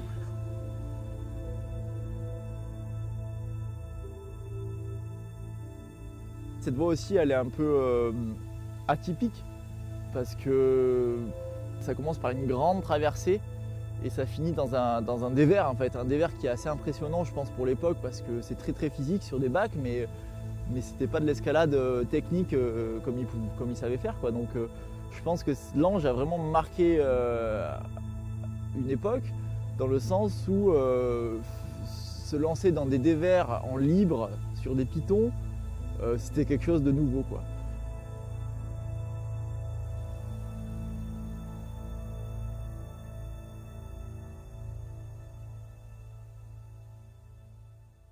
C'est un peu différent de l'échelle à poisson. Oui. L'échelle à poisson, ça a un petit peu plus reçu. Hein.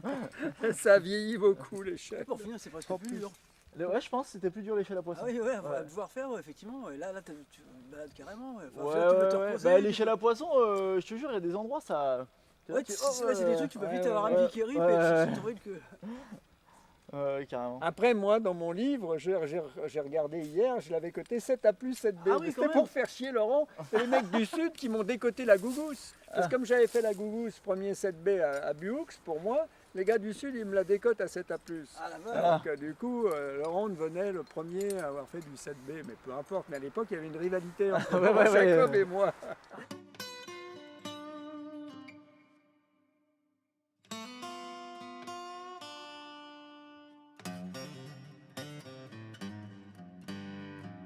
La difficulté a continué à évoluer un peu et le grand saut, ça a été quand en 79 justement, je me suis dit tiens, cette voie qui s'appelle la voie du refuge et qui est devenue Chimpanzodrome, pour moi ça va faire en libre. Je l'ai nettoyé, j'ai enlevé quelques vieux clous qui restaient, j'ai enlevé les saletés dans les trous et j'ai commencé à travailler ça en me disant ça doit faire.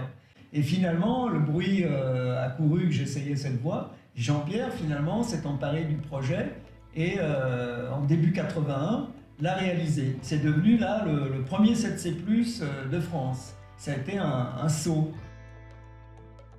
Tu l'as fait en solo cette voie? Ouais, j'ai fait en solo et c'était un peu spécial parce que la première fois, enfin le premier essai, j'ai été jusqu'au deuxième scellement et en fait je me suis déballonné, je suis redescendu.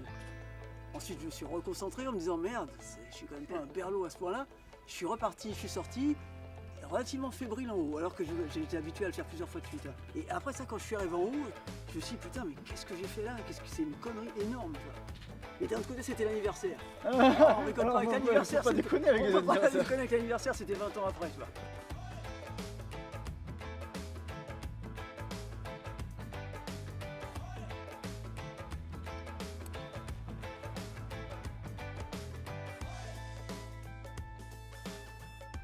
Tu veux y aller en boule, maman? Après, par contre, le bidule, donc la voie qui est juste à droite, j'ai galéré à trouver les méthodes. Vraiment, je voulais essayer à vue. Et puis, je me suis rendu compte, bon, d'une part, que je n'arrivais pas à le faire à vue, et d'autre part, que j'ai mis 1 heure à trouver une bonne méthode qui marche en bas. C'est vraiment un gros pas de bloc à la première dégaine. Il n'y a que 3 dégaines dans la voie. J'étais parti dans l'esprit, je vais le faire en 5 minutes, et puis finalement, avec la frustration, je me suis pas posé et j'ai commencé à essayer tout et n'importe quoi.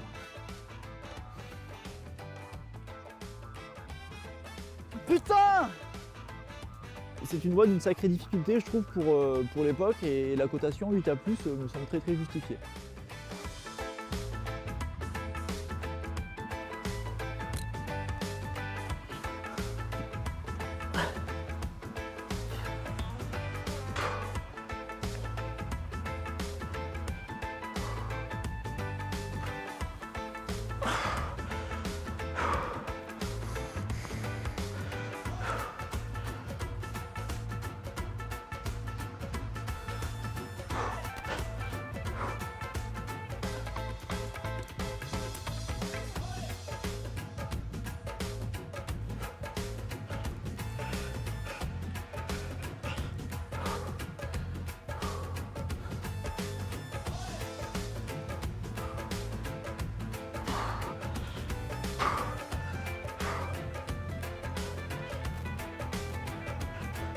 Fais gaffe.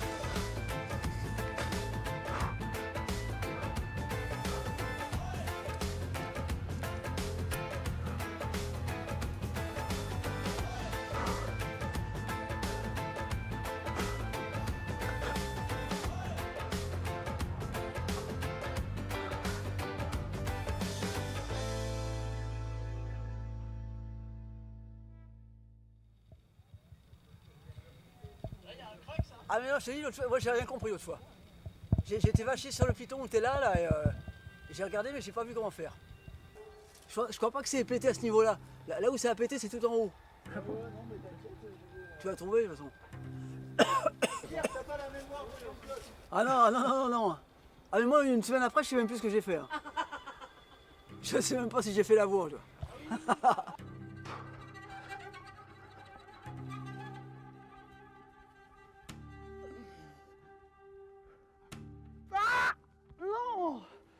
Tigre bleu, en fait, c'est un peu le biographie du Sauçois, ça remonte une coulée bleue sur des réglettes majoritairement, et c'est très esthétique comme voie.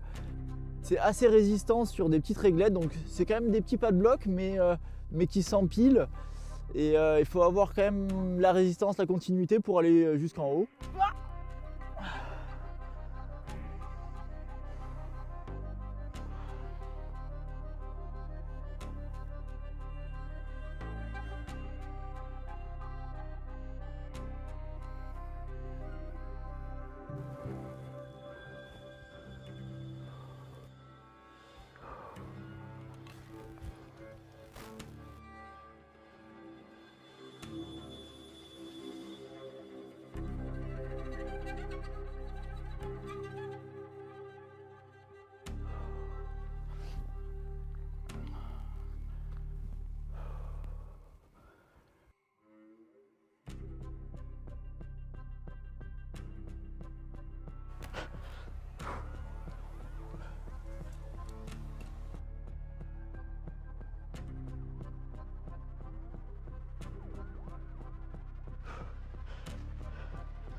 C'était Lucien Berardini qui avait promis sa 205 GTI au premier qui ferait la voie, tu vois.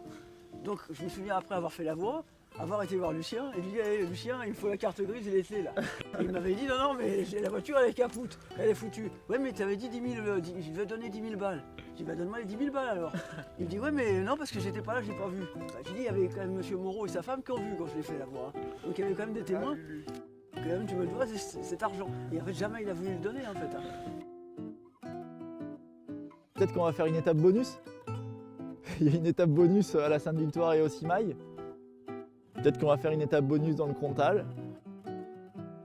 On va voir. Il y aura peut-être une étape bonus.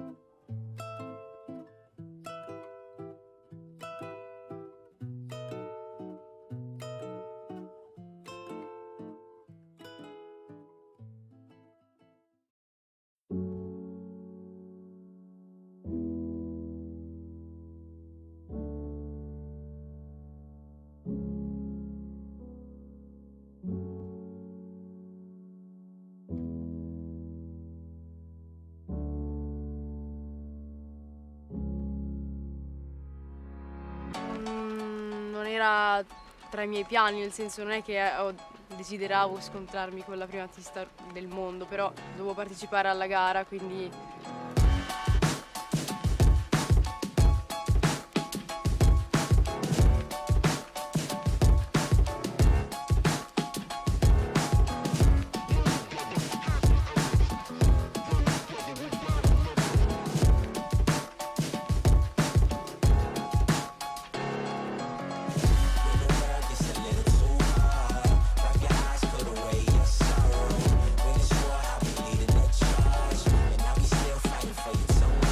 Oggi è il 6 luglio 2021, veniamo da mesi molto intensi, pieni di gare. C'è stato un periodo che avevamo una gara weekend.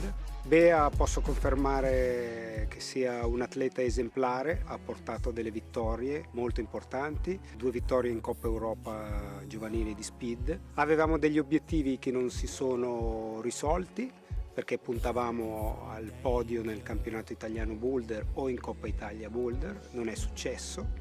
per la gara di Bressanone, la Coppa Italia, mi aspettavo almeno di entrare in finale. Avevo grandi aspettative e non sono comunque riuscita a soddisfarmi. Il campionato italiano invece non riuscivo a concentrarmi, sia in qualifica che in semifinale. Non ci ho messo grinta, diciamo, e anche lì puntavo alla finale ma non ci sono riuscita.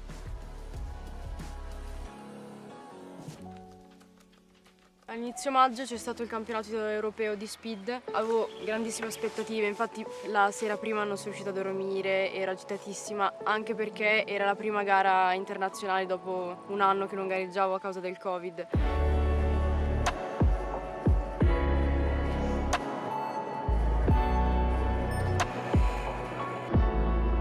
Quindi sono arrivata lì quasi impreparata. Non sapevo come gestirla, mi sembrava quasi di non conoscerla come agitazione, infatti è stata una giornata molto dura, devo dire.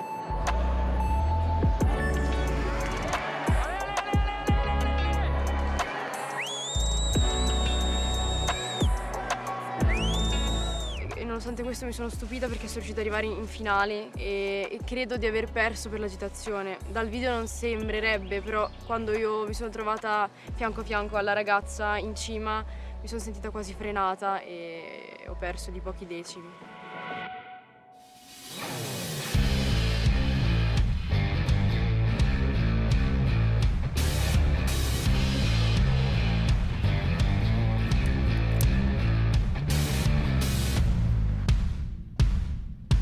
La lead è tra virgolette la sua terza specialità. Per il momento, per non toccare troppo la speed, stiamo facendo solo una seduta ogni 10 giorni, però le piace e soprattutto le piace e vorrebbe scalare molto di più fuori su roccia.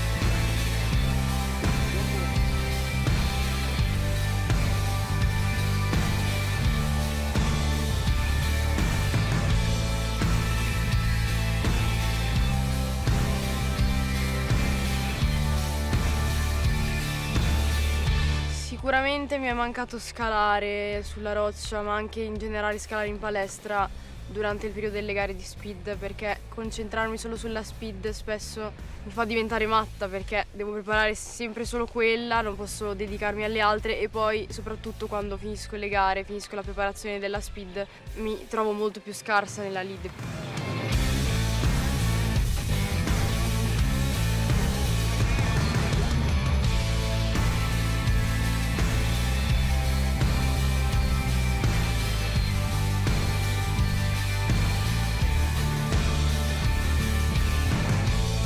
Siamo convinti che possa fare bene in tutte e tre le specialità, probabilmente siamo convinti solo io e lei, ma si tratta solo di avvicinare sempre di più i periodi di forma in boulder, in lead e in speed.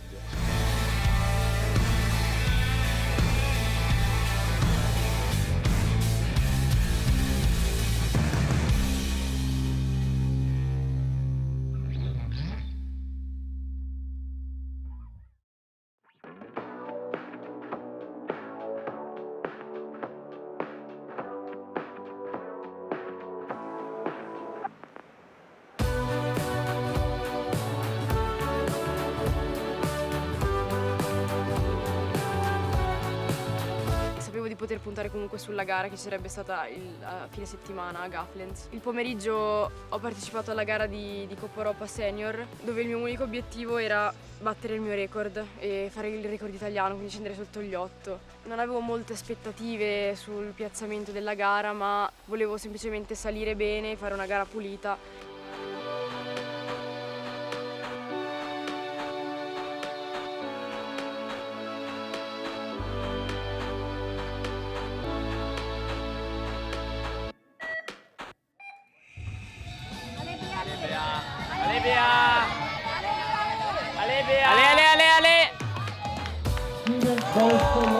Nei quarti di finale sono riuscita a battere il record contro la prima battista del mondo russa. È sempre stato un mio obiettivo battere il record italiano, sin da quando era 8,20 di un'ex scalatrice. Non mi aspettavo di batterlo quella gara, cioè in realtà non avevo programmato di volerlo battere. Lei ha stabilito di fatto anche il primato mondiale della categoria Under 18. Ad agosto, verso fine agosto, ci saranno i mondiali giovanili. Tendenzialmente sarebbe la favorita, ma in realtà ci sono tantissime ragazze molto forti europee e non sappiamo nulla del livello delle indonesiane, delle coreane e delle cinesi. Ci aspettiamo sorprese, purtroppo anche negative, nel senso che sicuramente ci saranno atlete molto forti. Però siamo fiduciosi e con la coscienza a posto. Il mio obiettivo rimane sempre comunque il mondiale giovanile. Non conosco ancora le avversarie delle altre nazioni, però sì, forse ora... Hello guys and welcome back to the lead round of the Olympic Women's Finals. My name is Matt Groom. I'm Teresa Corti. And we are bringing you some alternative commentary and analysis of all the Olympic action. You can follow along by going over to Eurosport. That's what we're using. You have to pay for it, and then you can sync up our speaking with the action, and we give you a different sort of variant to the normal professional commentary that you might hear. It's fairly professional. I'd say fairly is a good word, yes. Right, the women are currently looking at the lead routes, so our first time we get to see them. Had everyone a good lunch? Was it good? I personally had some ratatouille and fried egg. I was very Asian-y. I had spring rolls and rice. Mom, be proud. Very proud, Mum. We're looking at the lead route now. Again, another complicated route with lots of sort of, wow, like giant volcano holds on it. A nod to the Olympic rings? Round volumes? I don't know, maybe. Possibly. Somebody asked for the starting list, which is different than the bouldering. So let me just pull it up on the Olympics app. Yeah, and we'll also be reading you the current winners as they stand at the moment. This is not tapping. Oh, T, you promised the Olympic app and it now doesn't work, does it? We have a tapping issue. Going on? Closing everything down. Anyway, while T taps away, Janja Gambra is currently in first place, and it's looking like she's the woman to beat at the moment. Won bouldering fairly easily, came 5th in speed. So for Janja, a solid lead performance might be enough to get her up. But remember, guys, remember the Jakob Schubert effect from yesterday. Don't stop watching until the very end. Adam Ondra went from gold medal position to 6th place in a matter of seconds yesterday, so all to play for. I have the starting list for the lead. Do you want to go? No, you go for it. You read it out. You tapped him. Okay, I'll read it out. Alexander Miroslav will go first on the lead wall, followed by Anak Jalbert, followed by Brooke Rabatu. Akio Noguchi will come after that. Janja Garnbret, sort of in the middle, which is a bit unusual for her.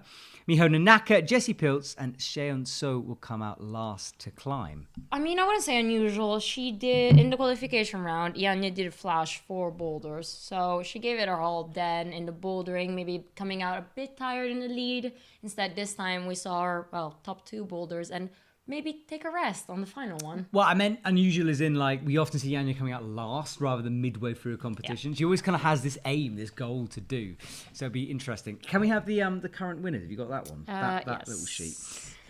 So, as you guys know, the system is worked out in a times basis. So, for example, Janja got 5 points. So, 5th place for the speed. That's timesed by 1 because she won the bouldering. So, she's currently on 5 points. And the leaderboard, as it's looking at the moment, and it's small scores, and Janja Garnbret is on 5, leading the way. Alexander Miroslav has got 8 points in 2nd place, and currently in bronze position, well, that's Miho Nanaka on 9 points. She's closely followed by Anak Jalbert on 12. Brooke Rabatu, who had a tricky speed round, came back for the bouldering. She is in 5th with 14.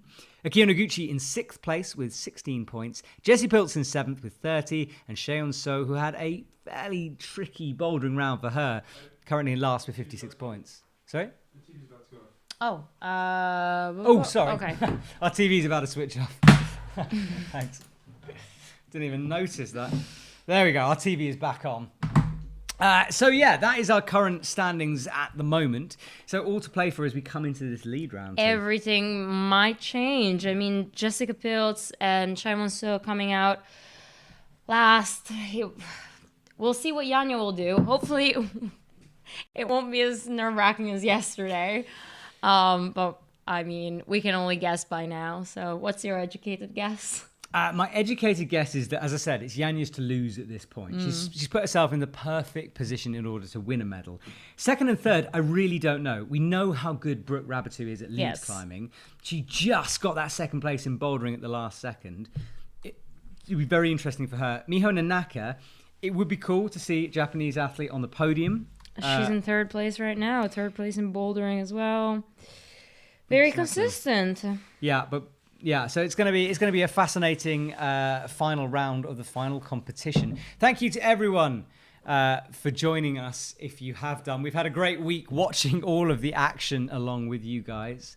We've been putting out update videos after every live stream to tell you who's been winning, who slipped, who fell, what the dramas of each moment is. So thank you to everyone for that. Shop deals. We've got a bit of a cracker on today. Are we talking about the jacket? We are, and it is Mountain Hardwear Core Strata Climbing Jacket. It's 50% off, down to just €115. Very, very lightweight. You can bundle it up, stick it on the back of your harness. We've already sold a few, I've noticed, so that's good. They are going quickly. It's also got 40 grams of synthetic insulation. So it's not just a windbreaker. It can keep you nice and toasty and warm at the same time. So it's a good one to get. €115 is an absolute banging bargain. And let's talk about the colors, though, because we got one in red, maroon, rusted. Dark red, rusted, or army green. Dark Army. There we Army. go. Dark Army or rusted. What was it? Rusted red. Oh, I don't know. Red. Rusty. There we go. Rusted. Who knows? It's red. All right. It's red. It's red, but it doesn't lean towards the orange because orange is more rusty, isn't it? Yeah, it's more sort of like gout rather than sunburn, I'd say. It's side. on that direction of the red spectrum.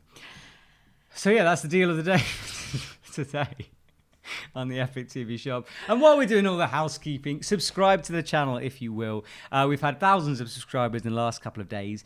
We do content a bit like this every single day. Tips, live climbing, action stuff, raw sends. Gear chat, Wednesday news show, because every Wednesday we sit down and talk about all the climbing news in the world.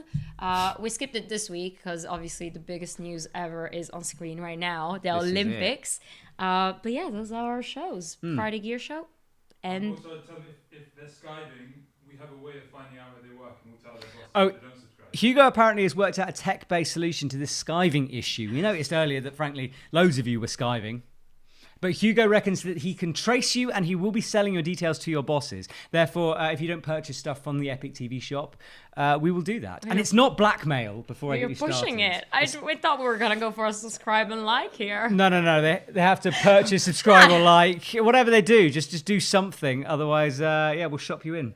That was Hugo's words. I'm just repeating what he said. Please don't shoot the messenger. We are getting a close-up of this lead wall with some degrees that don't tell us really anything. And then, more 225 degrees. Yeah, they're giving some slightly strange measurements. I don't know what to do about that. It's probably the angle change. Sure, it matters if the athletes will make it that far. But yesterday, the route setters did guess the level of the men. Because only Jakob Schubert managed to top that lead route, so hopefully we'll see the same show today. Have you noticed the lack of holds towards the top of the wall? Like crimpy. Well, where are they? I can see the big grey volume. That's it. It's crimps. Really? Yeah. They are tiny. It's small screw-on clips. Right, there we go. Chips. Ooh, we'll see. Croxy, it looks like another good endurance route, doesn't it? Yeah, it does look endurance. Fairly good holds in there in occasion. Look at there's some big dishes. But this is something we've seen with the route setters. They put in more rest than I think they would do normally on just a straight lead comp because fatigue has got to play a part to it.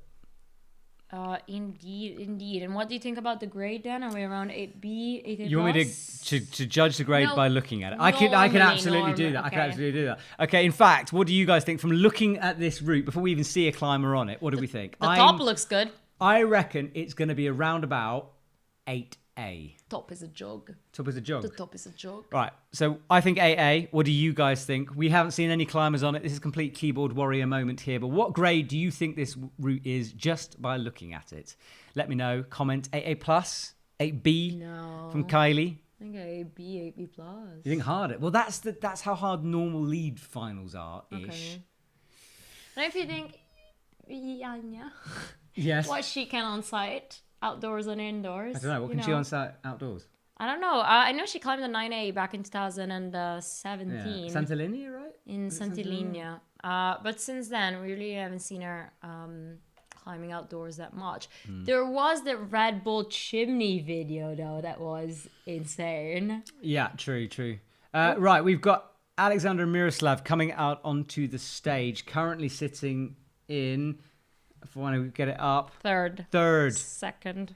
I just say, so we guess. said the bit noisy we've only showed a men's deal. Right. Found a women's deal. Right, so someone's saying we've only got a men's jacket deal. We'll be showing you a women's jacket deal very soon. If you're a woman and you'd like a jacket deal, he goes on it. Right, so Alexander Miroslav into the first part of this route. We get to see for the first time what this route's all about. Alexander Miroslav, of course, more of a speed climber. She'll be looking to try to beat Anak Jabbar because Anak could jump her at this point, potentially. Yeah. Just want to say about jackets. If you're a climber and a woman and have, good shoulder muscles, men's jackets are more comfortable. There we go. Top tip from T. Ooh, T's top tip. Can that be a new series? TTT. I think actually I pitched this idea months ago about T's top tip and it didn't really happen. I think it was a year ago by now. It was about a year ago, yeah. Who wants to see it? Comment below. Please, Mom, comment. Oh, Alexander Miroslav, we lose 5 minutes 10. She was 50 seconds into her lead round. We'll watch a replay of that to see exactly what happened. I blinked and missed it, but she is back down on the ground. Best she could do. I mean, she's saying it. She's still in second position, obviously, because she's the first one out, so...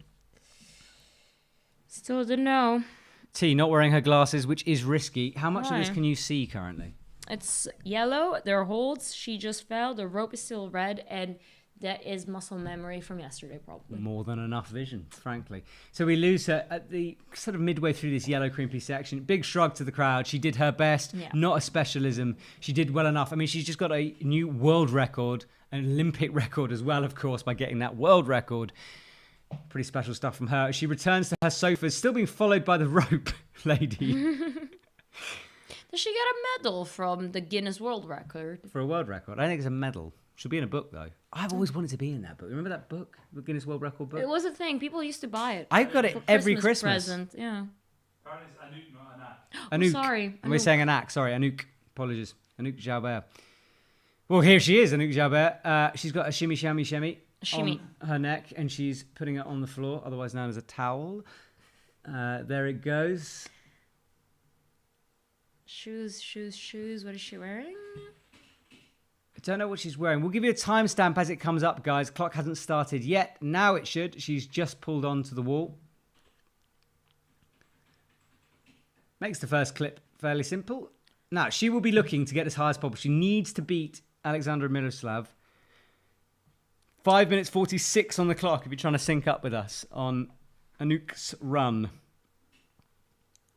Like Stasa said earlier, I think she's an interesting climber to watch. She is, but she looks to be in a little bit of trouble as she tried to work out this tricky left to right move. She's now side pulling these yellow volumes, and she needs to go up to the little screw on behind it. She will have seen this from the ground, but it is fairly blind for her in this position. It's quite a big move There up is a left. chip. Yes. Hits it. There's no tick mark on that hold. Do you think the route setters didn't tick mark it because they should see it from the ground? I don't know, T, but you should really catch up if you're going to spot those chips. That was really good. Anouk now, she's made her way past Alexandra, I think, in terms of her score. Cuts loose, brings the feet back in, and gets a heel onto that chip hold we were chatting about earlier. Do you go home and like write down dad jokes? Often, yes. I got a dad joke folder that I put in. No one laughed. My dad joke. Very sad. Very sad.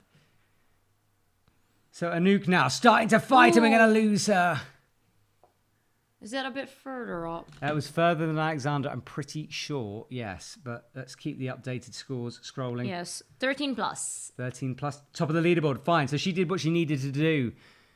She's currently sitting in 3rd place. So might not be enough, that one. But obviously the scoring is a little bit silly at this point because everything changes at the last moment and T goes mad. Score matters after... Someone's saying you're very patient and tolerant, T. Miyonaka. I think so. They do not know you, do they? Hello. Whoa! I'm pretty... I'm a Libra, so I'm a balanced person. You put up with me, therefore you are indeed patient and tolerant. Thank you very much. Terry T. Go up, shout out Terry T, actually, because like commentating all week, hours and hours at a time. With Matt me, Groom. you poor person. Yeah, I'm so sorry. He actually has done it as a job for a while, and that's what I mean. I'll say it live. No worries. I'll compliment you live. Wow, I think nice now. it's well. I'm crossing my arms here. I think it's a tough job. Well done, T. That was good. You can leave it there. That's fine. No, it's not over. It's more like you need a lot of adjectives, and you run out of adjectives after a while. Right, Brooke Rabatou is on stage. Let's see what she can do. She needs a big score, T. And you also kind of always need to say the right thing. Yes, it is terrifying, isn't it? One mistake and everyone kills you. But Brooke Rabatou is pulling on. We are expecting something from Brooke here. We know how good she's been. Multiple medal winner this season. Allez, Brookie. Brooke Rabatou is looking, we think, well, obviously she'll be looking to beat Yanya, but 2nd, 3rd, very doable at this point. Will Brooke get a medal? Her harness is matching the quick draws because they're both Petzl. So does that give her a better chance in the lead? Because she's all matchy? Definitely. No, she's also just very strong in lead. 2-2-2. All right, we have 5 minutes 24 on the clock as we watch Brooke Rabatou start her lead final. This is the last time that we'll see her climb in the Olympics. Well, she's 20 years old. I'm pretty sure we'll see her for... True. This Olympics. a couple of times more. All right, we'll see her. Someone's saying we never saw the silver pants. T, when are you going to show us the silver pants? Trousers. Trousers, we should say for you Brits out there. Pants for Americans. Uh-huh. When we will see them, I don't know. When I'll jump up. Okay. I am quite twitchy right now, so maybe soon. Oh, Terry's nervous. Brooke Rabatou cuts loose. On that elevator door style move, you have to press both of your hands out.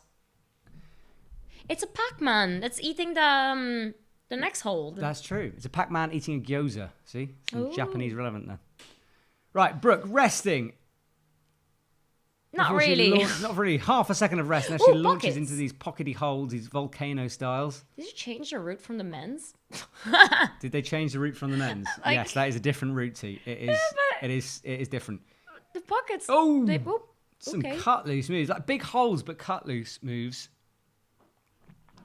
Your urinal hold is still there. My Actual urinal double hold. urinal.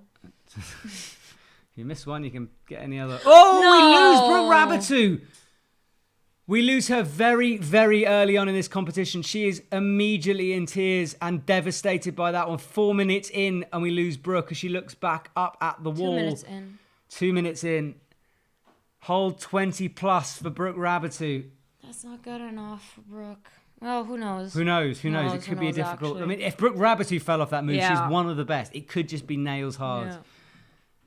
Brooke takes a moment to compose herself in front of this Tokyo crowd, silhouetted by the lights. Are you feeling well? You're really red. We're so nice to each other for about 10 minutes, and it's all gone. I don't know. I'm getting into it. I'm excited. It's been a long I'm week. concerned. Do you want some cooler coffee? I'm good. Matt. Brooke Rabbitoo, we've lost her. Hold 20 plus for Brooke. Let's watch this again. She goes up and just pops the left foot. She didn't quite nail the pocket, but she looked like she was easily in it and just slipped with the left. The whole competition, I feel it's just been heartbreak for I Brooke. can't handle the emotions, T. I need to have a chat. I need a hug. This is full on. Brooke Rabbitoo just getting to the end of that traverse sequence before missing the pocket. Left foot pop. I'll do Sheldon. Pat. Thanks. You're welcome. That was deep. Yeah. Kyonaguchi. Right, and this is a big moment. We've been saying it all competition, but this is the final time we will watch a Kyonaguchi climb in a competition of this scale. She's not doing IFSC comps. This will be her last Olympics. First and last. First and last. I want to see a Gejo top this out to fireworks and glory here. We need an appropriate sending off for this legend.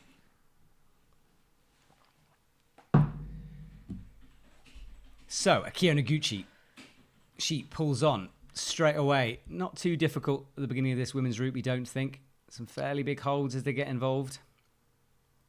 No tricky beginning move. Doesn't look like it to me. Like, pretty straightforward, just getting them into this. I think where it gets hard is this next part, round about the third clip. Third clip. Because there's this move you have to turn into a side pull, and that is quite a tricky move. You can see you need high feet in order to do it. She goes for the heel. Her climbing style on lead is a bit on the slow side, I guess, which might matter on this route because it looks long and pumpy. And with all those rests thrown in there, she might want to keep an eye on the time. Well, still early on, but... Yeah, but when you're going for medals, I mean, we've seen Brooke slip in a second. That's all it takes, and that is your Olympic dreams gone. So again, gravity. Gravity. Gravity's How against you. How dare you, gravity? Unbelievable. We should have those stats, whether it's a high or low gravity day. Right, yeah. It's every day for me. Every day. High day, high day, high day, high day, high day. Well, because it does matter with the Earth spinning around and planets and, those physics Are you saying that things. gravity changes between days? Yeah. Are you? Yeah. Are you actually saying that? Yeah, I swear. Is that a thing? I don't think that's a thing. I'm pretty sure it's a thing. I don't think gravity changes between days. I was like, it doesn't. It's so fractional that it Is doesn't it? So make a fractional, no change. one can measure it. How convenient, yeah. Right, Akio Noguchi in the Pac-Man hold. She's just about to launch into these dishes here. Almost to the point where we saw Brooke. Pop out. I swear they didn't move that hold from yesterday, Ma. Maybe. And see, the pockets are there. It's changed angle if they haven't moved it. Yeah, sure, a bit. So, Akio, this is the pocket where we lost Brooke. That clip, though, is tricky. It is tricky. Do you No, know you need to get... But then you've got to clip off a left pocket. Yeah. 2-finger pocket. Nah, those pockets are good. Are they? We just saw Brooke drop it. I just mean the whole shape. I wouldn't know at that angle. Akio gets the rope slightly stuck in her hair for a second. Sorts it out into the 2-finger pocket. No slip, but she is struggling. We know it's hard. Oh, she's going to have to clip on that. No. Oh, no, we're going to lose her. No, Matt, come on. Oh, we didn't lose her. Oh. Oh, that Don't do camera! that. Come on, her finger. Like you saw how close that was to losing her. That finger was like fully shaking its way out there. Oh, Akio cuts loose again. This is a hard route. This bit is so pumpy. It's all cut loose. And in those clips, she's so composed. So Akio now trying to find a moment to rest. She had 3 slightly shaky moves in a row, but she's back on it as the camera pans around this wall. She enters the final third of this route as it blasts up towards some beckoning crimps high up on the wall. Who's got sweaty hands at home? I know I have right now. Yeah. Gunge.com, I tell you. No, actually. Yeah, they are. I'm sweaty. It's okay. She's got this. I mean, she climbed like 8C plus outdoors. She's, you know, a lead climber and a super good boulderer too. Ooh, big moves. This is a savage route. She's having to fight slopers Come on the top on. half. How is She's Akio still Noguchi holding still on? Doesn't make the clip. Needs to get readjusted. No. Slaps up. She knew she wasn't going to get it. And a huge fall from Akio Noguchi there. That was a good fight though. That was an amazing fight from Akio. Massive fall in order to try to get the next plus point. She knew she wasn't going to clip it. You could see the energy going. But Akio Noguchi hold 28. The climbers do have to clip every draw on the way up the route. You can't just skip it. You can't hold it to the top. You have to clip them all. You can go past them. But if you fail to clip it, you have to clip it. You can go past the clip until the last clippable position. Exactly, right? yeah. And the clippable position is decided by the route setters, and it's a bit in negotiation, that one. Okay, It's one of those judgment calls. Yeah, because Sean McCall, a couple of years back, he went above the quick draw, and then while falling, he tapped it. So basically saying, I could clip from here. Right. But he was like a long way above the quick draw. Okay, that's good knowledge, good knowledge. Akio, what a fight for her in her final ever competition. These was the moments where it started to get a little bit shaky. She got the 2-finger pocket in. Hugo's coming to join us. Hello, Hugo. Can you just pause it? We're pausing it? Pause it for 1 second. Okay. Yeah. I'm going to sync you and me up. Okay, so we're just going to sync us and Hugo. So you tell me when to pause it. 3, 2, okay, paused. Go. Okay, we think we're synced back up. Right, cool, we're synced with Hugo. Whew. Okay. I had no idea what you're doing. I feel like, pause it, stop, we're pulling the plug, we're done, we're out of here, we're being sued by everyone. Take what you can carry, run for the hills. Done, out, go. Right, so Brooke Rabbatu, Akio Noguchi, and here is Janja Garnbret, currently sitting in first place. What can Janja do? She's got 30 seconds just to observe. She's looking up. She's looking very, very relaxed at this point, isn't she? Should be. She's she did the best she could. Can we do it after Janja? Yes. So after Janja's climb, we'll be talking about the women's jacket deal we have on here. But Janja pulls onto the wall. Her final climb of this competition. Keep the comments going, guys. Janja is receiving these comments in her ear via earpiece. She can hear them, so do keep them coming. Got that? Yeah. Okay, cool, Janja. Go, go, go. I did. Oh my God, you're talking to Janja. I'm talking to Janja. Oh my God. I wish. Right, Janja needs to keep things consistent, smooth, no risks, please. My heart can only cope with so much. She's in gold medal position. I'm not going to jinx it, don't you worry. I'm not going to say anything about topping out, finishing a route, winning anything. We're just watching Janja climb. Already that move was scary. Like that scary. pop out. Okay, that's our leaderboard. We can see Akio Noguchi only about halfway up the wall when she fell. I thought it was further. God, it's so far to go on this route, isn't it? It's a beast. It definitely changes style when the green holds come in, and it's just like so bumpy, and I don't know, a lot of cut loose movements, but also like, I don't know, powerful. Yeah, we're at 5 minutes exactly if you're trying to sync us up. 5 minutes exactly on Janja's lead route. She's into the Pac-Man hold now. I need chalk. Terry needs chalk. But fortunately, Janja didn't lose her chalk bag, because that would be a final. Right, she's approaching what I'm now terrified of, which is Janja, stop pop. cutting loose, please. Stop I know, cutting but loose, please. it's Janja. She does this all the time. It's okay.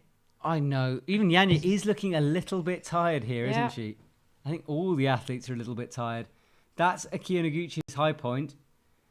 But we just saw Brooke Rabbit, who was a real contender, fall really early on. Therefore, Janja is pretty... Please don't. Don't say it. No, not yet. Sad. She's resting right now. She's resting, yeah. On pockets. She needs to get past Brooke. That's what she wants to do. She's not resting for too long. Getting ready, to go to that. Oh no! My goodness, that was the hole. We nearly lost Brooke. Well, we lost Brooke on. We nearly lost Janja on that hole. Terry had a heart attack next I had to a me. heart attack. So she's past Brooke's point, Akio's point to go, but Janja is certainly having to fight here. I think fatigue is kicking in. She's resting more than I've seen her rest. That boulder round took some out of her. Up with the right, but you have to say at this point, Janja is climbing herself into a gold medal. Matt, don't jinx it, please. I'm not jinxing it. Okay. I'm just laying down facts. Facts. Hard facts. Facts. Janja is wearing high angles 5'10", which might be the winning shoe because Mia is wearing them as well. And they're both very good in this competition right now. Yeah. How's your nerves back at home? A lot of people commenting how scared they are. Heart attacks all over the world here tonight. Chris just says, Matt, shut up. Yeah, fair enough, fair enough. It's the problem with the comment. Chris is right. I can't just be on the fence. I'm a professional commentator. Janja Garnbret bumping her way up. High heel hook. Oh, just resting so casually. It's a casual rest right there, people. It is, but she's coming up and down. Janja is having to fight. She's got 2 minutes 40. I'm not sure we're going to see a top of this, but we are going to watch as Janja battle her way through. How far can she go? Far. There's Akio Noguchi's high point. Come on, Janja. Janja making the clip. Where's the clip? There, she's made one. Okay. Bumps out into the slopers, though, now, using those classic heel hooks in order to rest. Now she makes the clip. That was what was causing Akio some trouble, but Janja on the slopers. Matching that hold. Next one looks good. Okay. She's still on, but really redlining, I reckon, here as she approaches the final section where it seems like the holes just disappear. Crimpy. Very crimpy. And no new high chance point, to though. Rest. So... I think there's a rest coming up, though, into that yellow dish and then a high heel on the green. I think there's going to be a resting position here. And certainly Janja's found one. It. How much time does she have? 1 minute 50. It's enough. It's enough for top. It's enough for top. It's a long route. And Janja is milking this rest. She will get stuff back here. She's good at getting things back. She's just good. Someone's saying Janja is guaranteed at least a silver. By this point, yeah. T, we need quick maths. 1, 2. I know, but I have a spreadsheet now. Okay. It will do it for me. Terry's spreadsheeting. We're watching climbing. Janja goes up. Another urinal hold. Up she goes into the dish shape. Little screw on there. Now we enter the crimpy section. Will her fingers be able to do it? She's gone from huge physical moves to suddenly you've got a crimp. I do. She locks that crimp off with the right hand. Nearing the top of the wall with a minute to go. Janja Garnbret. Someone's saying she's running on adrenaline. I agree. Oh, she's running on talent. And training. And perfection. She's the most biased commentator in the world, but we love it. Who's not for Janja out there? Actually comment. There's going to be no comments. Janja Garnbret in the Olympic final. She's achieved every accolade there is to achieve in climbing pretty much. And will she add a gold medal to that list of achievements? Ooh. Into the underclings now. Oh, those crimps are small at the end. Come on, Janja. You got this. Bumps the feet up, and finally we lose her in the last section of the route. Janja giving it everything. We're gonna applaud that new high point. Okay, T, come on, maths me. Hit me with some maths. What does this mean? Can you read these out, please? So she's 1, 2, 3, fifth out with 1. So that means other 3 to go. Saying she's fourth, if that happens, which won't happen. Look, who can beat her? Alexandra Miroslav, I don't think will beat her. No. You got Miona Naka, Jessica Pitts. Yeah, Miona Naka could beat her. Jessie Piltz could beat her. Sheon So could beat her. But Sheon So isn't going to jump anyone in the medals. Let's say Janja gets 4 in lead. Yeah. Where is this now? Speed score. This is a complicated lead round. Terry's on it, and you guys are on it at home. I'm not even going Yeah. to pretend to try to add anything up because I got it so wrong yesterday. So I'm just going to sit here, fill some time, look pretty on camera as only I can really, and then maths geniuses will do their thing. This is not computing. It's not really working out. Okay, Terry's got a computer malfunction, Spreadsheet but that I mean, look, doesn't obviously, if Yanya isn't beaten on this lead route, she has got the gold medal. If she gets 4th place, she will have 20 points. So that's a worst case scenario. And where is she in that case? Silver. Well, we don't. Yeah, but then who would get first? Miyonaka. If Miyonaka tops it, she's gonna win this. Okay, so not in the bag for But then Yanya at the moment. Yanya needs to be pushed down to 4. Yeah. Okay, so not in the bag for Yanya, but certainly she gave it everything. She is done. Her competition ends now. She has to sit back and watch. Usually Yanya's in this position where she does the final run of a competition. Yeah. So current standings, currently, Yanya Garnbret in 1st, Miho Nanaka 2nd, Jessie Pilz 3rd. That's the current standings. Remember, Miho and Jessie have yet to climb yet, so kind of ignore that leaderboard a If little bit. Miyonaka arrives further in Yanya and Chewonso tops the route or gets first in lead. Yeah. I've got a That maths genius who won't texted me be- just now saying only Miho can catch her. Only Mio can catch her. Right, Mio so- can catch her if she gets 2. Okay. If she gets if she gets 2nd place, she will still have 18 points, and Yanya then would be down in 20. Yeah. So hang on, if Miho gets 2nd... Mio needs 1st or 2nd. So if Miho gets 2nd, she's won. No. She needs means to be beat Yanni. Right, okay, yeah. fine. I'm with you. So Miho Nanaka knows, well, she doesn't necessarily know, but we now know what she's got to do. She's got to climb higher than Yanya Garnbret, which is an ask. And ideally, for a safe win for Mio, somebody needs to top Mio as well. Okay, so Miho Nanaka, she has got it all in her court now. Yanya can just sit back and watch. That's all she can do. That must be horrible. Oh, I can't imagine. Oh, I forgot about the deal. Yeah, good. There is a... I'll do it after Miho's. There is a women's deal that Hugo's going to put... he's going to flash it up now. Can you send it to me as well? So I've got it on there. So Miho Nanaka gets going on her route. 5 minutes 10 on the clock. More of Boulderer, and she has done already well in speed. For now, 3rd place in bouldering and in speed. So we'll see how well she trained her endurance. Exactly. Miho Nanaka starts her competition here, her final competition. Again, one of those climbers that I'm sure we're going to see in Paris. Yeah, we'll see her back in the next Olympics. If she qualifies, we'll have to find out. But certainly this is her last run here tonight. Well, good thing, more athletes will qualify for Paris. Yeah, I think we've got some more medals. Miho cuts loose on that move we know isn't too difficult. It just scares the bejesus out of us. It was pockety time. And it's pocket time on the final route. And I swear I didn't move the pockets from yesterday. Terry's convinced the route setters had a night off last night. I think they were a bit lazy, yeah. Yeah. They probably went like, this route was good enough. We'll keep it for the women. Just change a bit the start.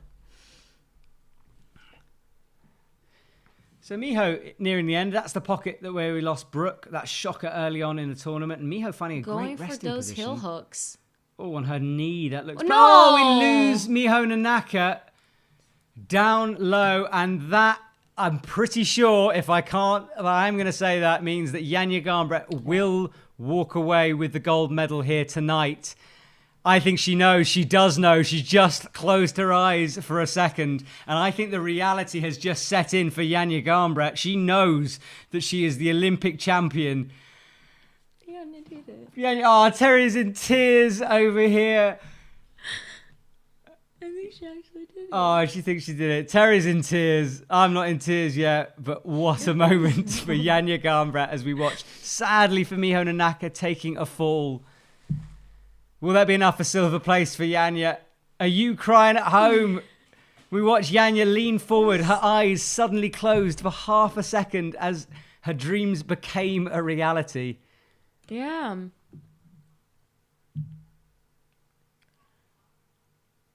Yeah, it's 2 climbers to go. Jesse's 6 and 5. That's... It's an amazing moment. This is the replay of Miho's fall. Just loses it. Perhaps slightly wrong beater there. Okay, well, let's be commercial for a sec, because I'll take this moment to talk about the women's mountain hardware jacket that Hugo has found. It is 60% off. Great find, Hugo Pilcher. Only down to €120 from 300. Women's Super DS Climb hoodie. It's a very unique jacket. There's baffles all over it. I'm baffled. And there is Janja Garnbret as we watch her in tears. And there it is confirmed on the screen. Janja Garnbret in first place with a total of 5 points. Miho Nanaka currently in silver medal position with 27. Jessie Pilz in third at the moment. Janja, we just saw her head in her hands in tears as she will walk away with the gold medal. Oh, she just deserves it. Yeah. Like... Build that woman a safe. She's got some gold coming her way. Wow. Jessie Pilz then. Well, she's currently in third. She could make a claim for a medal here, beating Miho, possibly. Maths? Wants to climb high or higher than Janja. It doesn't matter anymore. She has the gold. Right. So remember those 2 jackets. Women's Super DS Climb hoodie at 60% off. And then the men's Mountain Hardware Core Strata. That's 50% off, €115. Both the links are down below. Grab them. They are selling like hotcakes. About Jessie, did we ever figure out her harness? It looks like blue eyes, right? Can't see. We'll have a look in a minute. B layer is wearing Petzl though. Mm. A comfortable one. Women's. Yeah, blue eyes, I think. Blue eyes? Yeah, for Jessie. Okay, so Jessie Pilz. Let's see if she can make a medal claim here.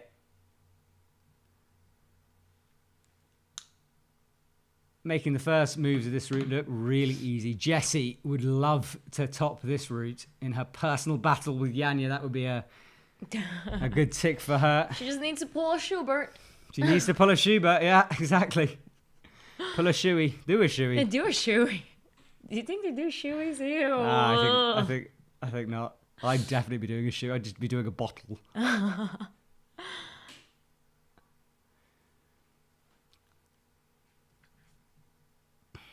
Right, so Jessie Pilz easily through the first part. We're coming up to that scary cut loose move, which isn't too difficult, but Pac-Man hold first. There it is. Little Janja flick there. Little Janja flick.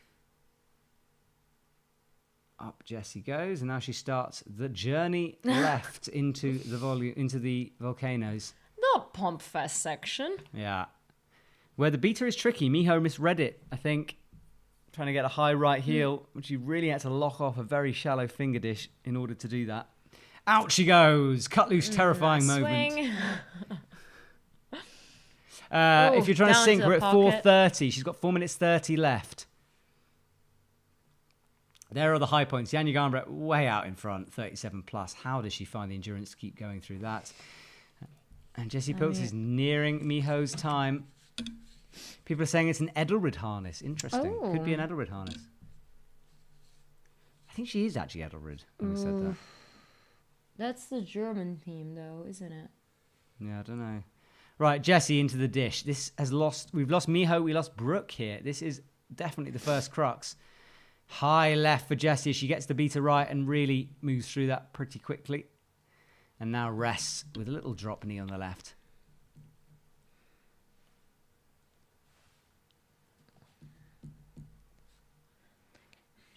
Right, Jessie into these dishes. Looking pretty good at the moment. In good shape. No real swings around. Doesn't look like she's fighting too hard at the moment. So she's yet to sort of engage that last gear. You see all the lead climbers engage when they're in this mode, you know. Just fighting the pump. Ignoring the forearms. Twitchy leg. Do you get a twitchy leg? I get twitchy everything. Everything twitches when I climb. Everything. No, but sometimes you could really tell when the legs like start to go. Yeah, for sure. So Jessie into this sloper section. So we go pocket, then slopers, then a traverse, then crimps. The route setters throwing everything at route. And that is, again, something that the route setters do deliberately. Normally, in an indoor climb, there tends to be a style of that climb, you know. For these World Cup style routes, for these Olympic routes, you just get everything. They just chuck everything at you. Well, it's in sections though, isn't it? Because the first one is... Yeah, the first one seemed a bit more like one way... What do you call it when you just pull one way. Pulling one way. Pulling one way. Outright. And then the second one, I don't know, pumpy, cut loose, pockets. And then this last one, yeah, just big moves on good holds, ish. If Jessie beats Yanya, Yeah. she's definitely going to get silver, isn't she? If Jessie beats Yanya, she will get how many points? Jessie's on 30 points right now. So hang on, we're watching Jessie come through. What's he Yes, works out the then maths. then Mio would get lower. Okay, so if Jessie beats Yanya, that's what she's aiming for. She's starting to now get a little bit tired as she cuts loose on the dishes, but holding it together well. Come on, Joe. Oh, we lose Jessie Piltz. Too early. Flying off the wall there. Too early. But higher than Akio, and that does push Akio and Miho down. So we think that's silver for Jessie still? Wait a sec, Matt. We'll find out. We'll find out in a minute. The scores will come up, and that will be the scores. Jessie doesn't know. Currently 6th, so that's wrong. So Yeah. we don't... Well, is 6th? No. Need to, yeah. She is ranked it? 6th, yeah. Oh, wait. Wait, what did she have in... Yanya is Oh, still yeah, times 2, in it's tears. 60. Yeah, Jessie needed a really good score in order to get that, so she won't. Yanya, I haven't seen Yanya cry. That's the first time I've seen Yanya cry. Yeah, she cried in I haven't Vale. seen it. I haven't seen it. Yet. Well, okay, everyone else says I haven't seen Yanya cry. Cried. It's like... She's the most overwhelming, best emotion ever. That's the most emotional I've seen her anyway. In Vale, after she won those 6 bouldering cups, she did shed a couple of... Collapsed. She collapsed in emotion. She shed a couple of cheerful tears. There we go. Jessie, Which, give what it a that. good Giving fight, it though. everything. Yeah, Jessie needed a 1. It's a bit late now for Cheon. Was... An often crier, fair enough. I haven't seen her that emotional though. She's just sitting there. It's amazing, amazing from Yanya. No. It's 56. She would get... What is she on? 7 times 8. Yeah. Yeah, that would bump them down. So if Cheon, you're saying if Cheon... She needs a 1. Okay.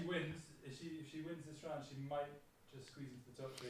Okay, so Cheon So currently sitting in 4th. We think if she tops out, beats Yanya, then she will jump into a medal position. Currently, it's Yanya Gambret in 1st, Miho Nanaka 2nd, Akio Noguchi 3rd. So Cheon So could put a halt to the Japanese party here of a 2-3 finish. Out Cheon So comes. She's looked a little out of sorts so far. In the bouldering, perhaps. And no tops, no zones, if I remember, for her. So a little out of sorts. Let's see what she can do for this lead route. Can she do a Schubert? Can she pull a shoey? We'll find out in a couple of seconds. Where's Brooke in the... Indeed. 3rd. From the bottom.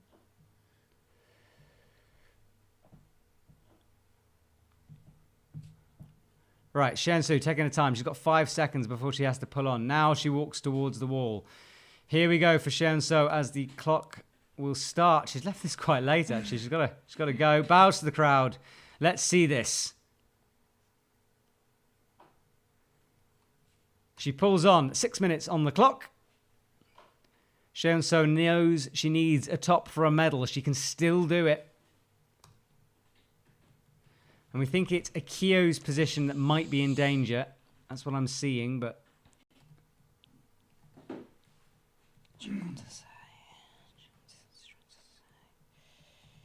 Shensu begins. Miho safe. Miho safe, so she can take Akio's place. So Miho's guaranteed silver, Yanya guaranteed gold, but that Akio Noguchi not safe. Miho is guaranteed... Silver. Silver. Okay. So Shensu, let's see what she can do. Bronze medal for her is the possibility she's looking for, but she's going to need a heck of a lead run here. Has she timed it perfectly? Has she saved something from that bouldering round? 5 minutes on the clock. Now, 5 minutes left for Shensu.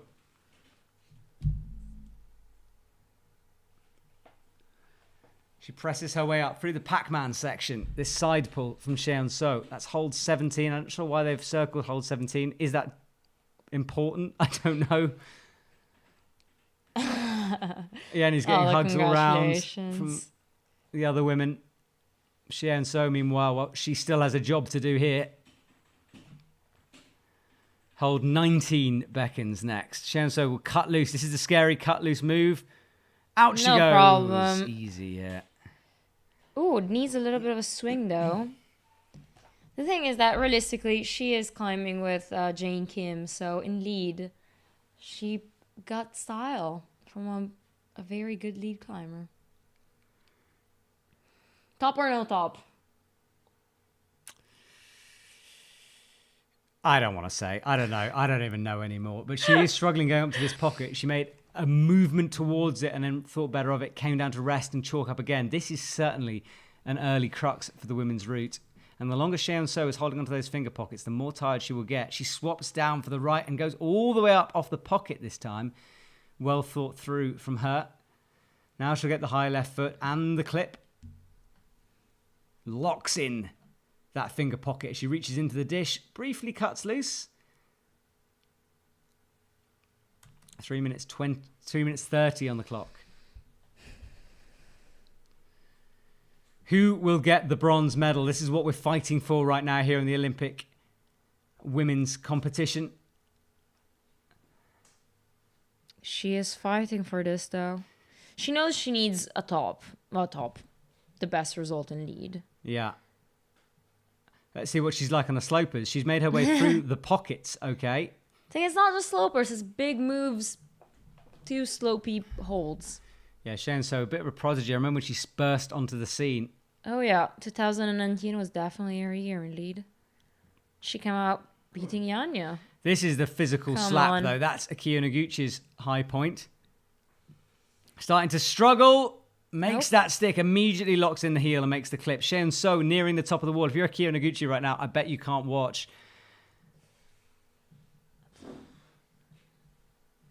Miho's got her head in hands. Yanya's looking on, composed herself a little bit, and Akio just looking up, not saying anything.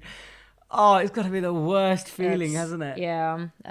You don't want them to fail, No, obviously, but like you I- don't want them to do well either. It's Xiaoso having to battle as she gets into these dishes, ticked mark to show the best bits on them.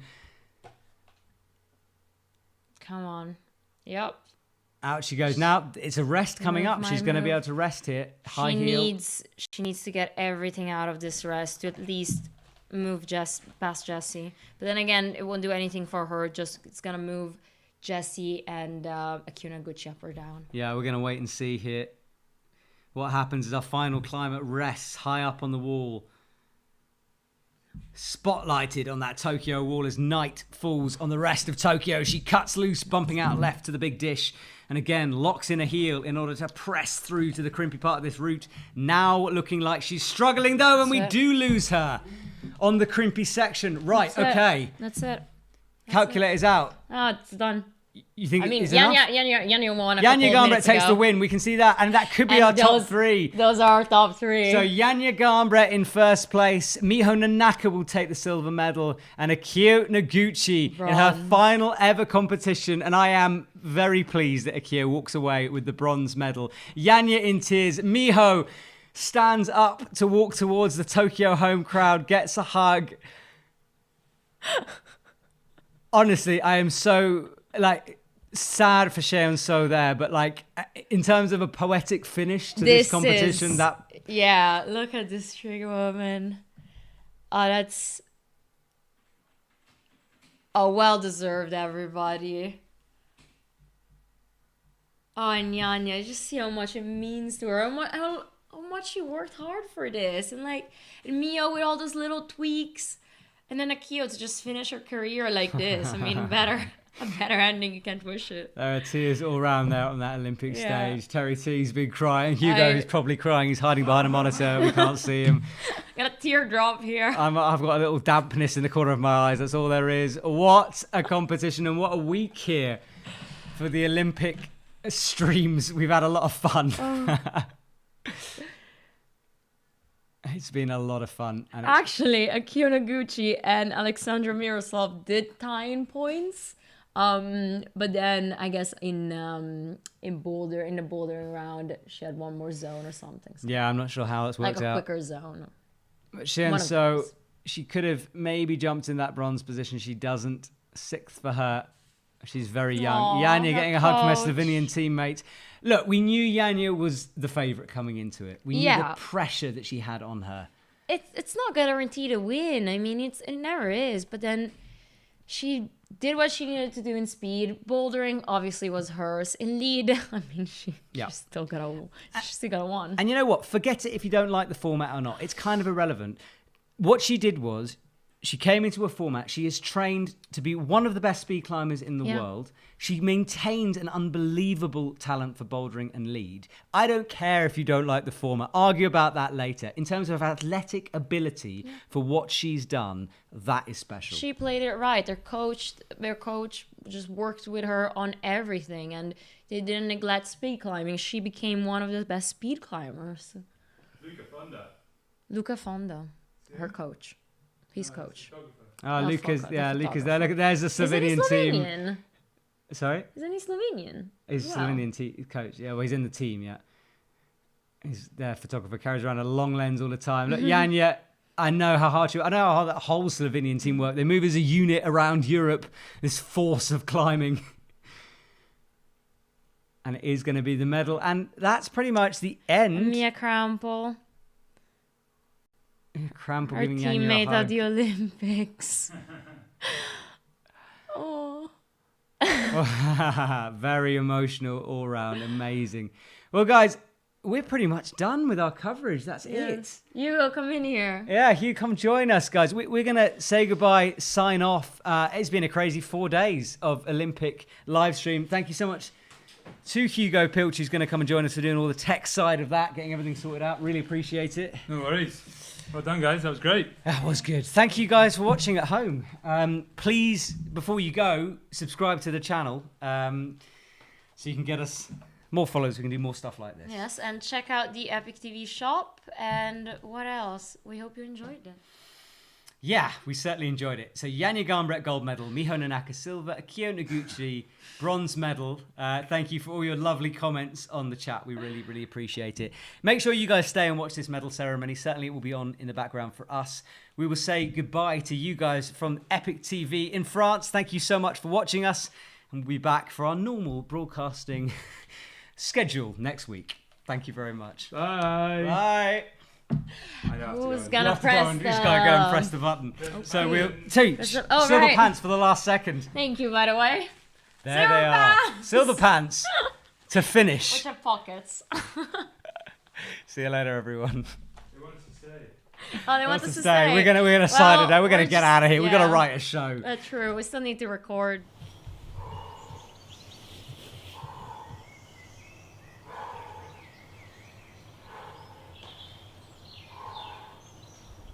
Vamos. Venga, vamos. Venga, y puedes hacerlo, vamos. Venga. Venga, que la puedes hacer. Vamos. Con rabia. Venga a correr. Ale.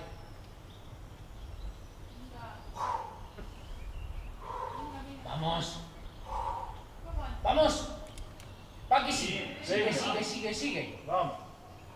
Venga ahí duro. Vamos. Queda ahí.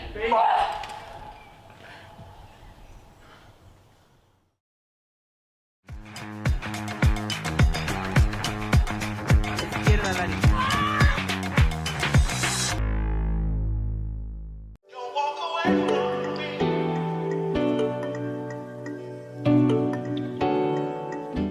En términos de escalada, nunca puedes tenerlo todo. Me refiero a que no puedes tener un super performance en roca y al mismo tiempo estar entrenando a tope. Entonces, desde que me vine a vivir aquí, a estar tan cerca de la roca y de todas estas zonas de escalada, me di cuenta que tenía que elegir. No puedo estar manteniendo el ritmo de entrenamiento que llevaba antes cuando vivía en México y al mismo tiempo querer proyectar a mi máximo en la roca, ¿no?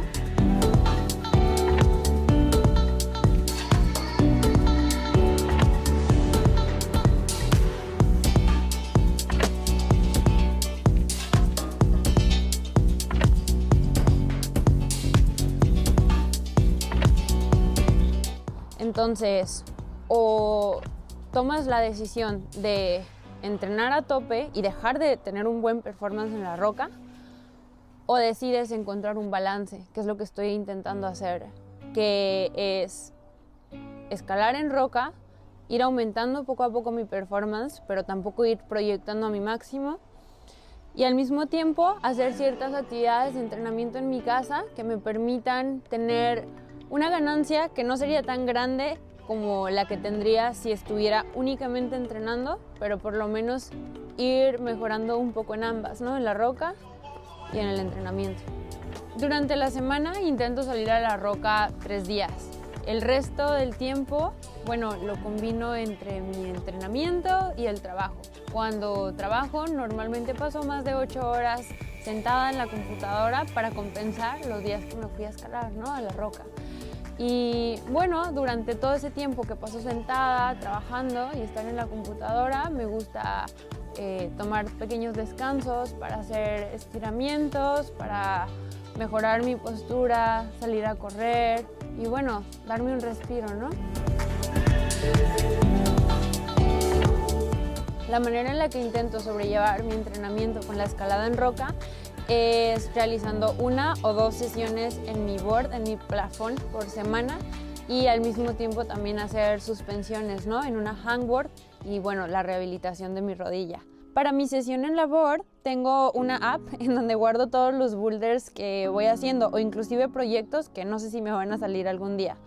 Pero bueno, al principio todo era muy duro, así que fue comenzando progresivamente. Poco a poco adopté una rutina en la que protocolicé mi calentamiento.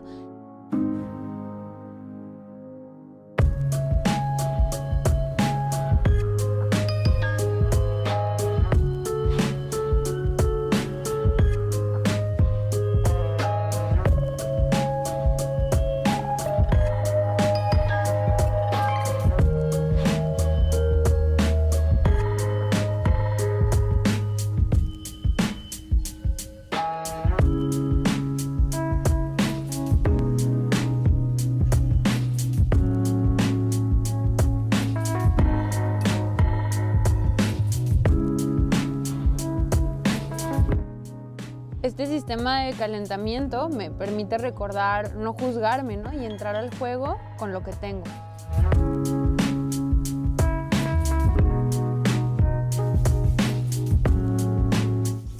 El objetivo de mis sesiones en la board son para aumentar la potencia y la fuerza máxima, porque la parte de la resistencia, bueno, es lo que entreno cuando voy a escalar en la roca.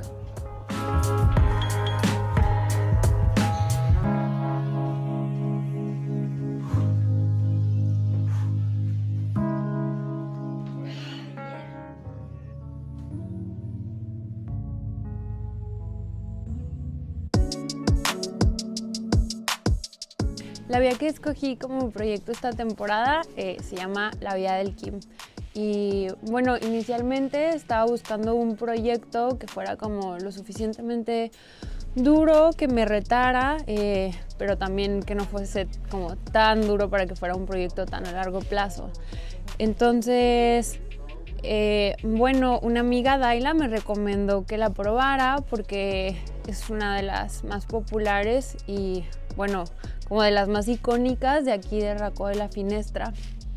Entonces probé algunas otras rutas, claro, pero bueno, después de que probé la vía del Kim me encantó porque es una ruta muy rara de encontrar, es una ruta muy concentrada de Power Endurance. En la guía dice que mide 24 metros, pero la primera sección es muy fácil, los primeros metros, entonces realmente todo se concentra en esta sección de Power Endurance de 23 movimientos que una vez que empiezas ya no te suelta. Entonces lo especial de esta ruta es que esos movimientos, como los 23, son casi de la misma dificultad, o sea, está muy bien proporcionada. Y bueno, te puedes estar tirando siempre en un solo movimiento, te puedes ir cayendo en todos los movimientos.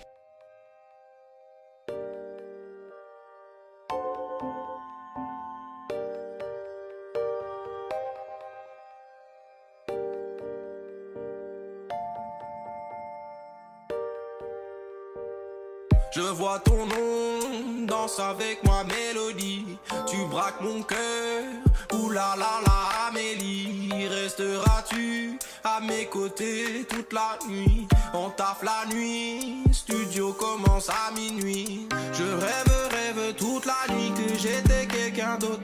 Je veux m'évader, prêt à tout, mets-moi dans la soute. On a intelligence, que les obstacles mis sur nos routes. Je veux la vie d'artiste, écoute, écoute, écoute. Et mon bébé, elle m'appelle tous les soirs. Elle me dit qu'elle voulait la bague au doigt. Elle aime pas quand je suis en bas, elle aime pas quand je rentre là. Sí, bueno, parte de la estrategia de haber escogido un proyecto aquí en Finestra es que la temporada es súper larga. Entonces, por ejemplo, si no puedes encadenar en la primavera, siempre puedes regresar en el otoño y las condiciones van a estar súper bien, a diferencia de otras zonas aquí en España, ¿no? Y otro punto súper importante que a mí me encanta de estar proyectando aquí es que estoy al lado de escaladores fuertísimos que están intentando rutas, novenos o mucho más duras. Y bueno, ver también sus procesos, compartir, ¿no? Y ver cómo van avanzando y todo, es muchísimo fanatismo, mucha motivación. On fait des tours dans ta cité, ah ouais bébé. On cherche d'autres horizons mais on sait jamais où aller. Je veux la vie comme dans les films, comme à la télé. Je cherche celle qui ferait le time avec moi comme sous scellé. Et mon bébé elle m'appelle tous les soirs. Elle me dit qu'elle voulait la bague au doigt. Elle aime pas quand je suis en bas, elle aime pas quand je rentre là.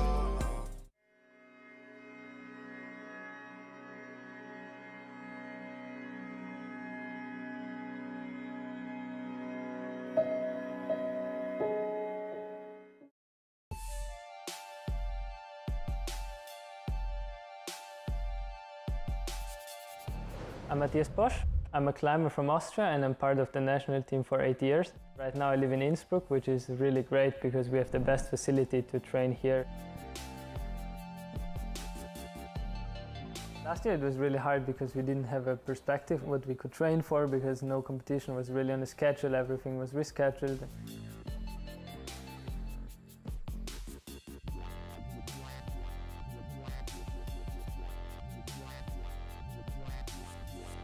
We all know that uncertainty is not nice, and for an athlete who has a clear goal, and it's hard when this or that competition gets cancelled or postponed and the goals kind of break away, and then you ask yourself, what am I doing here? What am I training for? It?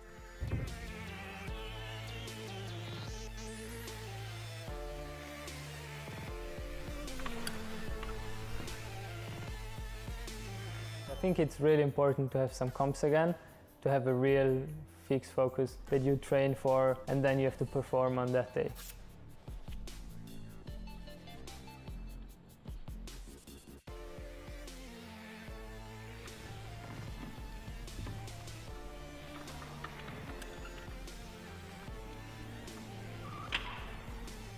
The first big goal is in June, so the focus is definitely on gaining some endurance and keeping the power that I've gained during winter.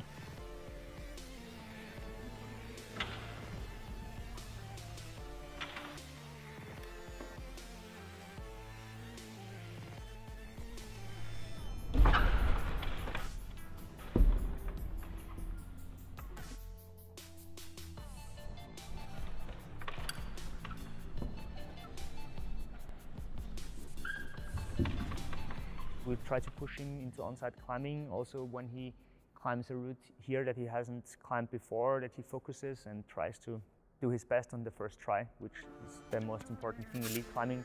That's the hardest for all the climbers, and I think all of them can improve, and that's something we focus on with Matthias. And also that he is diverse in his style, that he can adapt to different problems or styles in route settings, so that he's very open for new developments especially.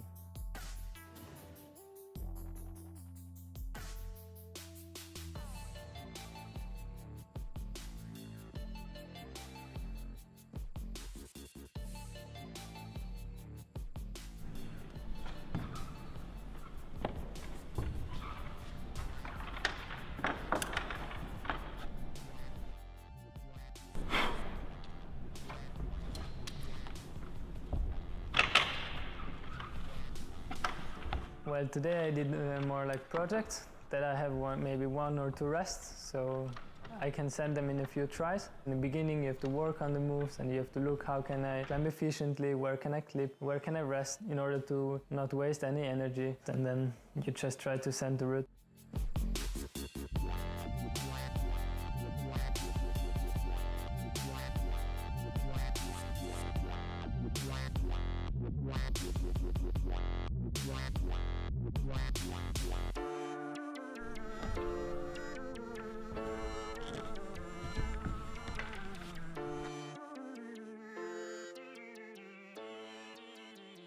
A lot of the development in competitions comes from route setting, actually. So climbers have to adapt to the modern style of route setting.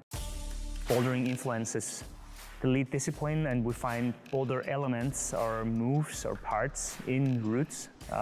So climbers have to be more diverse. They have to be good boulderers, to be good lead climbers.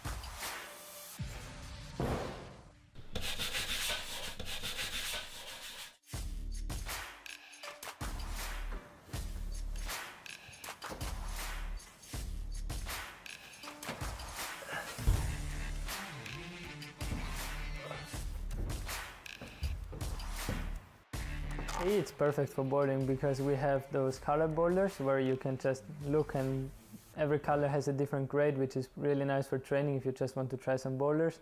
Then we have another part with these comp boulders that you always have some comp boulders with jumps and slabs and stuff.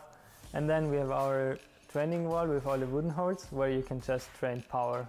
And we have an app so we can always look up some boulders that someone set.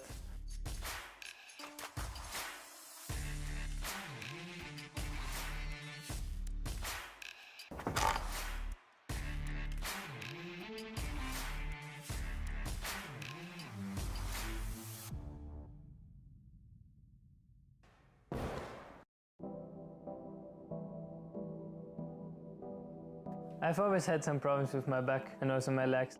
Last year I wasn't able to heel hook because my knee was hurting, so I'm training a lot of core with my physio to improve my core stability, my leg stability, to try to prevent injuries.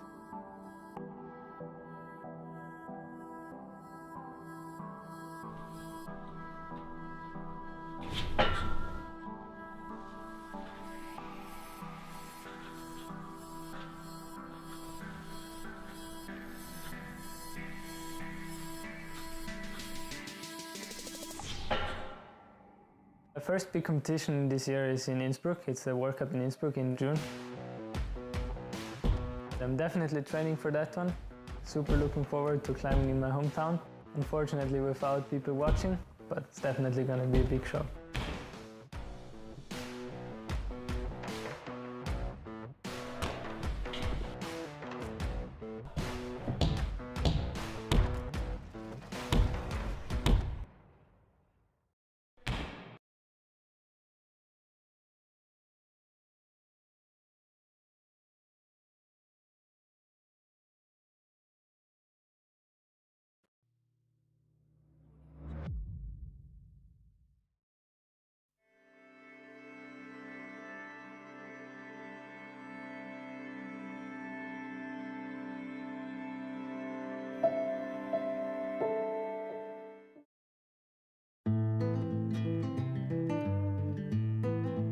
Ce projet, il est né vraiment de l'envie déjà de découvrir l'histoire de l'escalade française. Par quelle étape sommes-nous passés, par quel site, par quel style sommes-nous passés. Donc c'est vraiment une envie de, moi, aller découvrir ces voies, aller me confronter à ces voies.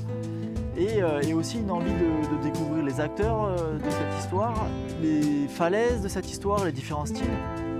Moi j'avais envie de comprendre l'évolution qu'il y a eu entre le premier CETA, l'avènement de l'escalade en libre et l'escalade actuelle.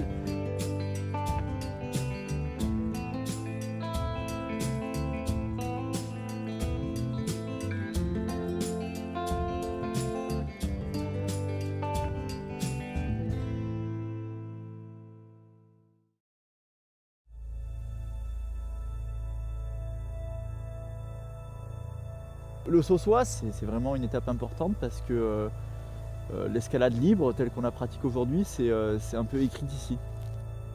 Elle s'est vraiment développée ici avec Jean-Claude Droyer qui a commencé à vouloir grimper sans céder des pitons en place. Juste en cas de chute, mais pas pour la progression dans la voie. Donc il a vraiment amené une idée un peu novatrice en France avec l'esprit du libre et ça lui a valu pas mal de critiques d'ailleurs à l'époque. Mais heureusement qu'il était là et puis qu'il a eu un peu cette audace de lancer ça parce que voilà, maintenant c'est ce qui définit notre sport et la manière dont on le pratique. Grâce à un rassemblement au Pays de Galles où la fédération anglaise en quelque sorte a invité des grimpeurs français et là-bas évidemment ils grimpaient en libre et je me suis rendu compte des possibilités considérables. D'abord ils grimpaient à un niveau plus élevé que nous et puis des possibilités que ça allait permettre d'apporter. Donc au retour je me suis dit bon bah voilà, on va commencer à essayer de développer cette pratique en France. Et les gars du CAF de Dijon ont écrit un grand article en disant de toute façon, Monsieur Droyer ne fait plus de l'escalade, il fait du cirque, travaille les voies, voire même il tombe. Voilà, donc l'air de dire ça n'aura pas d'avenir dans notre activité à nous.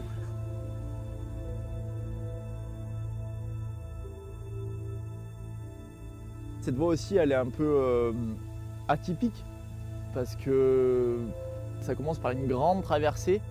Et ça finit dans un dévers en fait, un dévers qui est assez impressionnant je pense pour l'époque parce que c'est très physique sur des bacs mais c'était pas de l'escalade technique comme il savait faire quoi. Donc je pense que l'Ange a vraiment marqué une époque dans le sens où se lancer dans des dévers en libre sur des pitons c'était quelque chose de nouveau quoi.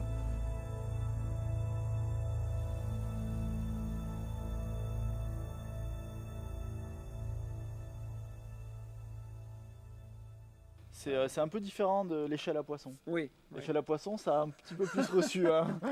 Ça a vieilli beaucoup l'échelle. Pour finir, c'est presque plus dur. Ouais, je pense que c'était plus dur l'échelle à poisson. Ah oui, ouais, on va devoir faire, effectivement. Là, tu balades carrément. Enfin, tu peux te reposer. Bah, l'échelle à poisson, je te jure, il y a des endroits, ça. Ouais, c'est des trucs, tu peux vite avoir un pied qui rip et tu trouves que. Carrément. Après, moi, dans mon livre, j'ai regardé hier, je l'avais coté 7A+, 7B. Ah oui, c'était pour faire chier Laurent et les mecs du Sud qui m'ont décoté la gougousse. Parce que comme j'avais fait la gougousse, premier 7B à Bouldering, pour moi, les gars du Sud, ils me la décotent à 7A+. Donc du coup, Laurent devenait le premier à avoir fait du 7B, mais peu importe. Mais à l'époque, il y avait une rivalité entre Jacob et moi.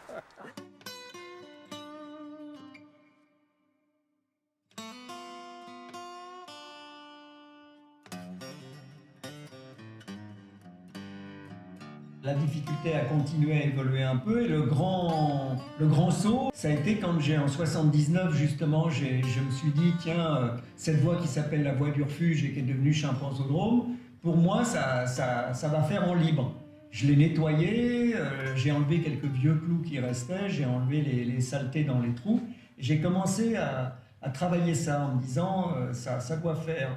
Et finalement, le bruit a couru que j'essayais cette voie. Jean-Pierre, finalement, s'est emparé du projet et en début 81, l'a réalisé. C'est devenu là le premier 7C+, de France. Ça a été un saut. Tu l'as fait en solo cette voie? Ouais, j'ai fait en solo et c'était un peu spécial parce que la première fois, enfin le premier essai, j'ai été jusqu'au deuxième scellement et en fait je me suis déballonné, je suis redescendu. Ensuite je me suis reconcentré en me disant merde, je suis quand même pas un berlot à ce point-là. Je suis reparti, je suis sorti. Et relativement fébrile en haut, alors que j'étais habitué à le faire plusieurs fois de suite. Et après ça, quand je suis arrivé en haut, je me suis dit putain, mais qu'est-ce que j'ai fait là? Qu'est-ce que c'est une connerie énorme, tu vois. Et d'un autre côté, c'était l'anniversaire. On déconne pas avec l'anniversaire. Faut pas déconner avec les On peut pas anniversaires. déconner avec l'anniversaire, c'était 20 ans après, tu vois.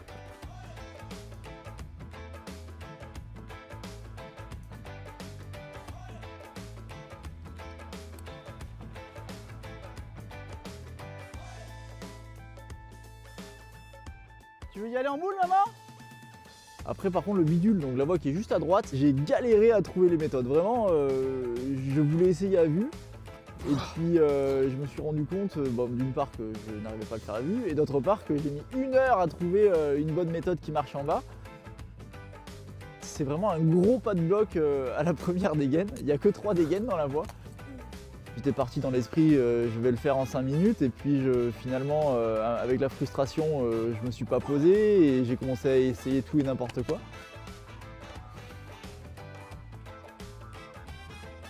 Putain! C'est une voie d'une sacrée difficulté, je trouve, pour l'époque, et la cotation 8A+, me semble très très justifiée.